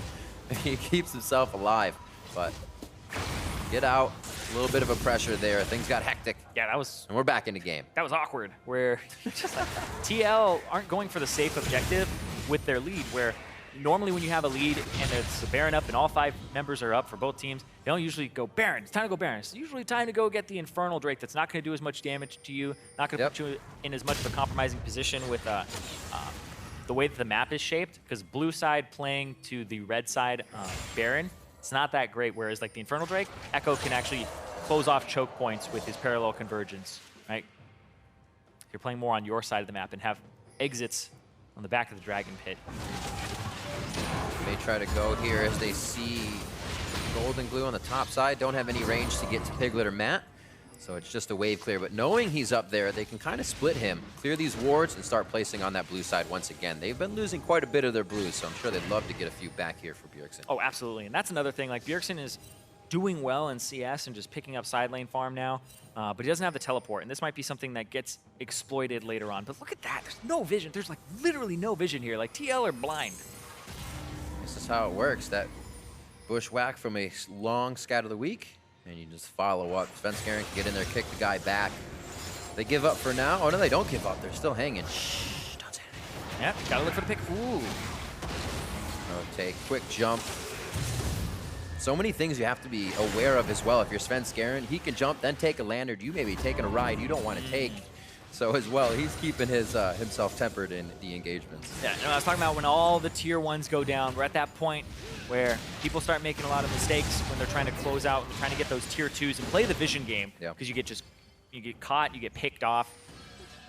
And to answer your question earlier about what TSM need to do, play around Bjergsen, play around the pick, try to blow somebody up before you actually have the party arrive. There's that last one. Last outer turret. So now the vision wars definitely matter a lot. You have to have enough, if you're TL, to cover whichever side you're really playing to with your Echo. And if you're TSM, you need to make sure that you have dominance of the lane and you can put your Syndra or your Varus in a position to make a pick and help your team out. Checking at the gold. Golden Glue and Bjergsen both hitting 11,000 right now. 304, 212 in the CS gap. So these guys are literally even. They're both sitting about a 1,600 gold in their pocket too, so they have items to go back and get. Bjergsen's almost full, gonna start selling some. Void Staff for himself. I assume the Abyssal Scepter comes out next for Golden Glue when he finishes his back. But that's actually kind of great. He's staying out on the map with 1,800 gold. Something goes wrong right now. Like, if they choose to fight when Golden Glue has 1,800 gold, that is actually wrong. It always feels really bad too, because you think, I could be doing more damage here. This could have been that item. And you are hesitant in the fight, which there is no room for at all. But here's Golden Glue. They're fighting on the front. He's on the back, can't get towards Lulu. Biofrost is kind of keeping him at bay. Rainover is quite low, being the one that joins the jump in and kind of do that explosive damage to turn TSM's mind around. But they're actually sectioning off TSM to the left, so they don't have the inside track on mid. Svenskeren gets hit up. It's a hook. Very nice by Matt for the walk-in. Flav back, doesn't put himself in a dangerous situation, and they have TSM on the run. But the more you have a team on the run, they have the chance to turn it around. Yep. It looks like they'll stop the fight overall. But now they're going to try to go towards the top tier 2 here. Maybe get some damage onto that with that Lich Bane.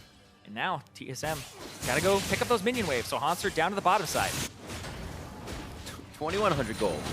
Yeah, this is... Golden Glue just loves his pockets full. I think he's going to go back here. He gets himself into the brush and he'll be safe. Says team, hold off. Looks like Matt's going to do the same thing. And we get both teams going back now. See what they can get. More control wards. One of these next fights is really going to open up the game here and maybe be an inhibitor turret. So Golden Glue back, spends, and gets himself a Zhonya's Hourglass here. Opposed to the Abyssal Scepter. Yeah.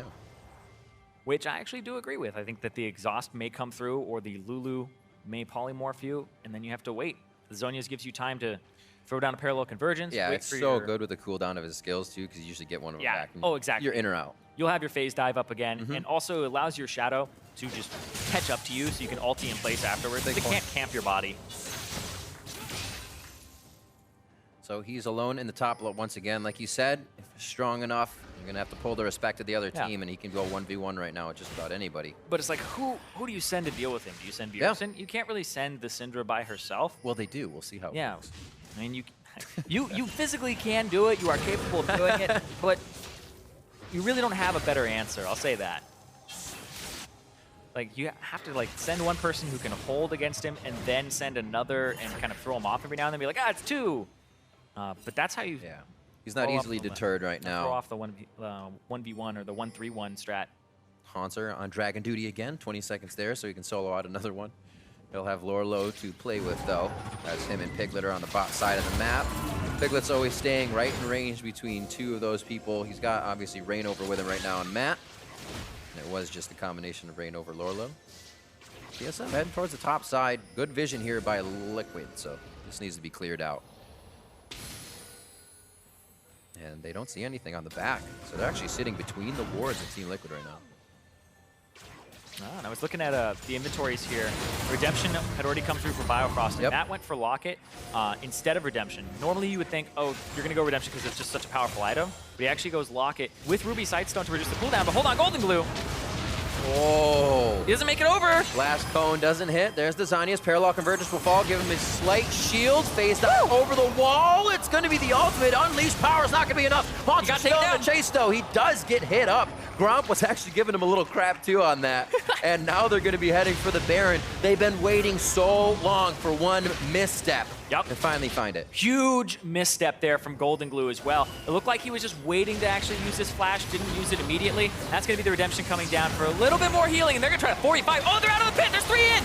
Oh, that's Rainover in. Rainover going to kill. Baron's going to be doing a lot of damage. What a turnaround. The Keeper's Verdict knocking him out. Blast Cone back in. That's the smite from Rainover. Svenskaren's going to drop. Haunter there swinging away. It's going to be a GA. They're going to have to do it twice. The rest of the team scatters. There's only ways to clear. They're trying to repair what's off the ball right now. As Haunter's the ball, and they put it right down once again for another point. 11-5. What a switch around. Liquid playing off their own error. That was a crazy call. And Lorlo knocking 2 members out of the pit. Yeah, absolutely pivotal here. That's what we're looking at again here is he pops the ultimate. He actually gets Sven and Haunter, the 2 you want because they are the ones who can disengage. And it was to red side too. Yeah. That was a good wind-up. This was right here too. Like Haunter gets back in the pit, Svenskeren doesn't, so he's freaking out a little bit. Damage going down 217. The smite came out from Svenskeren at about 1,200, I want to say, brought down a little bit further than that. The steadfast presence as well, stopping the resonating strike where you thought Svenskeren was going to get his execution. Missed that smite damage, so Svenskeren was thinking of much different numbers when he went in. Team Liquid's going to be grabbing up the Cloud now, a little bit faster on top of their sustain with Ocean, and we will actually see another Cloud next as we continue on here. 35 minutes into the game, much less kills, as the teams are trying to get these hits in and then get the objective, not just throw their bodies in for the sake of it. Works out towards the bot lane. Baron helping out Lorlo, who has been obviously apart from the team this game and doing quite well on that Poppy.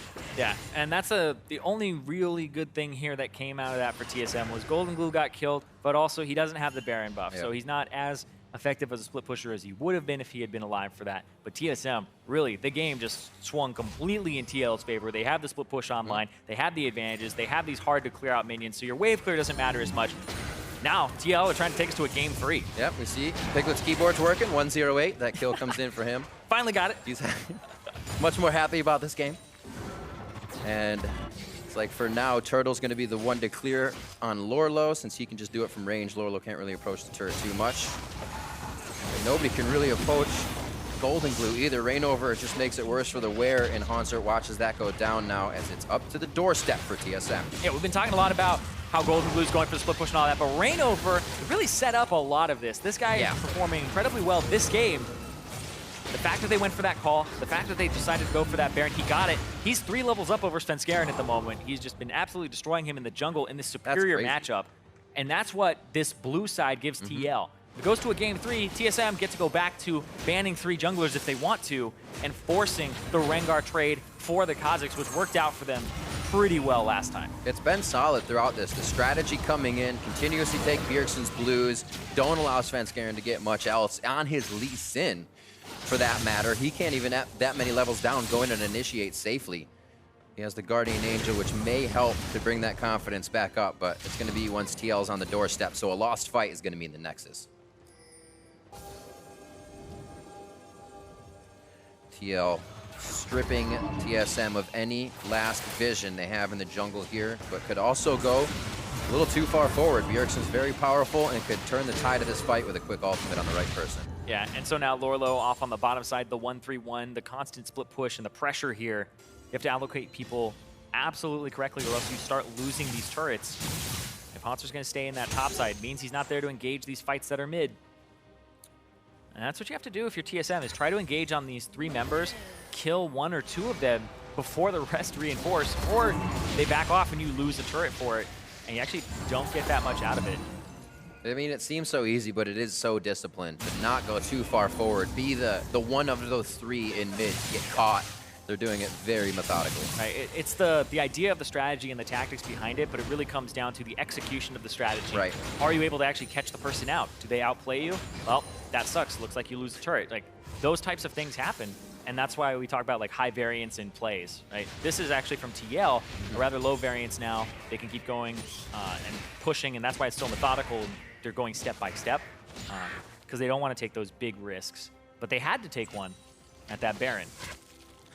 Paid off, though. Paid off very well. The influx of gold. We said, you know, Matt went for the locket, but now he has the redemption, which wasn't there a second ago. So a lot of money even coming in for him and the rest of the team. I want to talk about that because the locket first was a little unusual for some people because you think the redemption is just so powerful, but by the time your redemption goes off on your AD carry, he's probably dead from Syndra. So the locket is an instantaneous reaction to the Syndra ultimate, which can keep him alive. So that's why Matt ended up going for that item first. Oh, looking for the 1v1, maybe? Oh, wait, he went through it! Belt!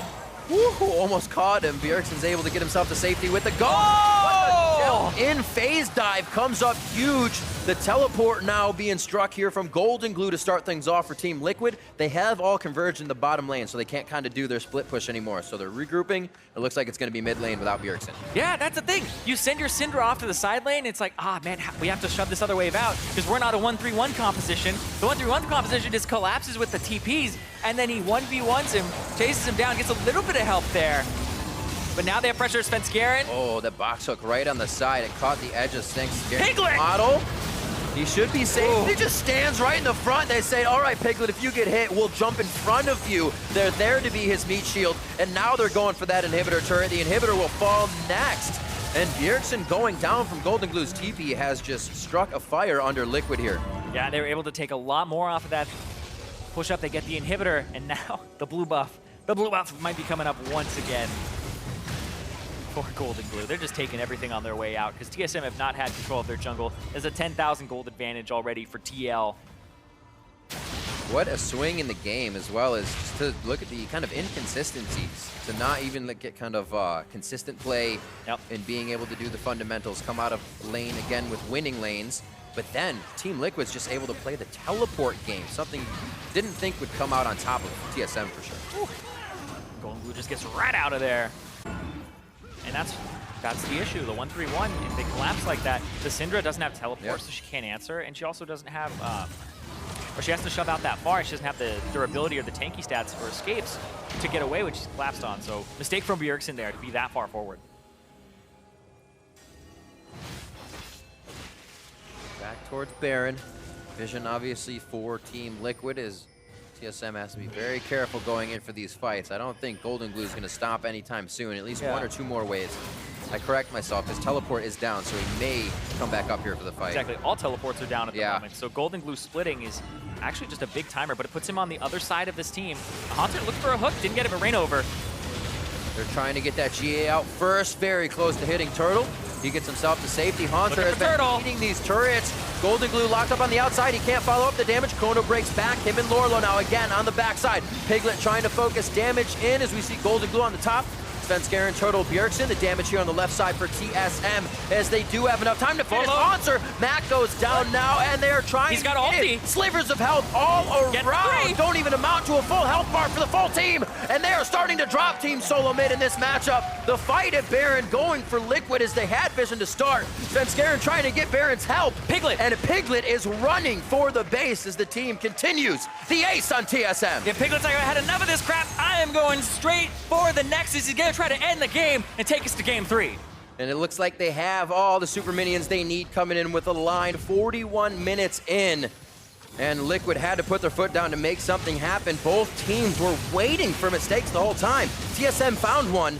It was even a mistake that Liquid grabbed Baron off of when they recouped. Now they're gonna be on the Nexus. Now they're gonna bring us to a game 3 in this series. Liquid take down TSM.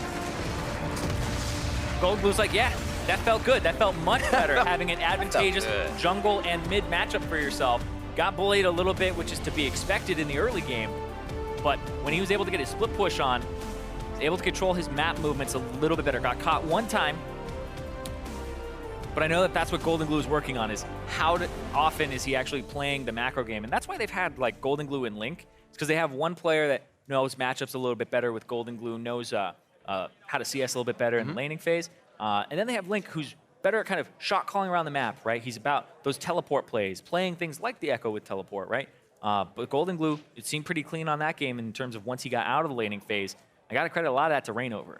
Yeah, absolutely. I mean, this guy kid doesn't go unspoken in the jungle, right? He's 6-0-8. We were calling out his praises. But to see everybody be able to use that now is really nice, because you can do something for your laner, and they're like, great, I feel ahead. But we're seeing them now do that with Rainover's presence, the resources he gives them. Golden Glue says, you know what? I'm going to go bot lane. You guys don't even have to be there. I'm going to fight Bjergsen. And they knew they'd at least get a flash. But those little things, they were saying, we're not waiting anymore.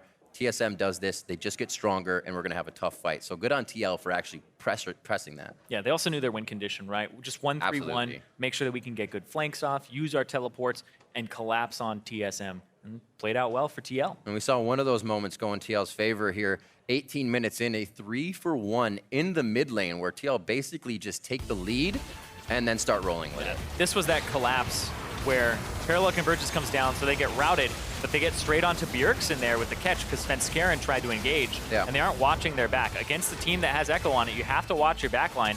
And now Lorlo comes in, and they really had no exit from this fight once Lorlo had decided to come up here. And this is what gave them that first little taste of an advantage where they started to come back into this game. So before that, it was a little bit of getting punished in the lanes.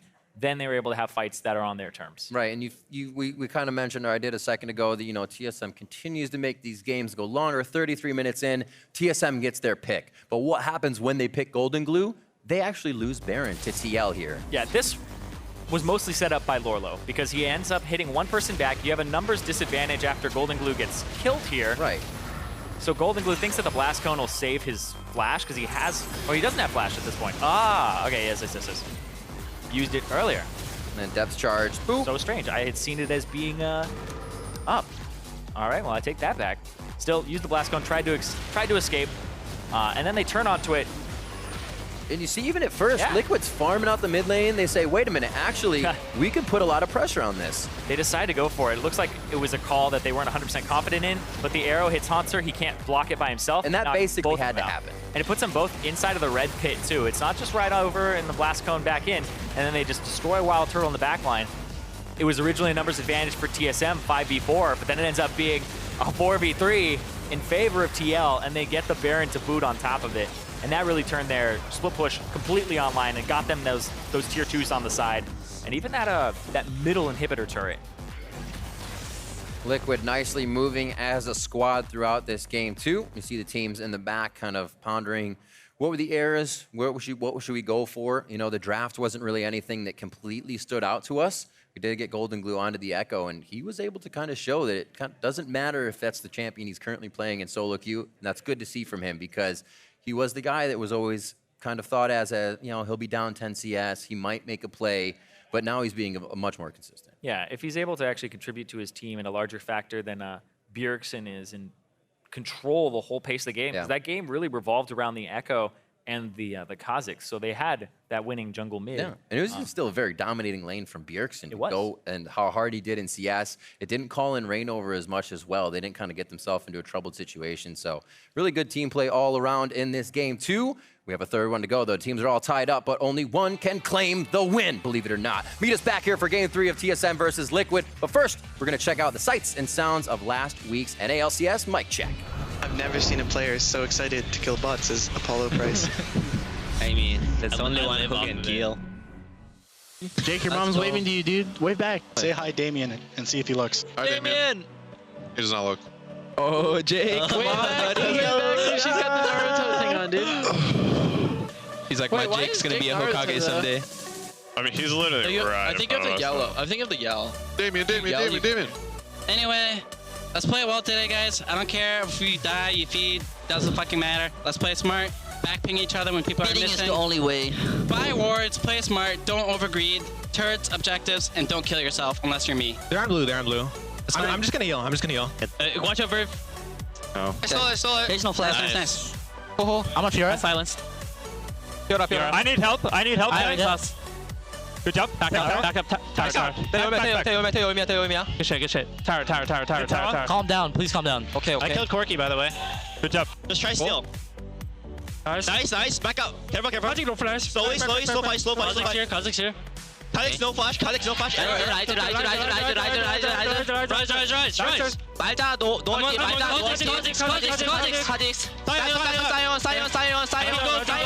Sion. I'm on Sion. Go Baron. Wait, you should put that one, dude. TSM Jet. Wait, who's Jet though? Who's Jet? Hello? I don't know who Jet is. I know Rivington. We're tanks, dude. Yeah, you We're all get some tanks up there. stuff. Alright. Top lane. You do tank for our carries and make sure they can do as much damage as possible in team fights. Okay, guys. Because otherwise, your carries will whine. How do you not know who Jet is? Riving. What? I can know who. I have the right to not know. I got it. Okay, get out. Good smite, Josh. It was risky. Okay. I'm the fucking smite king, baby. Just kill. Okay. Kill it. Everybody hit. Just hit. Go. Nice. Good job, dude. I get the tower here, maybe. Where are they? Fuck! It's okay. My bad. That's okay. It's cool. No. That's cool. Alex loves Urgot so much. I love Urgot so much. Why don't you play Urgot then? It's not that bad. Why don't we play Urgot Alistair? We will next week. Wait, IMT. Wait, I'm coming. It's kite. Yep. IFJ now. I'm here. IFJ now. I can kill backline. No. Yo, Corky Z. I'm fucking... Kill front. Nice. Go. Better. Nice. Go Baron. Holy shit, I'm clean. Oh, yeah, nice. Holy shit, I'm clean. I almost got into the fight. Slowly, wait for Katarina. Wait for Katarina. On the same side, guys. This is good for us. They're all up now. Yeah. Kill these guys. Front line. Behind us. Any help? Exhauster. She's dead. I'll do LeBlanc. Soul Blanc. We got LeBlanc. Peel Piglet. Yeah, on Piglet. Yo, he has jump. Down, left. You win. Flash. Go. I can catch. Flash at him. Can we end? Careful. We can. Flash. I don't flash. Yeah, we're gonna win. Nice. Let's go.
Welcome back, League fans, for the long-awaited conclusion of the slugfest that is TSM versus Team Liquid. And we have to mention the player of the game last game was Rainover. Fantastically done throughout the slugfest that was game number 2 of this series. Yeah, honorable mention there is Golden Glue right behind him in terms yes, sir. The back and forth and discussion on that, because he played incredibly well, but he didn't really do much in terms of the beginning of the lane phase and really needed Rainover's help. And then they were able to capitalize on the mistake of Svenskeren because he didn't have mid priority, went for the enemy blue buff, ended up getting killed first blood, had his blue buff taken. So Bjergsen starts slowly losing lane. A lot of that is because Rainover is the right place at the right time there for himself. Yep, so we now go into game 3, testing the mettle of every player as well as the strength that they have mentally to get into this one.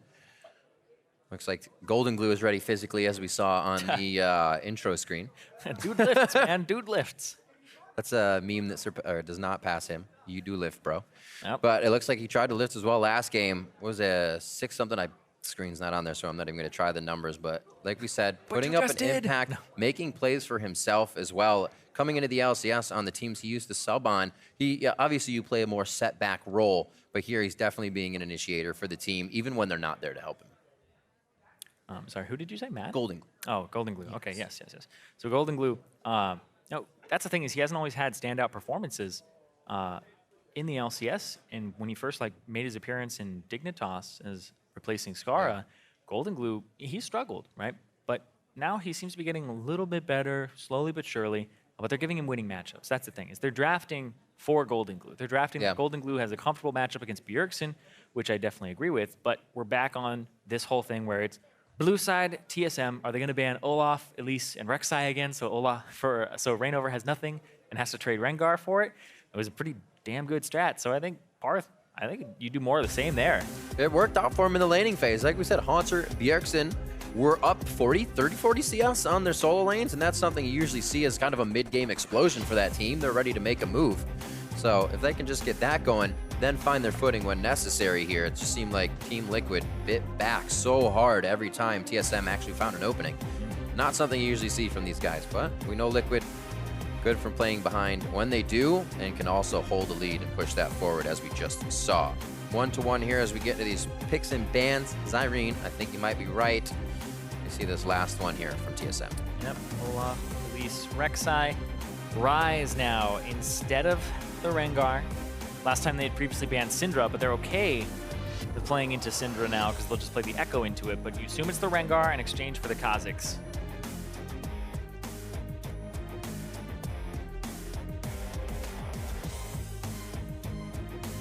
Always hovered. Lorelo loves. But yeah, Kha'Zix would be a simple pickup. Yeah, also both wouldn't be a have to. Zyra and Malzahar are on the table. Now you could go with Jhin Malzahar or Ashe Zyra. But they're going to make sure that they get the Kha'Zix in. Yeah. That's the thing, is if you save picking Kha'Zix for your 3rd pick, what if they pick their mid laner? Then they'll ban out all the counters. So you kind of have to match in the first phases here. Pick whatever support you want. Or if you think there's a blind pick mid laner that is definitely worthy. Also, you could go for Ashe here. Depends on because the AD carry champion pool is pinched a little bit harder in that second ban phase if you pick one and ban 2 as opposed to the support pool.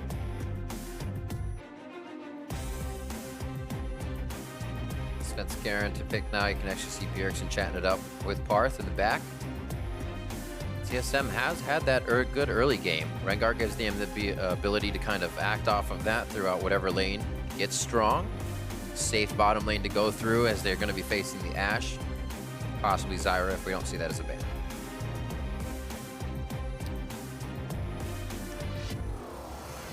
You can see they're taking their sweet time with this too, because it's a discussion. Do we pick our mid laner here? Do we pick a support? Support's the more obvious one.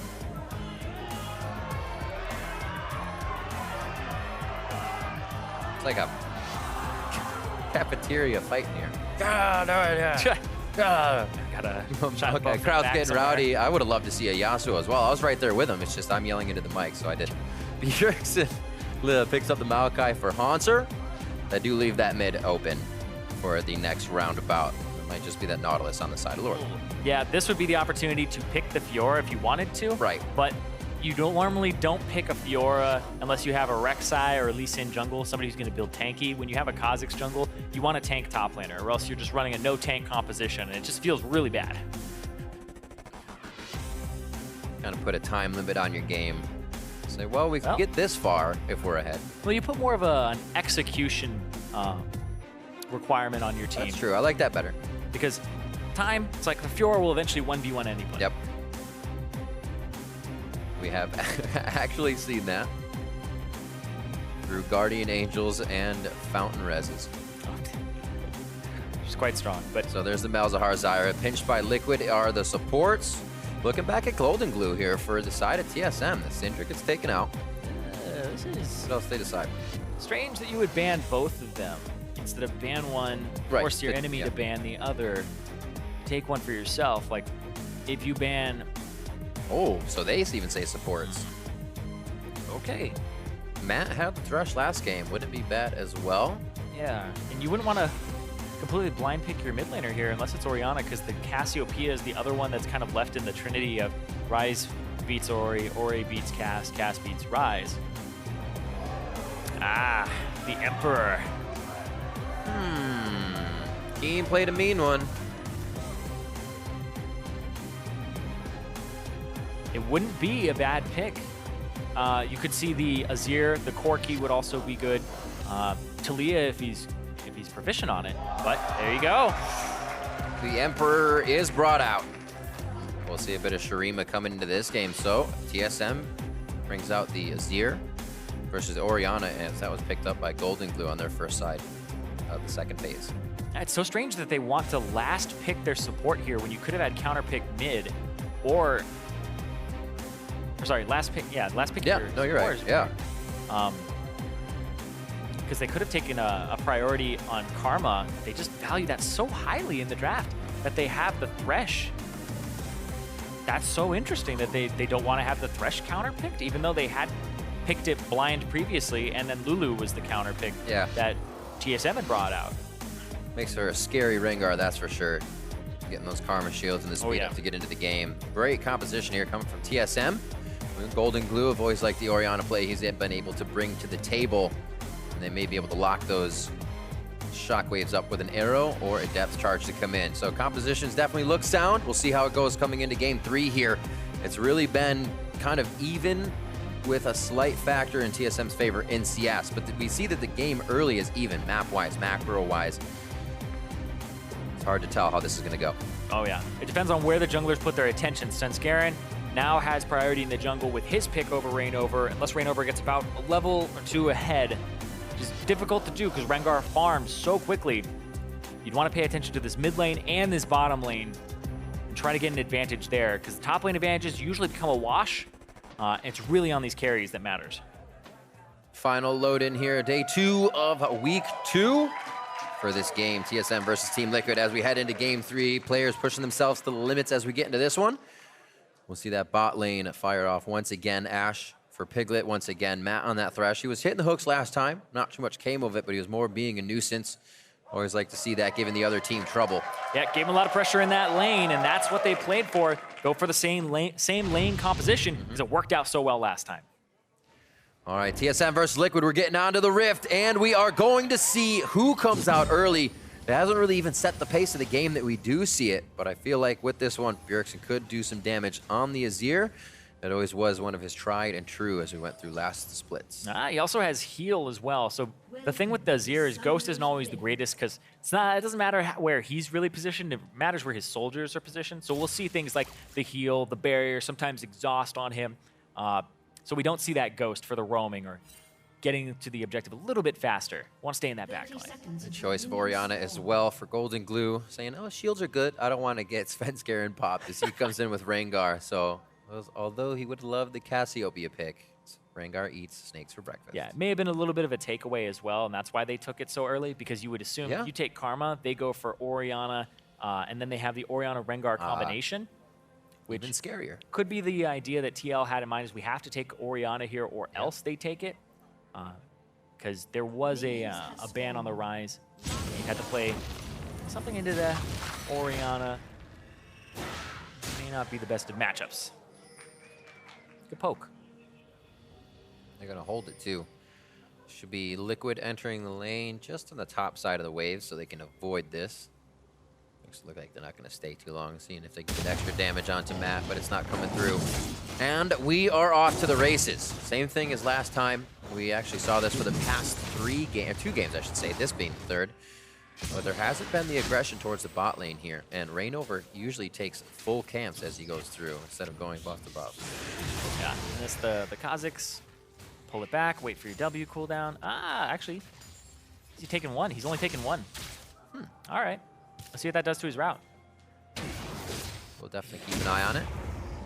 Thought maybe Golden Glue would come over for a little extra, but nope. He just walks away. He's going to go ahead and get his blue. And we may see an early entrance for Rain over here if they want to get the game started. Yeah, maybe so that he can see Wolves after, but if he goes Gromp or goes Scuttle, that's Fenskaren level 3 already. It's just so fast. Golden Glue chunked out already. This is the last time you played against soldiers.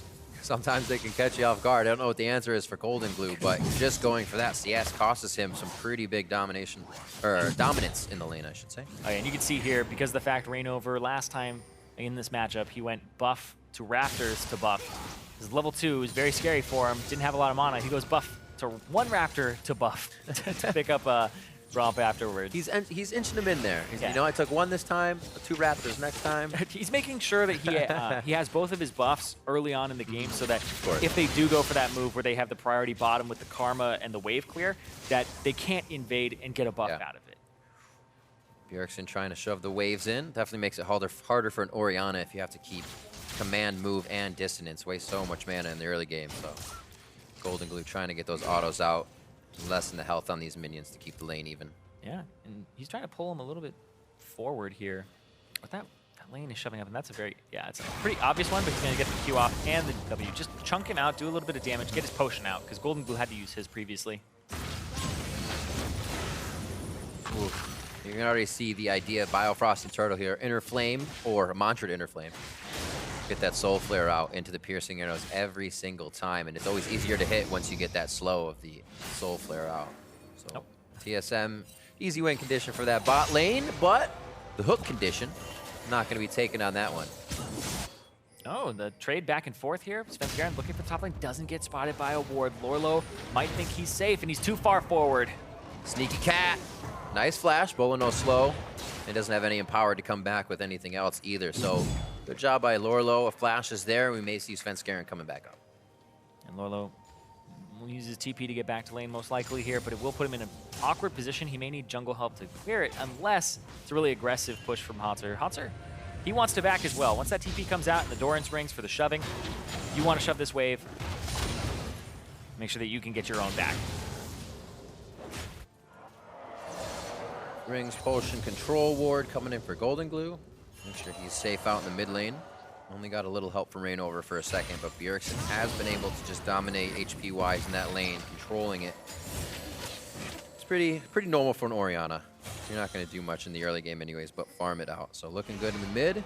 Bot lane, Turtle and Biofrost have kind of run out of mana here, so they're giving space to Matt to clean this up at the turret.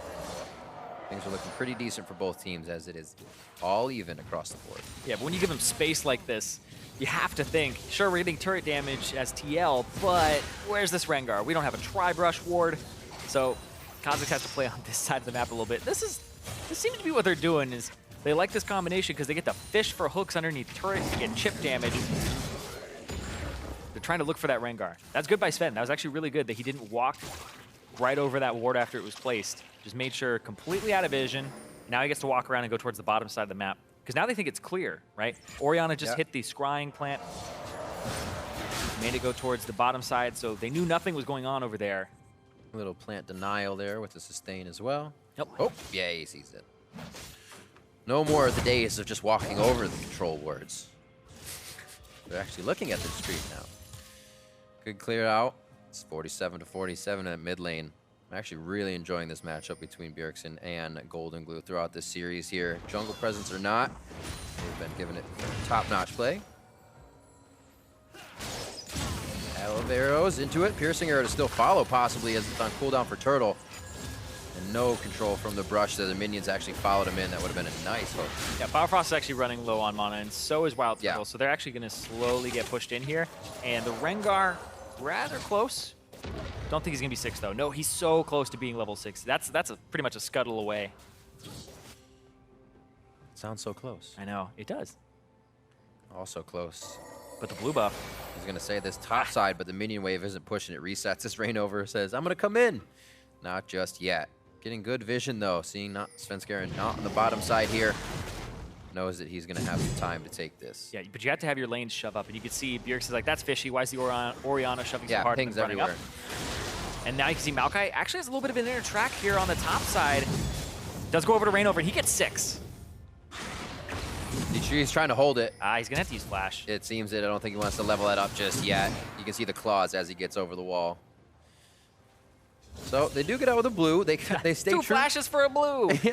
Hey, they keep the consistency from last game, right? They continue to steal Bjergsen blues. Yeah, that is, though, I agree. So much to just get away with it. So trying to catch them or catch TSM off guard, it seems like they put themselves in a bit of a hole. Yeah, this has to be like the most value blue you could ever think of on a Kha'Zix. Like he has to be able to make work of this, because if Svenskeren and Bjergsen are both really wanting to punish this, the enemy blue is up. You go over there, you ward it.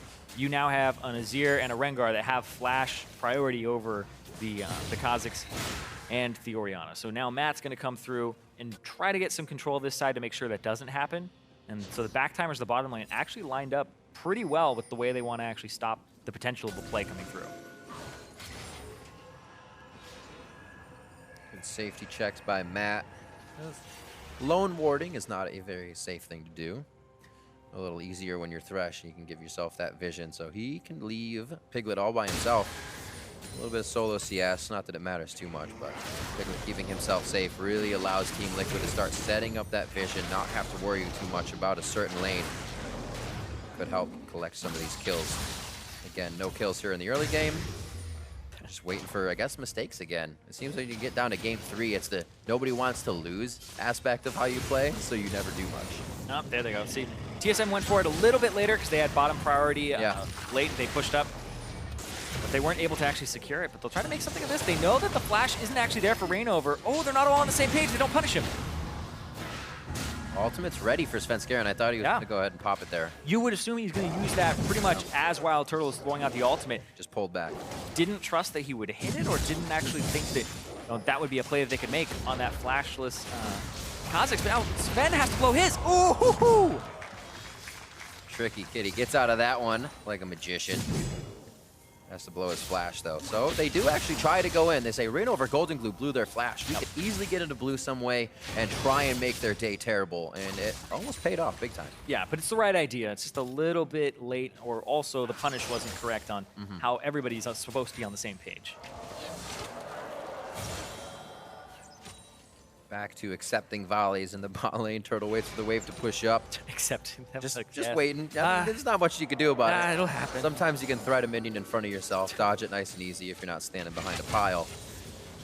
But also, the level 6 here seems to be a bit stronger from Team Liquid. And it looks like Rainover is going to give a buff to that bottom lane. Arrow? There's the arrow. They feel the strength. Shield goes down. The heal as well comes through. Turtle, one more attack goes down. Double TP from the top side. Finished first by Haunter, but Lorlo is goal side to his team, if you will, and throws out the anchor toss.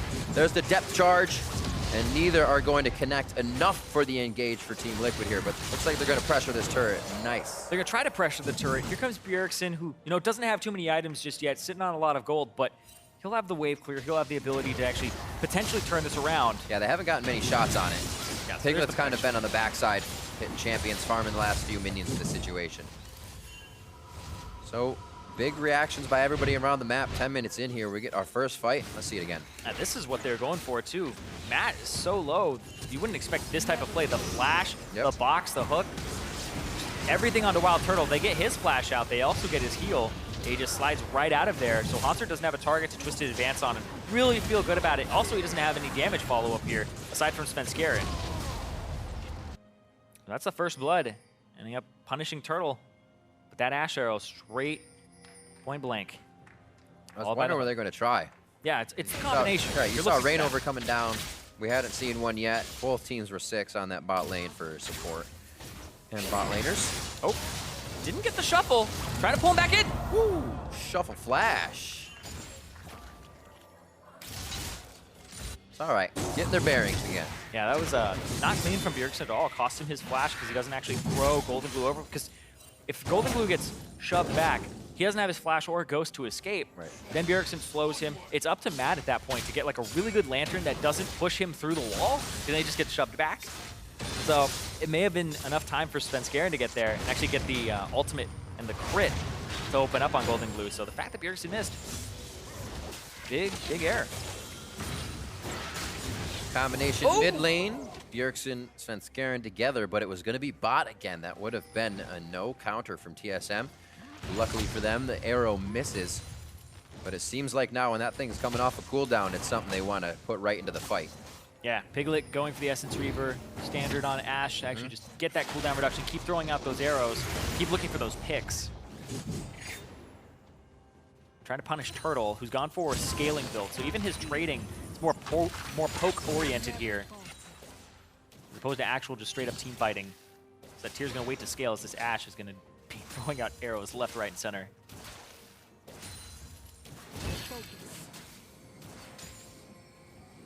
Matt seems like he's going to get his roam on here. Not too much going down in the bot lane. Very quiet after that kill.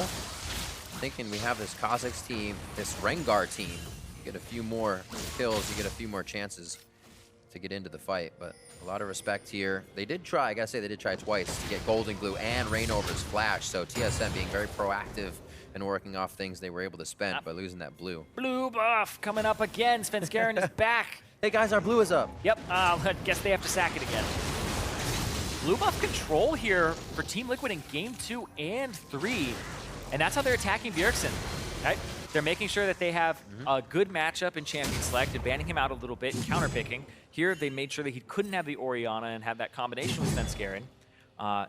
And now, they just keep targeting the blue every time on cooldown. This is actually just something that you can punish eventually if you start looking for it and prepare. Because if TL's preparing for that blue a minute in advance with their waves, TSM, they notice it about 30 seconds too late. And then, oh, Svenskeren's backing, and now he has to walk all the way there. And that gets hard to put yourself or your team in the move that says, hey, we can be one step ahead here. We can be one step ahead here. TSM now trying to get vision to make that possible. Exactly. So now that Golden Glue has to back, they're going to have to invade here. They had priority on the bottom side. And the reason that they have priority at the bottom side is because Piglet and Matt, although they play aggressive and they have been playing aggressive, when... Sorry, I was like, is somebody going to TP in? No, okay. So, the reason that they were playing aggressive is because they were able to play aggressive. Piglet and Matt, let me just get this right, were playing back because they had their jungler on the top side of the map, which is a standard thing to do. It's that push and pull. It's that yo-yo. When your jungler's top, don't make an aggressive play bottom until you see where the enemy jungler is. So even though TL had no idea where Svenskeren was exactly, they still respected that on the bottom side, which is good to see because they didn't play aggressive and get punished for it. You got to remember everything, not even just your lane. It makes it all come together that much easier, especially when your team is following an all-in communication. Noting that blue went to Svenskeren as well as Bjergsen and team tried to steal it, so ouch. Yeah, no, the strategy, apparently Svenskeren's in on it too. Deny all the blues from Bjergsen. Get it in. He's got to be thinking a little, obviously Bjergsen, pretty clear head when he goes through these games, but you're losing your blues. You got to find these that you can find that resource very much other places or any other places, but he's now got to focus on still calling the game, knowing he's a bit behind here, CSing quite well, but the game with the blue, the confidence, kills coming in is one you're much more sure about calling strats. Yeah, and the blue on us here means a little bit more than it does for other champions in the mid lane because most are going to go Lost Chapter into Morello, which takes care of a lot of your mana problems. But the Nashor's Tooth, not having any resources on it for him, it doesn't help him at all in that category. So he has to be very conscious of how he's spending his mana.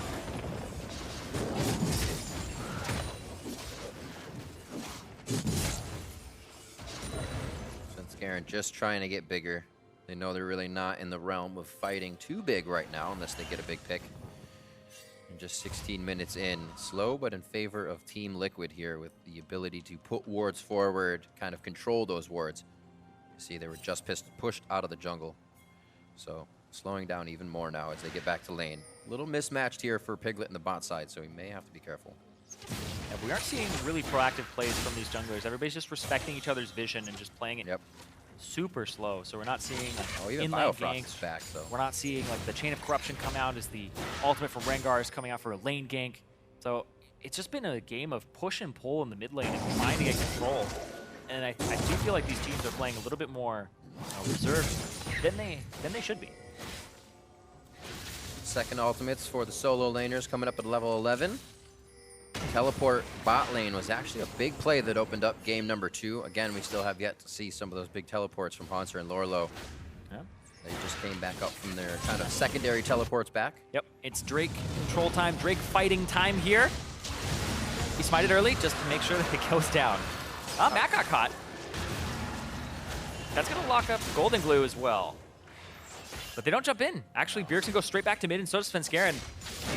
Svenskaren's actually trying to catch in rotation, but look at this as well. Here comes Haunter down, and they're trying to collapse on Golden. Golden Glue, yeah, Svenskeren jumps in quite early on Golden Glue. The gap not closed by Bjergsen alerts them, but the mid lane is still cut off. It's the objective they're looking for. They're going to have to slow down on this one. Arrow through the uprights. Good dodge out by TSM. They know it's getting a little too hairy, and they're going to have to step out of this. Yeah, the fact that they brought Haunter down from the top lane as well gave them extra pressure there.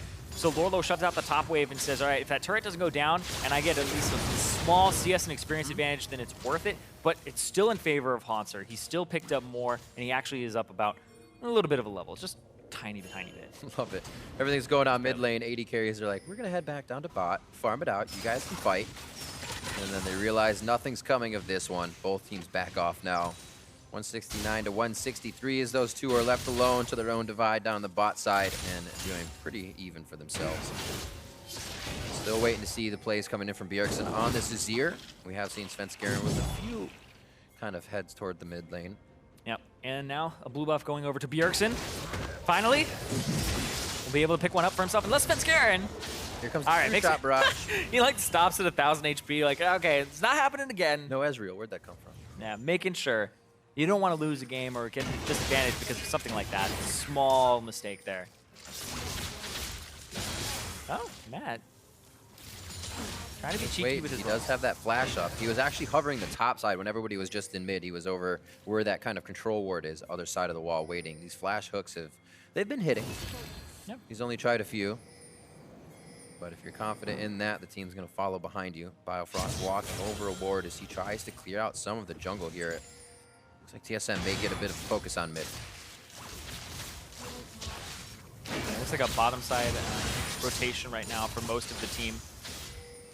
Looking at that blue buff.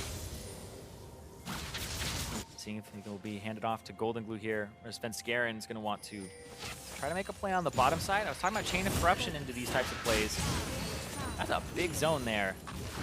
Biofrost is playing so far up. Like at that point, TL's like, they want to get the blue. Make sure you hand it off right now. Trying to get priority in the jungle. And maybe the jungler is here. Because that was Biofrost just rushing up with a shield on himself. Like, it's a dead giveaway. Hey, you got to do what you can. Sometimes they take it and they have no idea what to do. But Liquid not getting fooled. Rain overheads out to clear out the Scuttle Crab. What's the next move here? You do have that Rengar. Obviously, he's going to be able to crush stuff down. With his ability to get out of CC, it doesn't mean he has to go in when everybody is really squishy in the early game and win from there, right? You can get yourself into a dangerous fight now. So what is TSM kind of looking for with where they're at? Answer your question of what the next move is. It's literally anything, Riff. Something needs to happen, and I'm talking about like is that a request? arrows. I'm talking. Yes, yeah, it is a request for your sake as a play-by-play. There's only been one kill in a 20-minute game, but it's because everybody's just fighting for control, right? But you have to be throwing out these arrows. You have to be taking these risks. Throw arrows, hooks. Have your junglers on these sides of the map, or else you're really not going to be able to get too much done. We've seen things like rotations where you shove out bot, and then you put your bottom lane randomly top, and you get the push and tempo advantage. So we haven't even seen a play like that yet. Spikes and claws for Rainover in his secondary upgrade. They can do a little bit more, offer the team some AoE now. Yeah, head towards top side. The fact that one of the changes to Kha'Zix in the Assassin update was that his W doesn't slow by itself anymore. You have to actually upgrade it, and then it will slow, I believe, 40% for 2 seconds. And then once you upgrade it, it'll also be an 80% slow on isolated targets. So it's a massive slow if you're actually going for a gank. And this is something that people are going more and more towards with the upgrade of the W second as opposed to the E. Looks like bot lane could be a quick takedown here. Oh, they spend some time to take out the ward, so it looks like Piglet Matt will be able to get down to the bot side, waiting for this game to open up. Really, the Cloud Drake in favor of TL was kind of from a top side fight, and they were able to just hold off. Oh, and now it looks like because they have a 2-item spike on Bjergsen, the Rylai's Crystal Scepter changes to be cheaper. Really good for Azir because now he hits this point where he's got a ton of utility. It's great for him. Gonna try to make a counter here, but that turret is so low. Biofrost gets out easily. He knows about the chill. He's just gonna shield everybody and they get out nice. So a few more hits on this. Golden Glue wants to take down the Sun Disc. Yeah, but every time he walks up, he'll just get chunked out. Yeah. Now that attack speed and the slow coming through for Bjergsen makes it so difficult to walk up. You can see that CS advantage again for Bjergsen pretty much every game. Finally opened up the middle of the map. Maybe TSM gets some forward wards down. Start locking down these side-to-side lane plays. Matt looking to get a play here with the bottom side. Reignover as well. Yeah, teleports are up for both top laners. Don't think it's going to be teleports to save this turret, though. There's not much to be had there.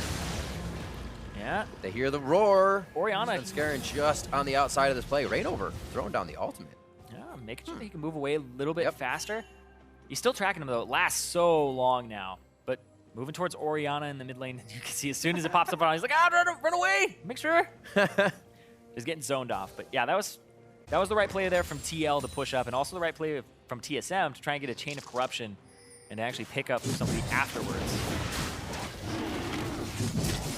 So Orianna wasn't there. Orianna was still in the mid lane. Bjergsen would have had the advantage to just get in that fight and make it favorable for TSM. So a little dragon control going into TSM's favor. This is just after they drop the mid lane turret. Things are working in their way.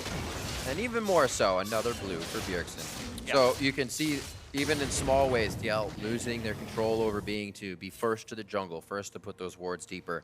And TSM is able to get a little back out of it. They're kind of just getting back to par on that blue buff. Yep, just getting some more for Bjergsen, but it didn't matter. The guy has a CS advantage. Nothing happened in the mid lane. The game just kind of stalled out a little bit. The gold is so close right now that it pretty much doesn't matter. It comes down to the execution in the fights and who's got the power spike at the right time. Whereas like bottom lane, it's 2-item power spike right now for Piglet, and the Edge of Night just came through for Wild Turtle. So he has the poke a bit online right now, whereas Piglet does have a bit of team fighting. And yeah, but at least he's throwing out the arrows on cooldown because he has that extra cooldown reduction from the Essence Reaver and the extra crit item. And I'm looking at Golden Glue's build and the Ludens to help him run around a little bit faster, dodge out on Azir soldiers, and not take like 3 to 4 auto attacks inside of them. Also getting a little bit of burst. You can't let this Azir scale to 6 items. Well, that's the thing. Why not pick Azir? TSM has had these games going late. You're gonna get 6 items at some point if that keeps happening. And then the game may even go longer if they're not getting the kills they need to open up these turrets and get more vision. Yeah, it's not a bad call if you think Team Liquid kind of suck at closing games out because it's so slow even when they had an advantage. You could pick something that scales to the late game like this. That's the reason they did it. Yeah? They said, it's going late. We should pick Azir. No. Let's see if it works out for him. Coming up on level 16. That'll be that 3rd level of ult. Haven't seen a good Emperor's Divide yet that he's had a chance to really get into. We saw that one hit in the mid lane that wasn't as polished as usual. So still a bit of a misplay mechanically there as he takes Azir into this pick ban phase. After the, woo, what a split. Nicely done. I think they high-fived over it. Yeah. Great job. And Turtle, I actually didn't see what he used his Edge of Night on previously because that just helps you block those Ash arrows or go for an engage. Yeah. Not have to worry about the counter engage yet. Another Sun Disc going up in the mid lane for control here. It's great. I love these. You just set up camp outside of your base. You have so much more push. And Bjergsen actually, I thought he was going to use Svenskeren there, but he doesn't even need him. Svenskeren's going to go and pick up his jungle. Yeah. Make sure wards are clear. Allows you a position that's more forward than you normally would be because you have the safety of this turret that you just sprung up from the ground.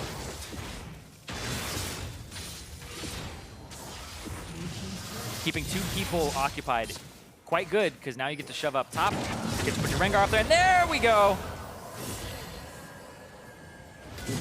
Very quick on the Lantern and the click. Yeah, because you saw the Kha'Zix in the mid lane, you know that you have at least a small advantage for a small window of time, but that's turret damage up top. Only at half. Hook around. Oh, he gets the outside box of Frost. It's going to put him in a bit of damage, but Turtle's trying to grab the outside as well to put damage on his back line. Arrow coming forward. Oh, Turtle walked into it. The shell's down, though. He's nice and tanky. That's going to be Svenskeren jumping in. Not a lot of health between these three members, and they are going to limp away from the fight doing what they can. The turret will finally go down, but TSM in and out with the aggression.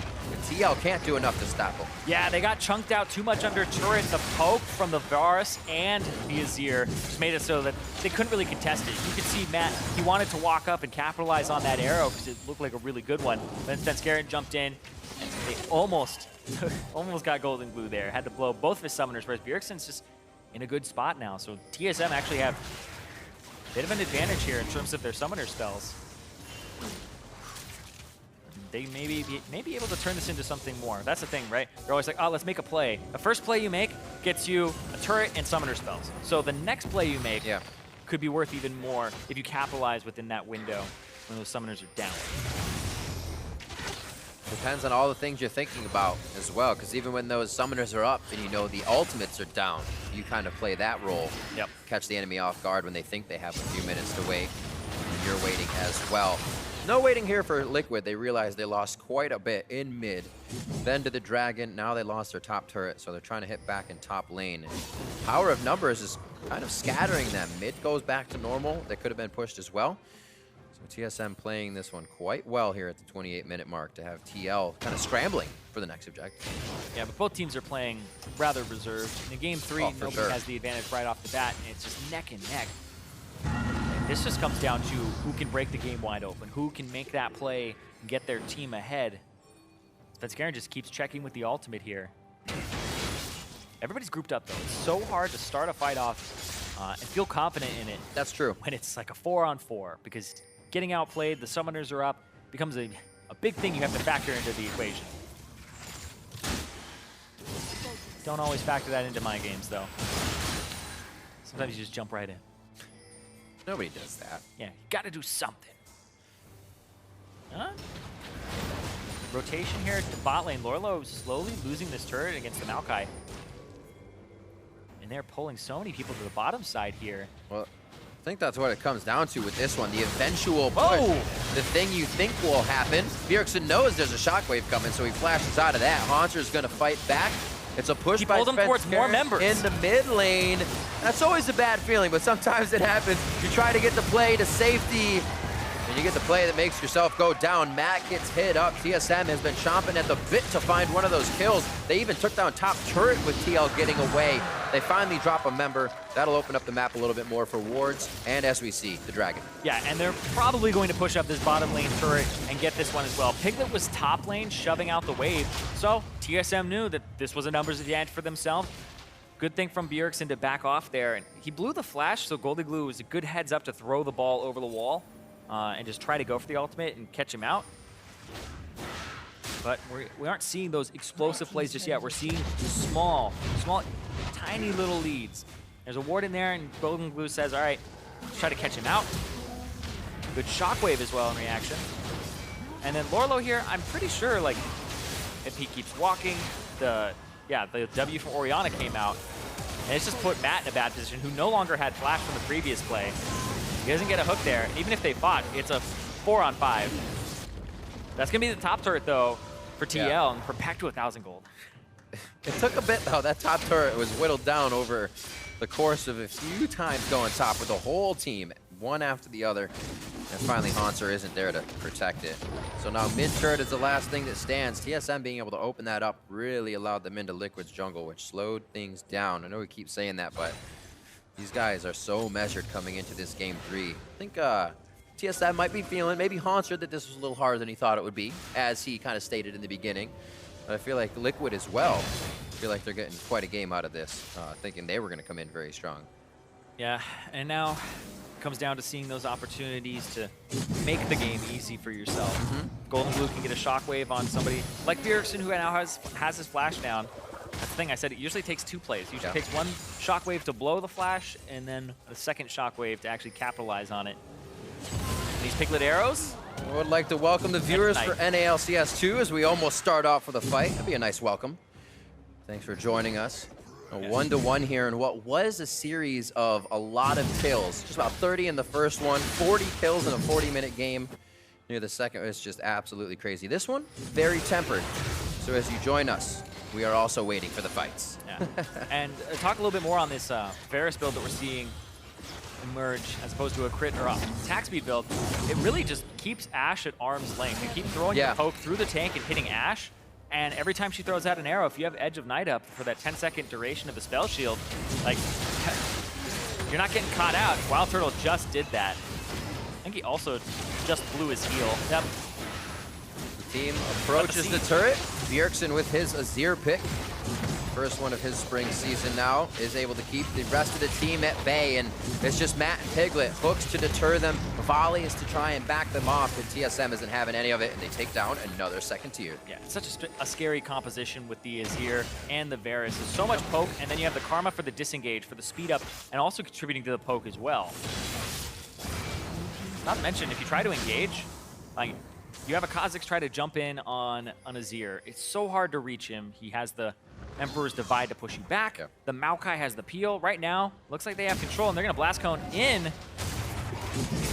They get spotted, but they don't care. They're going to start it up. Quick Scrying Orb. Bjergsen's going to be able to help crush this down. Haunter in the front to tank Baron. Lorlo gets the shield. It doesn't look like they want in. TSM peels off the Baron. It's going to be Lorlo and Haunter in the front, just how it should be. Lorlo's pulled to the back, and Haunter wants the back line just as much. Zenscarin, Piglet, flash. What a flash to get out of that one safely. Zenscarin now choosing a target. It doesn't seem like TSM can get on the target they want. Kha'Zix goes in. That's going to be Rainover going right back out. Zenscarin now the focus with Haunter in the front, still trying to get the Vengeful Maelstrom to deny the damage from Team Liquid. 1 for 1 in that scrappy fight. And TL is limping away. Yeah, a lot of flashes blown though, so the next fight won't have it available for Haunter or Zenscarin, and they don't really have a great way to avoid the shockwave, whereas Piglet and Matt, those are the big ones. The bottom lanes blowing their flashes. Next Rengar ulti, you're right on top of that, Ashe, and then they have to be able to peel you off and do it effectively. It's good. TSM. Yeah, TSM saying, hey, we want to force a fight. Let's go. Yeah, in fact, they start at the Baron, and then they all get out of the pit, then Karma ulti to re-engage there is good, because they get out of a situation where Golden Glue could ultimate and really turn the fight around. And that's really what they have to avoid, is the Golden Glue ultimate here is the big one. Only hits 2 members there, doesn't get Bjergsen, he was right out on the edge. They get the support, and they end up trading their support forward as well. So it's support for support, 1 for 1. This summoner spell's being blown at the very end. Lorlo saves the GA, Rainover, GA as well. Head over to Haunter himself. It is on. So all the GA is ready to be used in the next fight. Quite a few flashes, heals used in the last one. And an exhaust for Biofrost. They could turn it in their favor as they approach. Now Lorlo, maybe that GA won't be up much longer, but he gets himself dredge line to safety. What am I saying? He's caught. It is a tank. You can make those mistakes. In fact, sometimes they're good because you pull a lot of people to you, and your team gets to make a play on the other side of the map. But this game, Zenscarin doesn't have the CC removal. Wow, very fair. Not even any lane wards here for TSM. Uncharacteristic to approach the situation with nothing on either shoulder for vision. And they keep coming in. Yeah, they'll take Haunter in that hook. Nobody can approach through the box. That's instantly. Haunter going down. Bjergsen found with the dredge line. Emperor's Divide back as they're going to go for Lorlo now. That GA has to be popped. This is TSM finding their assessment in the fight to say, we can go back in. And Liquid says, all right, that's enough. 1 for 1. Man, I did not miss Azir in professional play, I will tell you that, because he is so annoying. If you don't have the right composition to deal with him, he just becomes a monster. You have to just blow up Azir right from the get-go, but they don't really have enough tools to do that. They don't have a flanker. They don't have something like an Echo that's going to get on him. He has enough peel that Bjergsen goes untouched in these fights, and he deals so much damage. TP to the bottom right side here. And that's just going to be the TP blown from Lorlo as they look for a little bit more. Rainover? Yep. They don't have control because that Sun Disc. Turtle playing very far in front of the turret. Good thing there wasn't a mat there. Somebody with a hook. But that's the confidence they're playing with right now. They're ready to step up to the plate and show Liquid that they feel like they're stronger already with that Baron attempt. Pretty much shows that. And how about again? As you say, Baron. The ward in the back of the brush, or back of the pit as well. The control ward is actually just disabling the vision, and that's going to be Baron for TSM. Yep. 3-3 kills for kills as they go back and forth here in this slugfest, and a bit of money is put in control wards here for TSM as they all put some in the inventory, ready to move up the vision. You can tell the pace they want to set this. That's a flank. He's actually flanking from the right side here onto Rainover, but Matt is caught again. Quick takedown. This is one of the first times we don't see a trade for kills. Opposition on the map, numbers up for TSM. Where do they go after the Elder? They're looking at this with 2. An ocean and a mountain underneath. They got everything they need right now. They have Baron buff, they have the Elder Dragon. It's been a slow game, but they're hitting those gigantic power spikes that just become so ridiculous to deal with, and you have to have drafted for it. They didn't shut down the Azir. They took away some blue buffs. Right. It's not enough. A lot of that power as well coming from Bjergsen throughout this series. That rise in the first game. The Realm Warps won the game. That's just how that played out. Bjergsen played very well. And then we saw Rainover with a beautiful game number 2. And here it seems more of TSM members are kind of shining in game 3, making it difficult for Liquid to repair the errors. Yeah, the way that Piglet is positioning right now, it looks like he was just looking for arrows and trying to see if he could pick somebody off. If they could deal enough damage to take someone out. Right now it's just damage control. Try to make sure that you don't fight while the Elder Dragon and the Baron are both on the enemy team. So TL can play it slow, just like this entire game so far.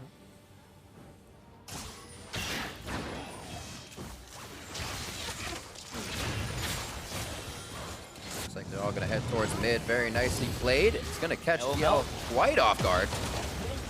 Not that they can do much to protect this. They're looking to fight under the Nexus turrets anyway, so they're getting themselves into position. Bottom push wave, top push wave. So they can think about what to do next. Hopefully they can get TSM off guard. This could be some time to maybe put a few wards out, but it is scary to just leave the base. Yeah, it's very scary to leave the base. Honestly, everybody's been kind of scared to move around at any point on this map. It's just been vision control back and forth until, yep. Like that's the moment where you go, man, this, I know Kha'Zix is a good champion, but this just sucks. This just feels so bad. You jump in, the Maokai roots you. You jump onto the Azir, he just knocks you back, or he just gets away. It's so hard to play around this. You just pretty much play poke, but the enemy has better poke than you. Yeah. And now, Rainover. Even when you want to get those kills, you have shields coming in from Biofrost, who has been on point. I mean, he can just mantra the whole team, but if he needs to save you, he has not been missing. Second inhibitor now to go down. TL is actually taking so many hits here, and they're starting the fight with 75% health on the majority of their members. It just makes it so much more difficult to even stop the hits on their inhibitor. Yeah, and they have to seed all of these objectives slowly because they don't have the opportunity or really the team to fight, because they didn't make enough early moves to just punish the Azir and try to catch him out. Or not enough successful ones. Now they're really relying on Golden Glue to get like a godly ultimate, whereas TSM just kind of can continue to play it slow. TL will bleed out.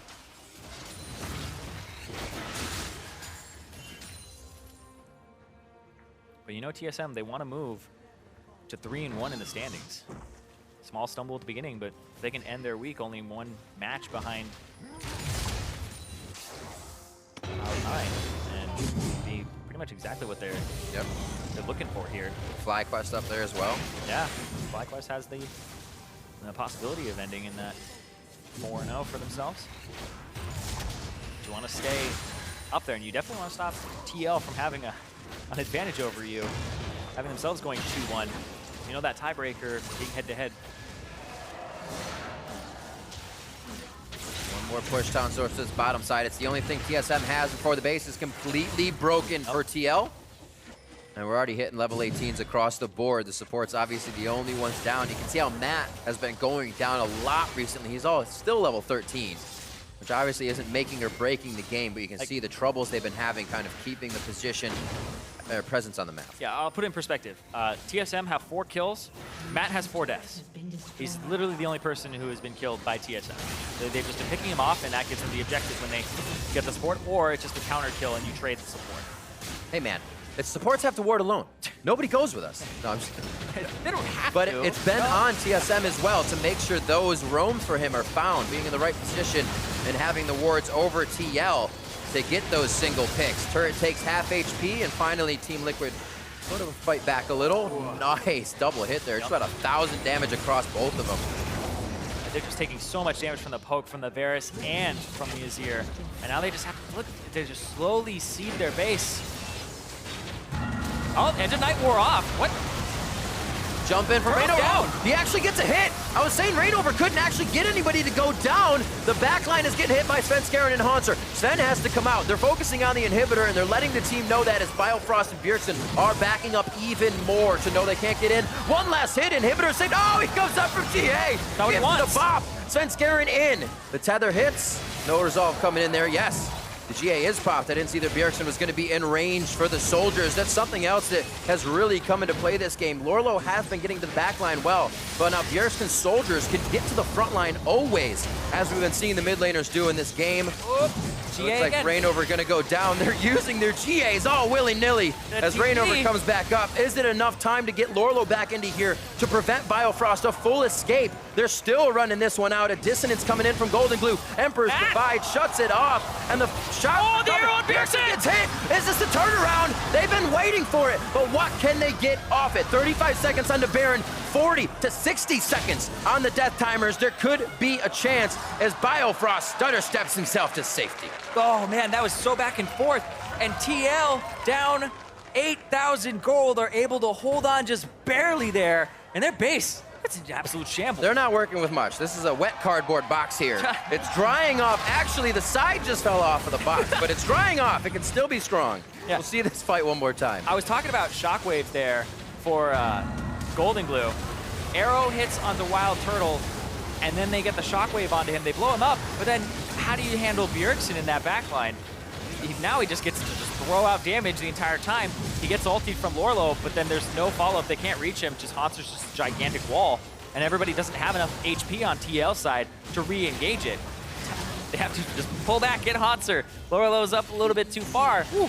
And gets chunked out there from Bjergsen. So yeah, that's the problem with fighting this composition with the one that TL has is, sure, you'll kill Wild Turtle or Bjergsen, but you got to get both here.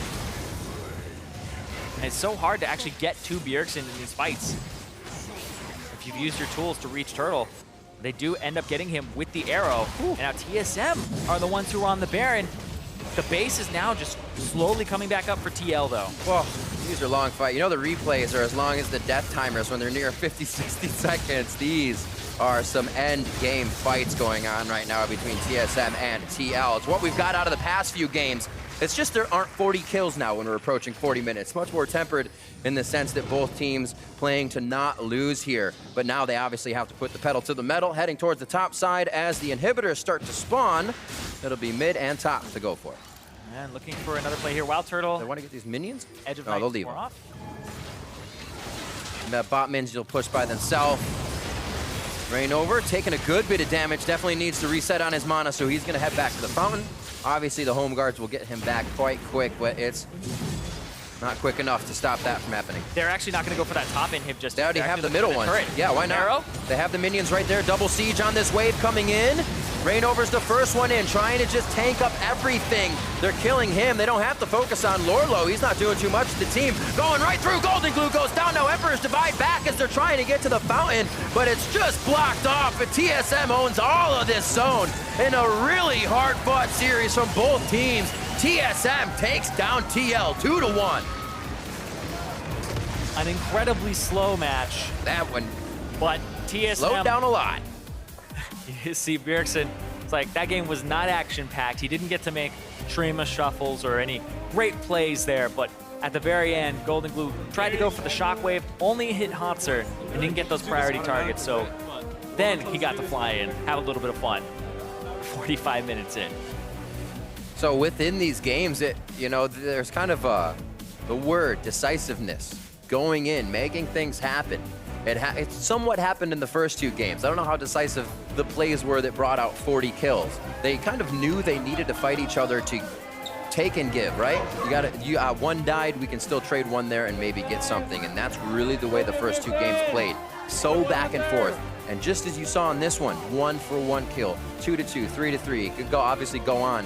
And then it broke once we finally saw Matt getting caught. TSM slowing down that game allowed them to kind of play their rotation style and use that. Even with the blue steals of Bjergsen. Great job by TL there. Yeah, this is a game that the teams will go back to and look at and be like, okay, why didn't we make a play bottom here?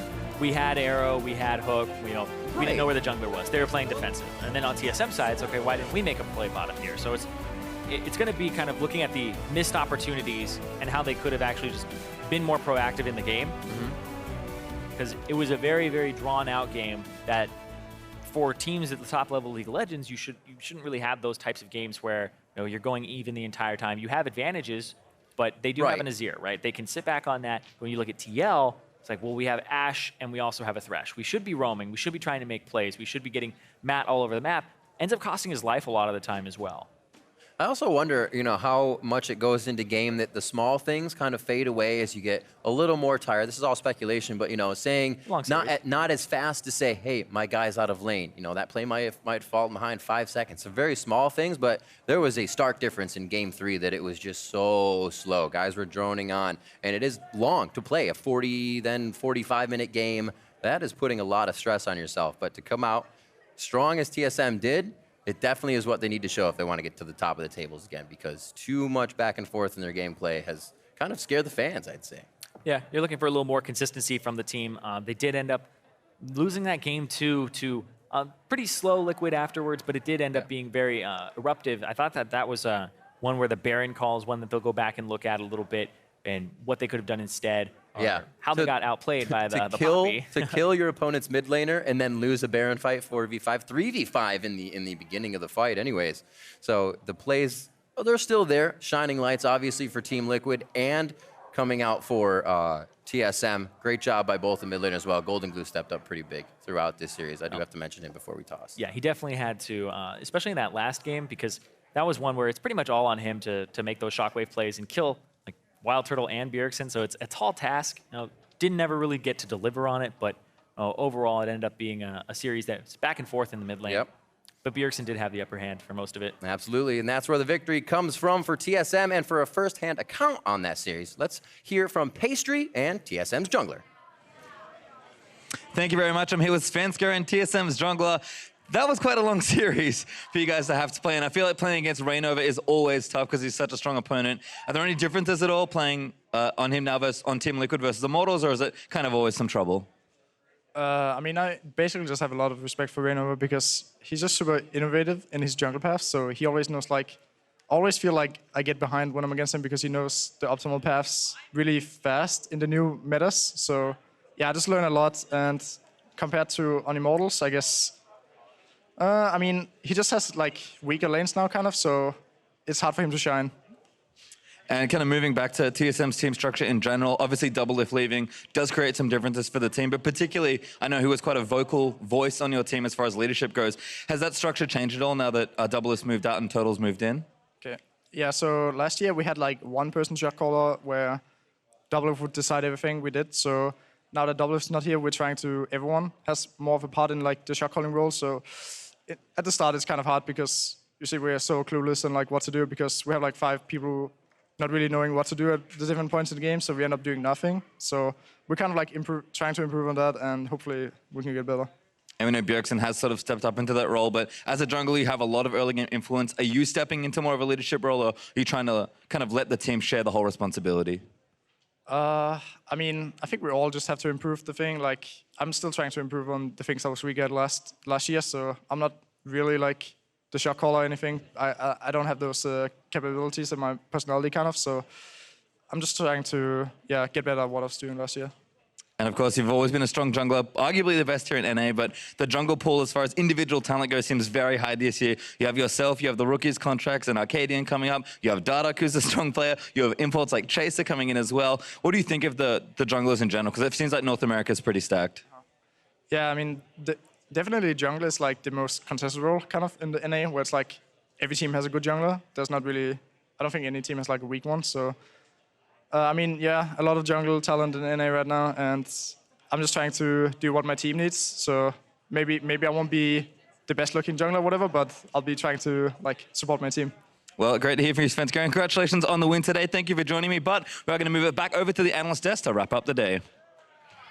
Thank you very much, Pace, for your time. TSM moving to 3-1, so things are looking up for them in terms of scoreline. The way they're getting there, still not the crispest of games, though, and we heard it from Svenskan there. They're still trying to figure out exactly how to operate as a team from a shot-calling perspective with Doublelift out of the lineup. Right, and I think it really does hamper the way that they like to play the game. I think they're trying to play the same style that they were known for in the summer split, which is very roam-heavy, especially snowballing through bot lane, but you're just, missing the voice of Doublelift, someone who was very good about setting up what he needed to get a dive off. At the same time, also the mechanical skill is probably a little lower on the side of Turtle, not as lane dominant. So not only is it harder to say what you need, but it's not getting set up as well through just lane dominance. Now, I do have to say the one thing about this draft here that I've got to ask you about is this triple jungle ban strategy by TSM that they came out with in both Game 1 and Game 3 of the series here, but leaving Kha'Zix and Rengar on the table.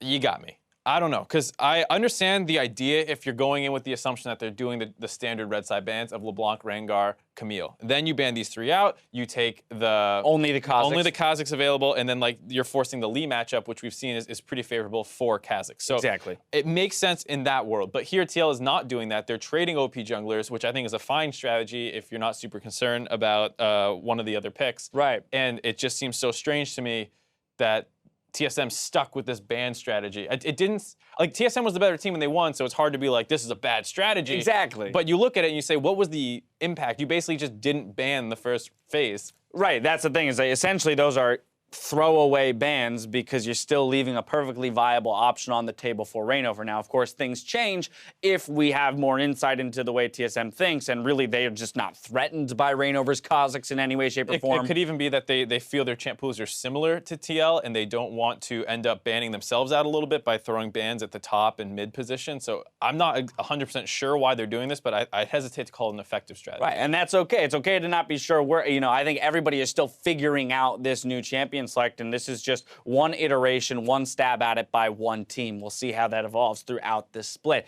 Within the game itself, though, Bjergsen going off on that Azir. TSM, as you mentioned, liking to be able to make the rotations, had a very good composition set up for themselves that they could siege turrets with Varus, Azir, Maokai frontlining. I think both teams had a lot of tools to start fights, and the fact that it was such a slow game speaks to the fact that these teams are not 100% on the same page, not 100% sure what they want to do, but the benefit that TSM had was that their comp sieges extremely well. So if both teams are stalling out, at least if we set up in front of your turret as TSM, we're going to come out ahead, and we saw that they were able to mow down a couple turrets like that. I mean, you just look at this gold graph. Up until 35 minutes, it's essentially an even game, right? I mean, even at that 35-minute mark, it's a minimal gold lead for TSM at that point. So it really does show how, whether or not it was just indecision and an inability to start fights or look for picks, there was that moment there where it becomes explosive, of course. For TSM, they get the edge, they pick up the first Baron. That's what's going to allow them to push in. And then even with a one team fight by Team Liquid there in the late game, triple inhib down, it's just such a tough thing to come back from. Right, once you cede so much map control, it really doesn't matter. You have to win so many fights to stop them from taking your inhibs, so you finally reset the map, and then you probably need to win a Baron fight. Right. And once you're down to 2 inhibs,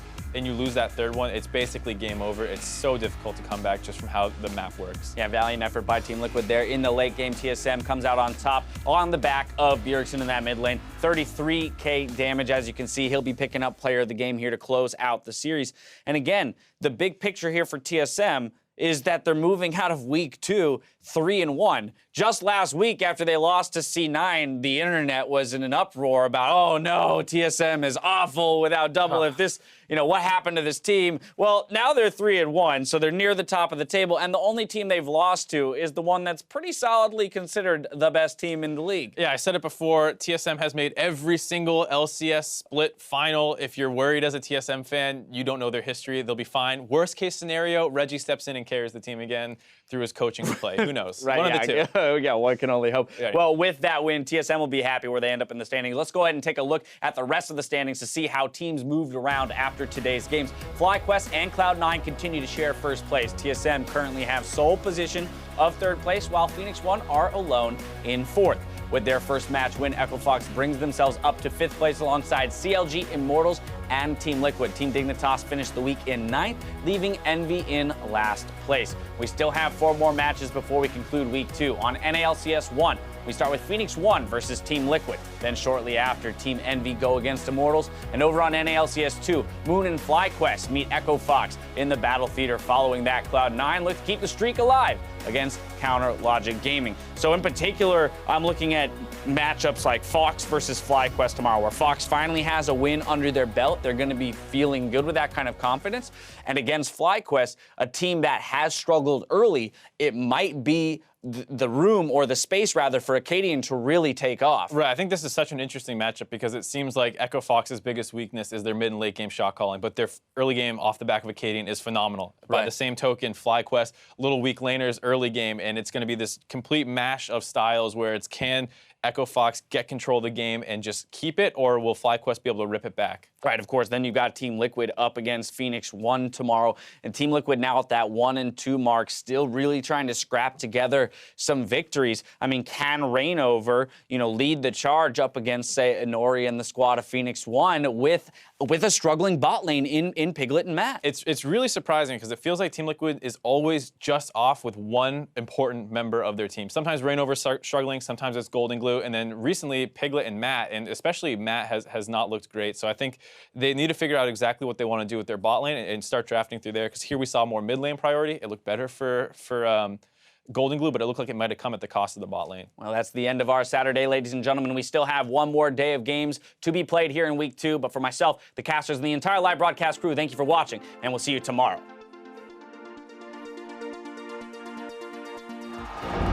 Getting ready for our first series as Immortals will be taking on Cloud9. The ulti gonna miss from Pobelter on the other end. And Contract trying to turn it around. Jensen does not Contract. He's not gonna fight blood. Kicks Dardock into the turret range. He's gonna block. He's trying to get Flame in from under the turret. Dardock still looking in. Needs more damage, but they can't kill him. Dardock. Oh no! Trying to make a play. It's only Maokai who can go. Only Maokai. You can fight. Heal. Yeah, nice. Oh shit. Andy told me to remind you guys to not play like he would rather you guys go in and feed. Yeah. Yeah, guys, please, everyone feed. That's what Andy wants. Parkwell looking to make it happen. Wow! American Sniper Redemption used for Adrian to snipe Ninja out. Adios. It is rare you see a Redemption kill Ryu killing spree. Oh! Surprise! Someday bringing the presence into this one. 1v3, but here comes Keen. Keen's gonna jump over the wall. I killed Cassio. Good job. Stick together. We can buy two. Yeah. I'm on this side. Good job. Go mid. We can end. Good job, guys. Echo Fox find their first win over Team Dignitas. Dun-dun. Oh, they get away. Looking for Lulu. It doesn't mean he gets another. He's like, I'm going in for the kill, guys. Nice. Lulu, no push. Nice, guys. Let's go mid. Nice. That's going to be the Redemption coming down for a little bit more healing, and they're going to try to 45. Oh, they're out of the pit. There's 3 in. Knocking him out. Blast going back in. That's the smite from Rainover. Going right through. Golden Glue goes down. Now Emperor's Divide back as they're trying to get to the fountain, but it's just blocked off. But TSM owns all of this zone in a really hard-fought series from both teams. TSM takes down TL 2-1.